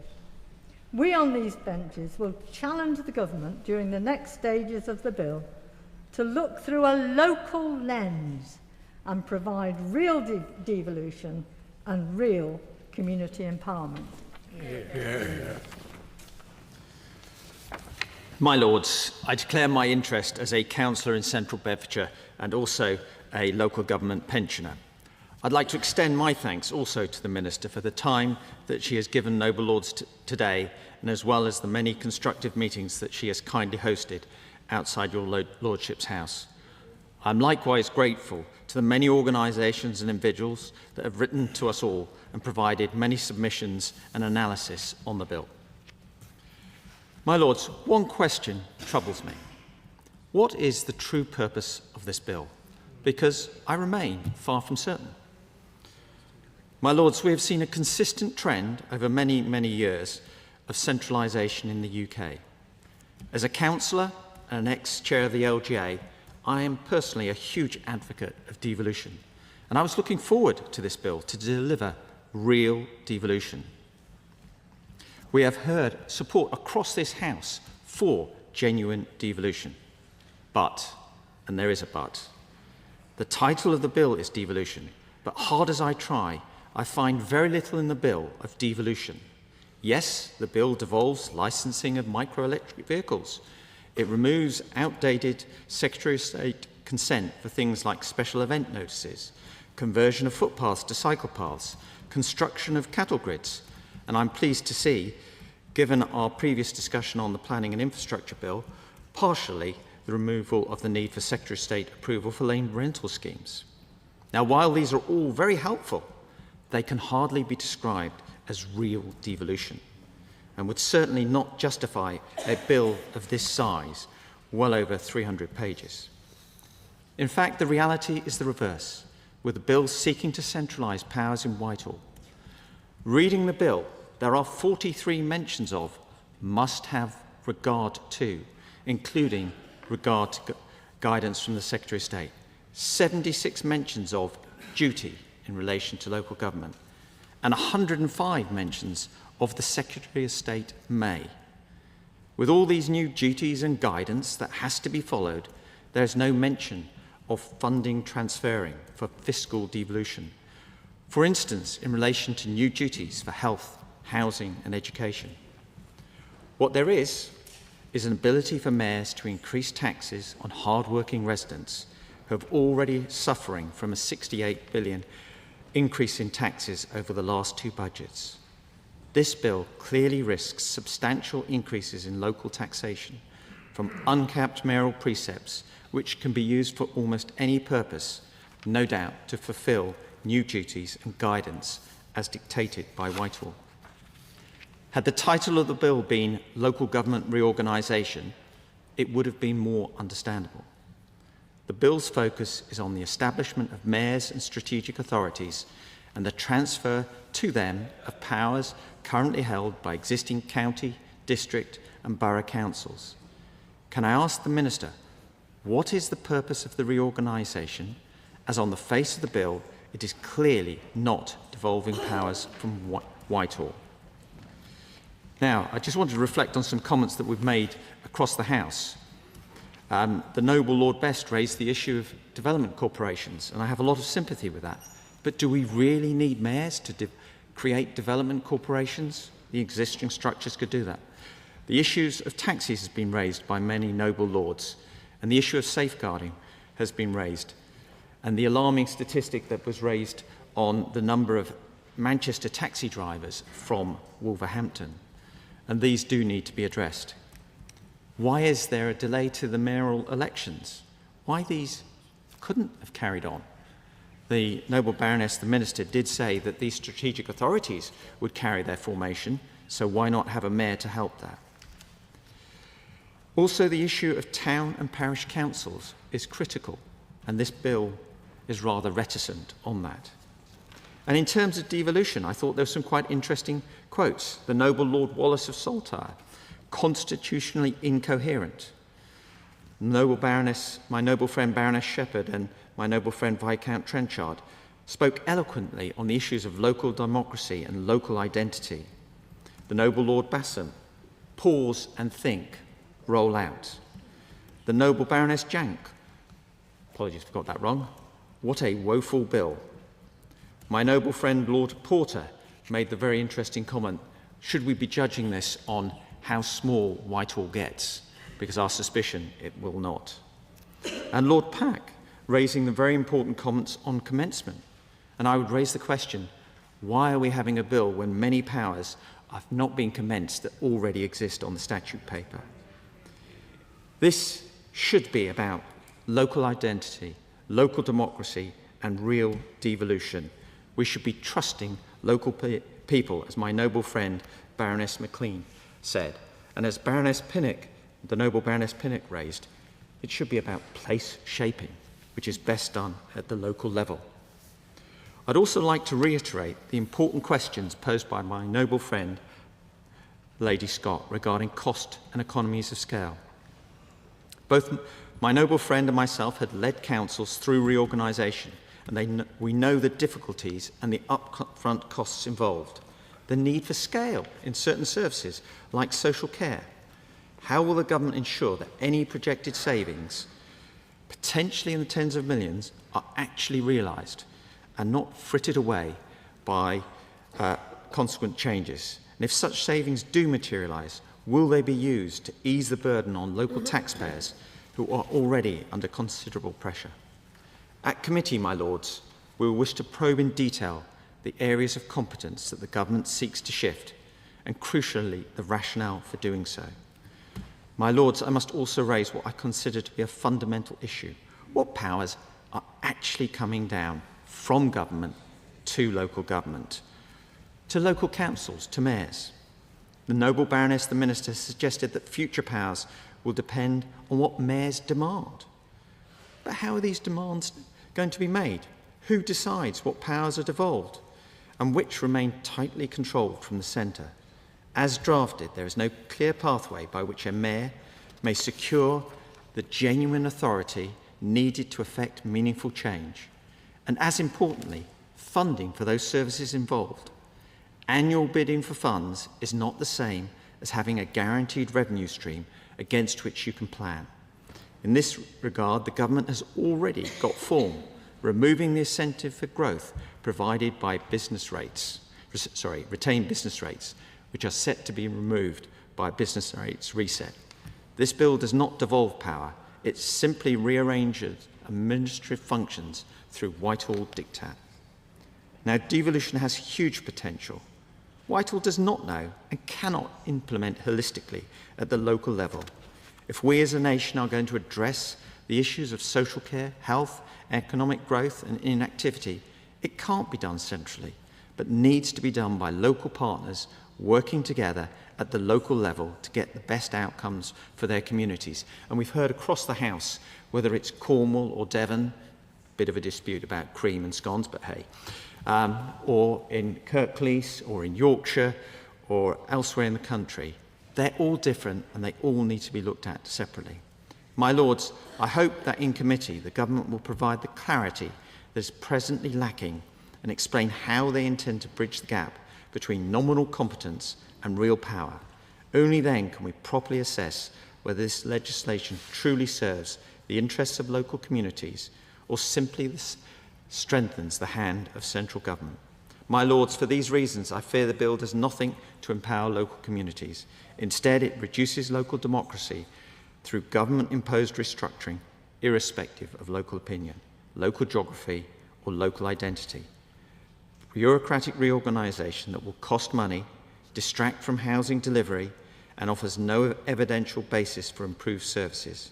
It risks higher costs for residents through the new mayoral precepts increasing borrowing powers, higher parking charges, and the creation of further layers of mayoral appointed officials.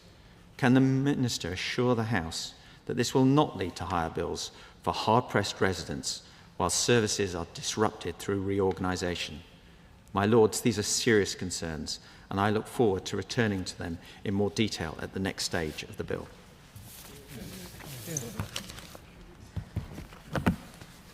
Can I thank noble lords from all sides of the House for their excellent contributions. It's been a very engaging and constructive debate, and for someone as passionate about devolution and local government as I am, it's heartening to hear that passion echoed around the chamber. We may have different views on how we do things, but I think that passion for moving some of the powers and funding that are currently held in this little bit of London to local areas has been echoed today.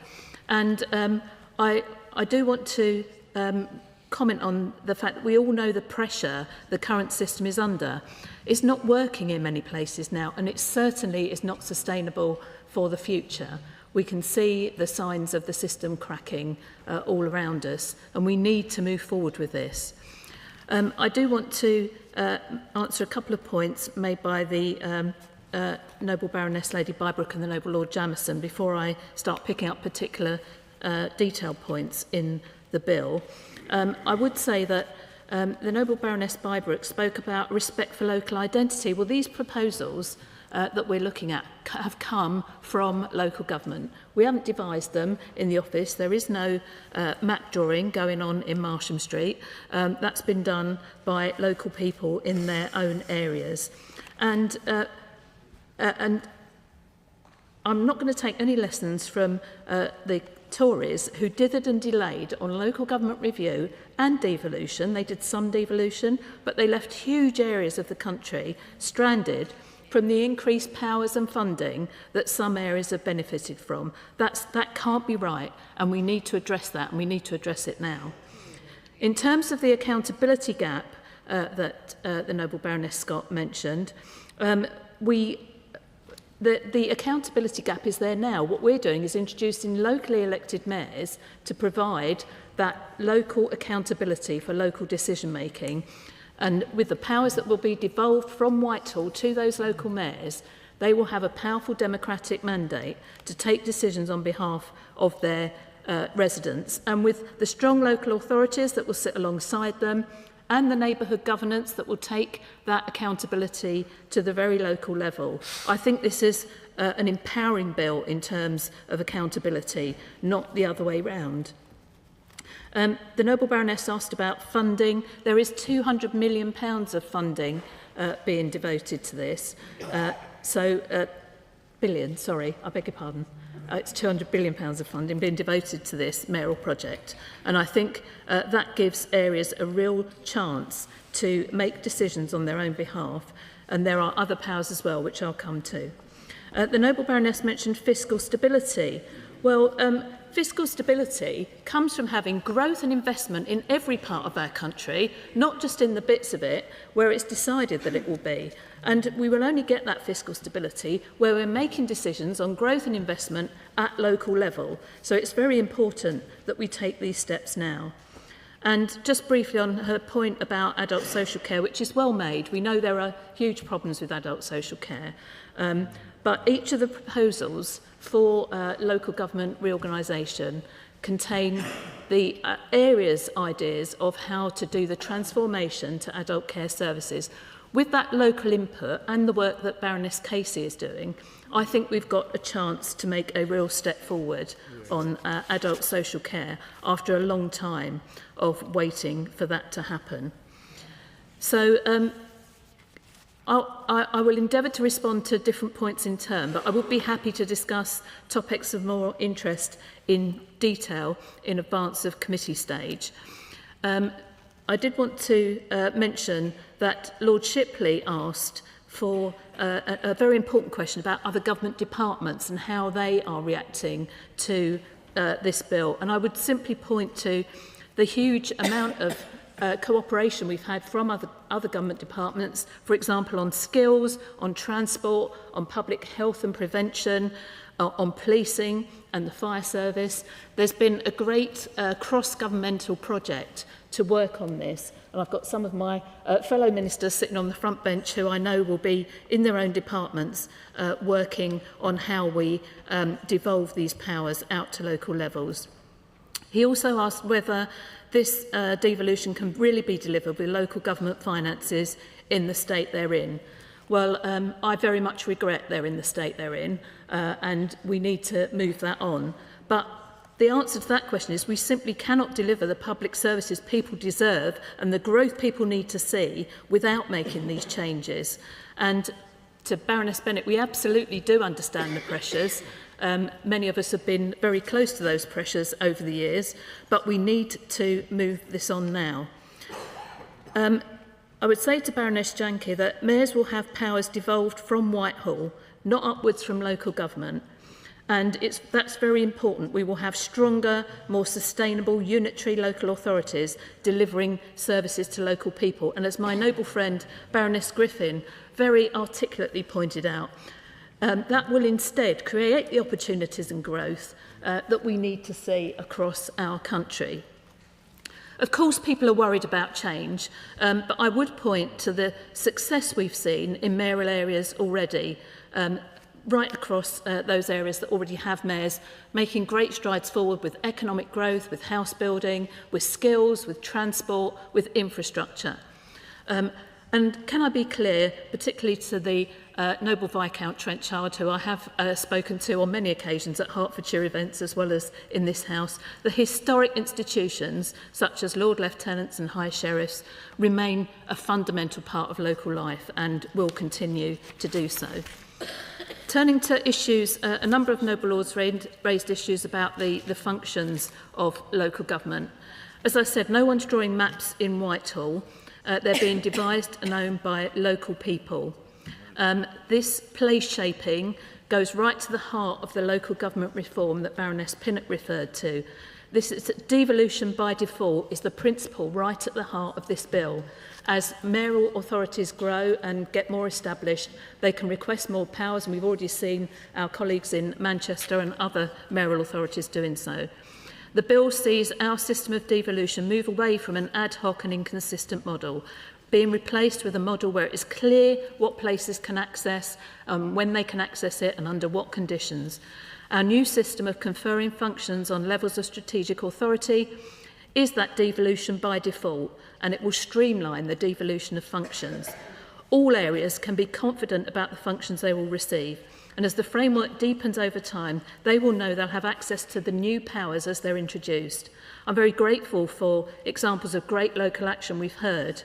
And my noble friend Baroness Elliott is right that accountable, responsible mayors must have the funding they need to deliver local outcomes and the right framework to demand further powers when they're ready to take them. The Noble Baroness Bybrook, Baroness Shepherd, Baroness Bennett, Viscount Trenchard and Baroness McLean all spoke about issues relating to the establishment and the expansion of functions. And the government's been clear, devolution can deliver growth, unlock investment and deliver the change the public wants to see. And that's why we want to see more parts of England benefit from devolution. Our engagement with councils to date has demonstrated there's a real appetite for this devolution across England. And the bill will streamline the process for establishing new strategic authorities. It's our strong preference for devolution to be locally led.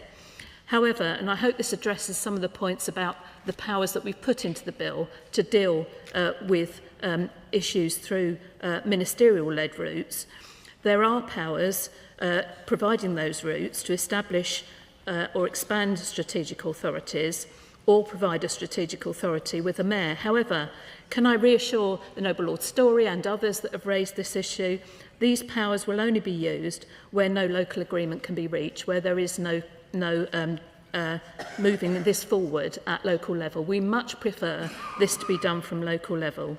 It will definitely be a last resort. They will be subject to conditions and statutory tests and will not be commenced automatically. Instead, they'll be commenced by regulations only when ministers consider it necessary and ensuring that Parliament does have the opportunity to engage further on this matter. My noble friend Lord Bassam's points on pace are noted. I'd like to thank him for all the work he did in Brighton. And I agree, we do need to establish stable unitary authorities as the foundation for devolution, and I'm grateful for his comments. I am going to briefly refer to the, as it's been mentioned in the debate many times, to the devolution priority programme mayoral elections, because although we had a question on it earlier, I think it's important to reiterate those comments as they were questioned by Baroness Scott, Lord Wallace, Baroness Shepherd, Lord Lansley, spoke about the importance of pace in the devolution priority programme associated to this, and Lord Pack mentioned this as well. Of course, we're committed to this extension of devolution. For Cumbria, Cheshire and Warrington, the first mayoral elections for the new strategic authorities will take place in 27, as those local authorities had already requested that that be the date for them. For Norfolk, Suffolk, Greater Essex, Suffolk and Brighton, and Hampshire and the Solent, which are all areas which currently have 2 tiers of local government, we have announced that we're minded to hold the first mayoral elections for those areas in May 2028, because we know mayoral devolution is most successful when mayoral strategic authorities are underpinned by strong unitary councils, and therefore holding elections for new mayors in 2028 will allow enough time for the reorganisation process to conclude and unitary councils to be well established. On the issues around why culture and heritage aren't included in the competence list, and a number of noble lords mentioned this, Lord Shipley, Baroness Pritchard and Baroness Griffin. The current list of thematic policy areas is deliberately broad and is intended to allow a wide range of activities to fall within the scope of the areas of competence. Many initiatives relating to culture, heritage and tourism would naturally be encompassed within the economic development and regeneration area of competence. And strategic authorities will remain key players in supporting culture and heritage initiatives locally. Many are already using their existing powers to support culture, heritage and tourism. Baroness Pritchard raised important points about the ability of local government and confidence in its institutions, how that can drive community cohesion. And she's absolutely right to say that, and that's why it's important that these institutions are stable and people have confidence in them. And Lord Ravensdale mentioned environment, which is the specific competence of mayors, and energy, which is the subject of new powers over local growth plans and strategic planning. On the issue around the appointment of commissioners, mentioned by Baroness Scott, Lord Shipley and Baroness McIntosh, I think Lord Shipley actually asked why they're not local government leaders. Well, they can be local government leaders if that's the way the mayor decides to take this. Local authorities will have critical new functions to undertake. They require representation on national bodies and joint working. It's not realistic to expect a mayor to do all of this on their own, and that's why mayors will be able to appoint and remunerate commissioners to lead on one of 7 areas of competence. helping to increase the capacity in mayoral strategic authorities. And Baroness McIntosh asked a question about rural communities in this respect. Mayors can set an expectation that one or all of their commissioners should focus on rural issues. This is rightly a local decision. The Noble Lord Fuller and many other noble peers have raised issues around local government funding. We're making good now on long overdue promises to fundamentally update the outdated funding system and its decades-old data. We're targeting money where it's needed most by properly accounting for local need and equalising local income. We're giving local authorities greater flexibility and certainty as we simplify the more than 30 funding streams that were there when we came into office, worth almost £47 billion through the first multi-year settlement in a decade, and giving local authorities that certainty over funding over multi-year settlements is really critical here. We will publish the local authority allocations later in December, and they will be subject to consultation and the usual parliamentary process. On the issue around mayoral combined authority precepts, to empower mayors to deliver change in their communities, they need to be able to spend their money effectively. Previously, mayors could only use their precept to raise money for mayoral functions. This didn't cover some areas vital to growth, like adult skills provision, but the bill will allow mayors to spend money raised through their precept across all of an authority's function. The introduction of a precept will need to be approved through the budget voting process within each strategic authority. And on council tax, we're committed to empowering local leaders to drive growth and deliver for their communities without placing excessive tax burdens on people. So we are delivering the long-awaited local government funding reforms and the multi-year settlements, and we're consulting on modernising and improving the administration of council tax to make the system fairer, more efficient and more transparent. That package builds a more sustainable, accountable and locally empowered system, focusing on the needs of communities. And on the local audit reforms, I think there's been a broad agreement that local audit reform was needed. And I agree with my noble friend Baroness Armstrong that audit is essential for public confidence. And when the whole of government accounts can't be cleared because of the issues with local government funding, something has to change. Local audit is vital for trust and confidence that taxpayers' money is being used wisely. We've acted decisively to clear the backlog, but significant further reform is needed. And last December, we published a strategy and consultation on measures to outline a road to recovery and set the system up for long-term sustainable success. And the bill delivers core elements of this strategy, creating a clear statutory remit for the local audit office to oversee and streamline the system. I hope that picks up the points that Noble Lords mentioned. And on the scrutiny of combined authorities and local public accounts committees, the Noble Baroness Bennett, Baroness Pigeon, Baroness Armstrong, Lord Evans all mentioned this issue. All combined authorities will be required to establish both overview and scrutiny committees and audit committees. And beyond these structures, the current system of accountability and scrutiny is guided by the English Devolution Accountability Framework and Scrutiny Protocol. We are reviewing both documents to reflect the changes brought forward by the integrated settlement and this bill. We recognise their scope to further strengthen the system of accountability and scrutiny for mayoral strategic authorities, and that's why we committed in the White Paper to exploring models for local public accounts committees and local accounting officers. So we're committed to strengthening accountability alongside the devolution offer, and we will confirm our policy approach in due course. There were many noble lords mentioned the very important issue of our parish and town councils. Baroness Scott, the Noble Lord Wallace, Baroness Janke, Baroness Bennett and Baroness McIntosh. The government values the role town and parish councils play. They're an important part of local democracy. There are no plans to abolish town and parish councils or change their powers.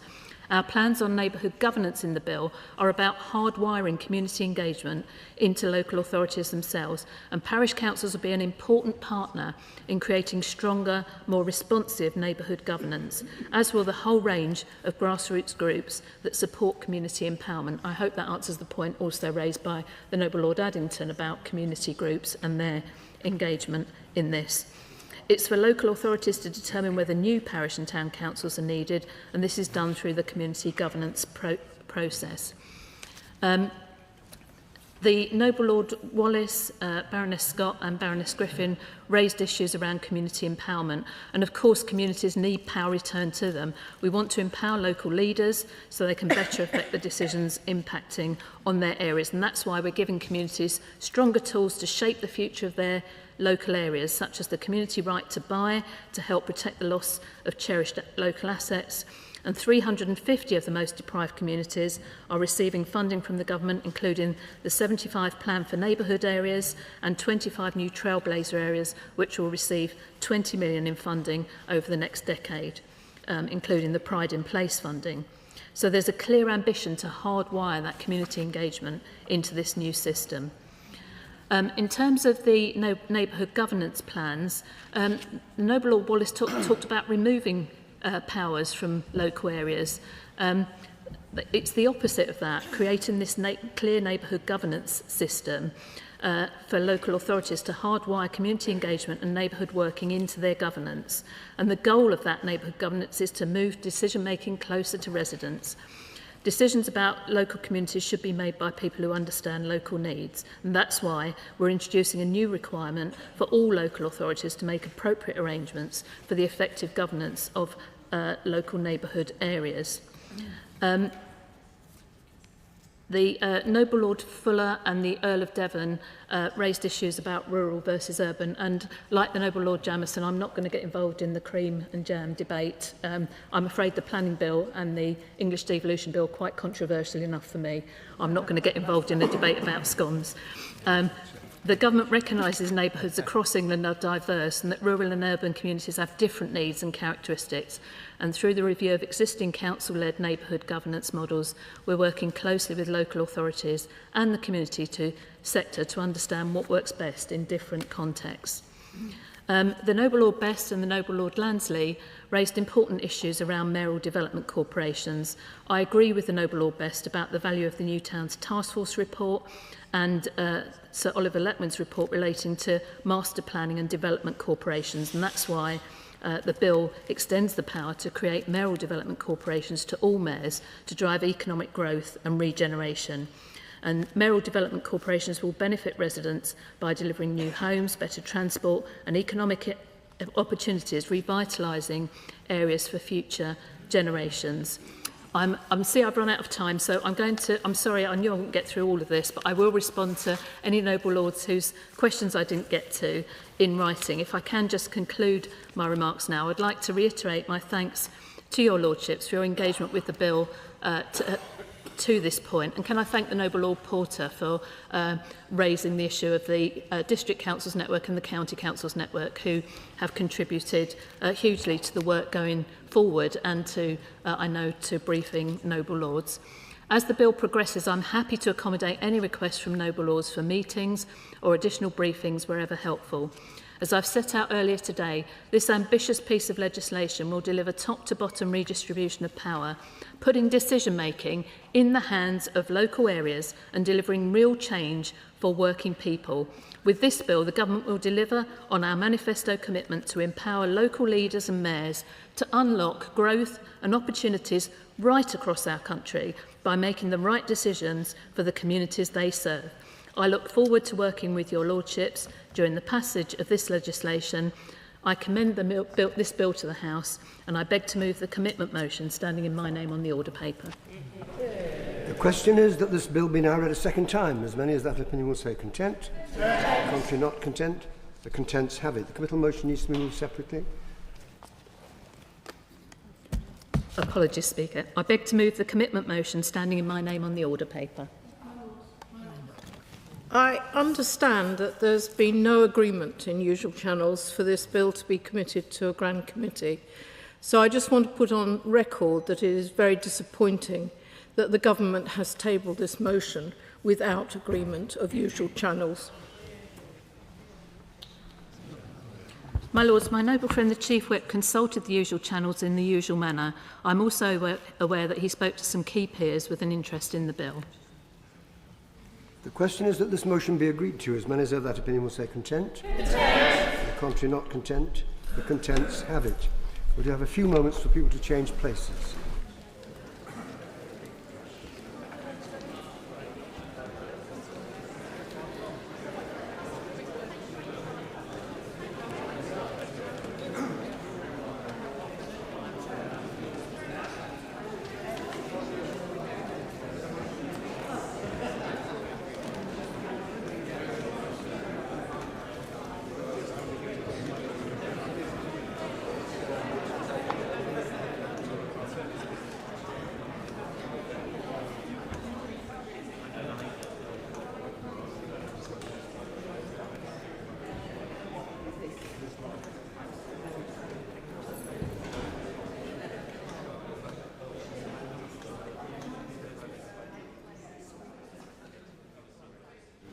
Questions on a statement made in the House of Commons on Tuesday the 2nd of December on the Angelini inquiry?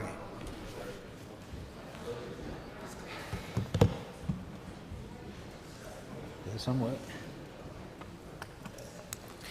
My Lords, I'm sure I join the whole House in welcoming the publication of the first report of Part 2 of the Angelini inquiry. It is a report that no one wished would ever be necessary, but one which now stands as a bleak and urgent testament to the failures that have left too many women feeling unsafe to go about their daily lives. We must start by remembering why this inquiry exists. The abhorrent murder of Sarah Everard, a young woman walking home by a serving police officer, which shattered faith, trust and public confidence. And it particularly hurts me to have to say that. Her death was not just a tragedy for her family and friends, it exposed deep and systematic rot. We must never forget the human cost. A beloved daughter, sister, friend, lost because protections failed. But this report is not solely about one individual. Its purpose is far wider. Part 2 was commissioned to examine not just the crime of one man, but the broader issues across policing and society: recruitment, vetting, police culture and standards, and the safety of women in public places. What this report reveals is disturbing and unacceptable. Too many women remain fearful, changing their routes, avoiding dark streets, altering their behaviour, not because of what they do, but because of what predatory men might do. The report puts it plainly, stating that somehow we have simply come to accept that many women do not feel safe walking in their streets. That must shock and unsettle every noble lord, because it should not be normal to adjust one's life out of fear of violence when walking home. And I welcome the government's recent commitments, notably the creation of a National Centre for Violence Against Women and Girls, and for the putting of police vetting standards on a statutory footing so that those with a record of violence against women and girls offences cannot serve in our police service. These are important steps, but as this report makes clear, and as the statement rightly acknowledged, there is no quick fix. We need consistent, nationwide standards across all forces. We need resourcing, training, cultural change. We need data which is comprehensive and transparent so that progress or the lack of it cannot be hidden. On that note, I hope the Noble Lord the Minister can finally perhaps give us a date on which the government will publish their violence against women and girls strategy. In the other place, in response to the question, the Safeguarding Minister simply said, "very soon," a phrase I know the Noble Lord the Minister is well acquainted with. Unfortunately, very soon has been the answer for quite some time. If the Noble Lord the Minister cannot give a date, perhaps he could explain to the House what is taking so long. Can he also set out whether it will include a clear published timetable for implementation of all of Lady Angelini's recommendations? Will it commit to robust data recording, not only of reported crimes, but of patterns, follow-up investigations, outcomes and resource allocation across every police force? In honour of Sarah Everard, and of all victims and survivors of violence against women and girls, this House must act, not tomorrow, not next year, but now.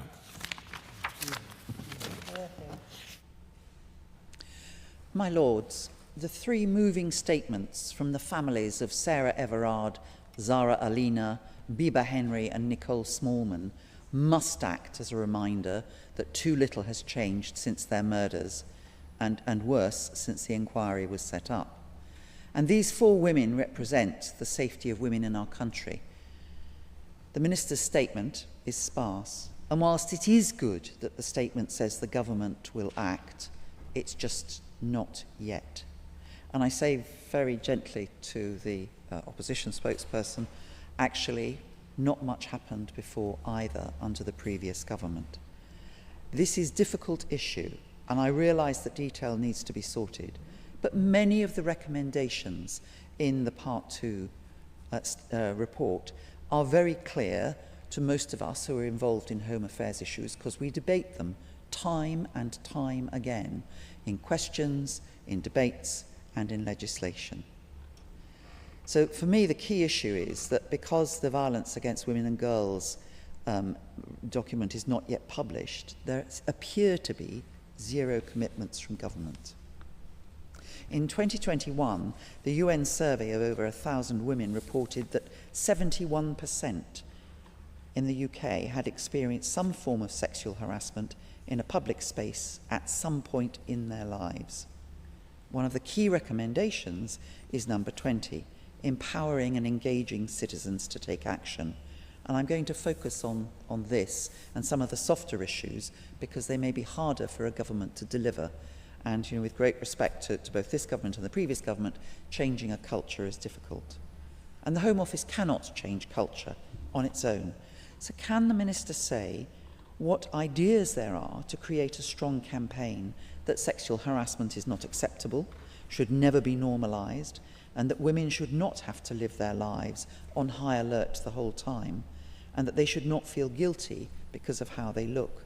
These are all key points made in the inquiry report. But whatever this campaign is, it also needs to cover social media, the digital world, given all the work that's happening in your Lordship's house in order to try and make sure that bad influences are moderated by sensible behaviour. It covers education. It involves campaigns with young people and children and their parents and families. Lady Angelini rightly says that this is a society-wide problem. It is, and it is urgent too.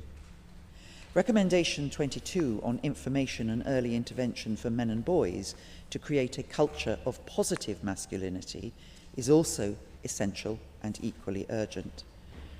In the Crime and Policing Bill, as well as many other pieces of legislation, we're trying to combat the appalling culture that is becoming normalising the sexualisation of young girls and women, pushing boys and men to accept stereotypical roles as dominant partners in a relationship, and violence is often not far away. The Tate brothers have made a fortune so far in creating an obscene and abnormal online society in which young boys and men are fed without any counter-narrative. So what does the government propose to do to begin to remedy this? The report also recommends designing out crime officers. I have to say, I remember in the late 90s when I was bursar over Cambridge College that the Blair government did make clear recommendations to councils about designing out crime. And if the government is going to act on recommendation 18 to increase the use of police designing out crime officers in the prevention of sexually motivated crimes against women in public spaces, will the government ensure that local government planning committees must also consider this, and that there will be training for officers and planning committees as to why it is so important? Turning to data. It's appalling that after the murders and violence against women received so much attention, that data collection remains inconsistent and forces still use different systems. The report notes that the NHS has fared much better, but, my lords, the NHS has learned the hard way that common systems are critical if problems throughout the country are to be dealt with. Pilots are a typical way that governments try out new ideas. The report notes institutionally poor sharing of good practice or funding rollout, so money for pilots dies with the pilots, and therefore nothing else will happen because when it's rolled out there is no money for it. Police and other professionals, I know this from stalking and other VAWG issues, that other professionals and partners are often left out of data collection. There is often group thinking over issues that needs to be addressed. Lady Angelini rightly pointed out that prevention is the first Pelian principle, but it must not just remain within the police. So what will the government do to remedy this problem? The report also recommends, Lady Angelini also says that this must happen immediately. Now, this is a tough ask, but an essential one. And she sets out who needs to be involved in seeing the data, including the Inspectorate of Constabulary. This is right and it is urgent. Will the government act on the first part of this recommendation straight away, as she proposes? But above all, I echo the question that was asked earlier from Lord Davis. When will the government launch its own Vogue strategy? And will it, and the police, not start on any of the recommendations until after that launch, or worse, after the usual consultation? Will all the recommendations be fully and properly funded? Because if not, as Lady Angelini said so powerfully last week, women are still at risk this Christmas. I'm grateful to both the Noble Lord Davis of Gower and the Noble Lady Baroness Brinton for their comments on the report, and I want to start where they have started, with remembrance of Sarah Everard and her horrific murder which instigated this inquiry in the first place. She and all the other women who have been murdered deserve an effective response from government, because she is a daughter, a sister and a friend, and the family demand and want answers, and we are in a position to be able to help prevent future murders. Colleagues in the House will know that this is the second part recommendation by Lady Angelini, and I want to thank her and her team for the work that they have done on this. Noble Lords will know that part 1 recommendations included 13 recommendations, 3 for government and 10 for police, directed at the Home Office to improve the response to non-context sexual offences. And to date, we are delivering against those 13 recommendations, including measures in the Police and Crime Bill that Noble Lords are aware of. A number of questions have been asked, but I just re-emphasise again that it's simply not acceptable that women should live in fear in their streets, in their own town, of attack by random men, and for domestic violence to continue, and for the attacks that have led to the murder of Sarah Everard to be not resolved by government. Colleagues, ministers, the shadow ministers and the Liberal Democrat front bench have both asked similar questions, and I'll try and give some response to those issues, if I may. Let me be, again, clear to both the Noble Lord Davis and to Baroness Brinton. The Violence Against Women and Girls strategy is being finalised. We will publish as soon as possible. Last week, for example, Number 10, the Prime Minister and the Safeguarding Minister held an event with stakeholders, including victims and their families, to discuss the progress on the Violence Against Women and Girls strategy. The strategy will deliver a whole system response. There is a need for us to consult with colleagues in the Department of Transport, the Department of Culture, Media and Sport, the Ministry for Housing, Communities and Local Government, to ensure that our public spaces are safe for everyone. But I'll just give an assurance to both Noble Lords who've spoken today that the strategy is shortly to be published. I can't give a date today because I can't, but it will be published in very short order. But that doesn't mean, and this goes again to a point that the Noble Baroness Brinton mentioned, that we don't have to wait for the strategy to act. The government has invested £13.1 million to launch, as the Noble Lord Davis of Gower acknowledged, the National Centre for Violence Against Women and Girls, and for public protection to provide coordinated national leadership to improve the public response.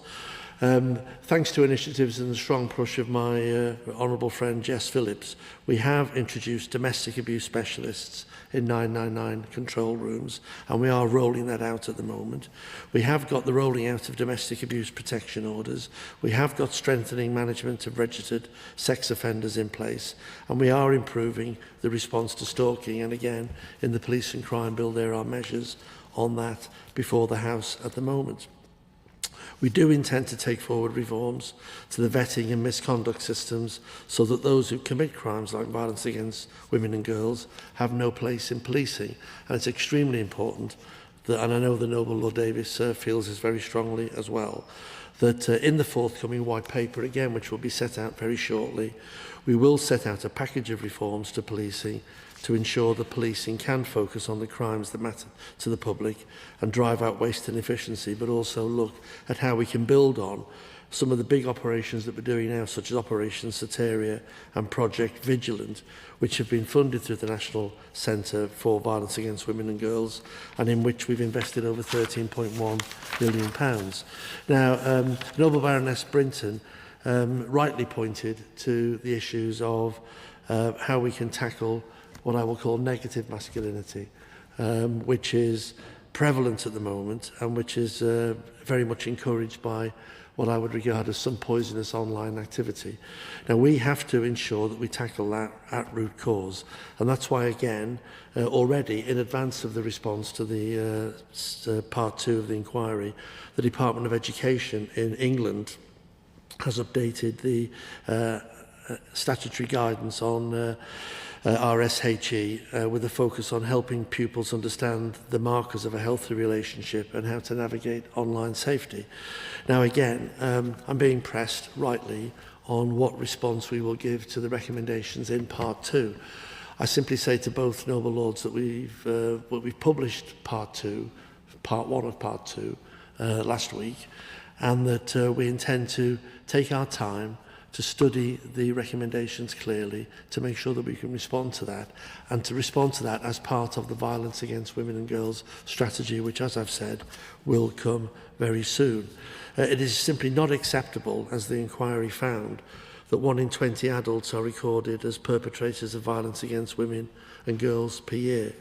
It is a clear scale that violence against women and girls is a national emergency, which is why this government has committed to bring forward the strategy very shortly to ensure that we set out a roadmap to halve violence against women and girls over the course of the next 10 years. It's important that we have an effective strategy. The Angelini report recommendations will be part of how we respond to that strategy, and I very much hope that we'll be able to do that shortly. But we wanted to publish, and Dame Angelini has published her recommendations accordingly. We want to publish our Violence Against Women and Girls strategy. We are working hand in hand with the recommendations that we've got. And if the House looks back at what we've responded to in part 1 and the response we've given in accepting those 13 recommendations and continuing to press the police now to improve their performance in meeting those regulations, I hope that very shortly we'll be able to bring forward that Violence Against Women and Girls strategy and do justice to the memory of Sarah and others who've been murdered.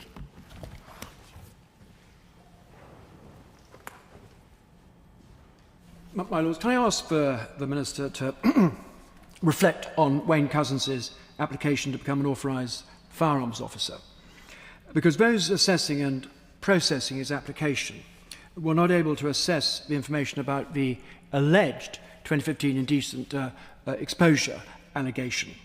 Now, if they'd been able to do this, obviously his application would have been rejected. So, all in all, the suitability that was made of Wayne Couzens was a lot more lax than had he been a member of the public applying for either a shotgun licence or a firearms licence.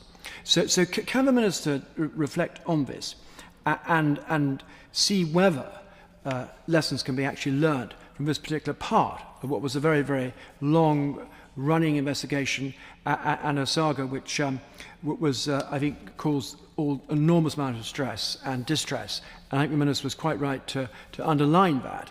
And I'd like to also compliment him on the way that he's handled this himself, and also the way his department has expedited this inquiry. In fact, it's, I think, an object lesson to other departments who have put in place non-statutory investigations and inquiries. This was done in a way that was very thorough, but also at speed and commanded a great deal of public confidence. I'm grateful to the Noble Lord for his comments on how the department's handled the inquiry. The inquiry initially was commissioned by the previous government, but I've been clear as the sponsoring minister in the Home Office for inquiries that we need to ensure that we have recommendations and that the inquiry is kept to a budget, but also those recommendations come as speedily as possible so they can be, as the Noble Baroness has indicated, implemented as a matter of urgency once government's had chance to assess them. I've met with Dame Angelini on a number of occasions for the progress of the inquiry, not in relation to what she's going to say, but in terms of the way in which the inquiry has reached its conclusions, and I'm pleased to say that it's proving an effective way of managing that inquiry. Clearly, in the case of Wayne Couzens, vetting has failed.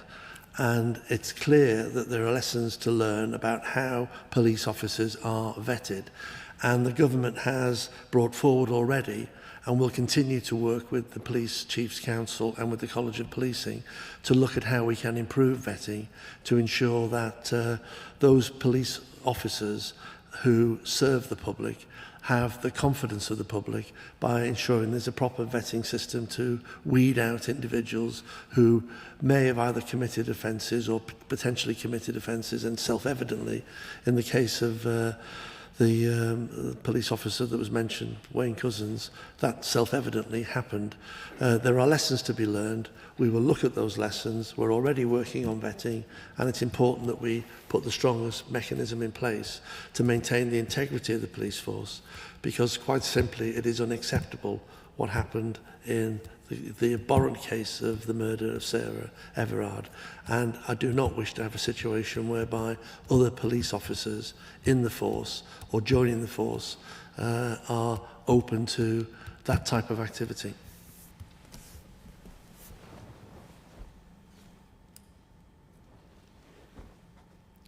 My Lords, I beg to move that the House do now adjourn. That the House do now adjourn.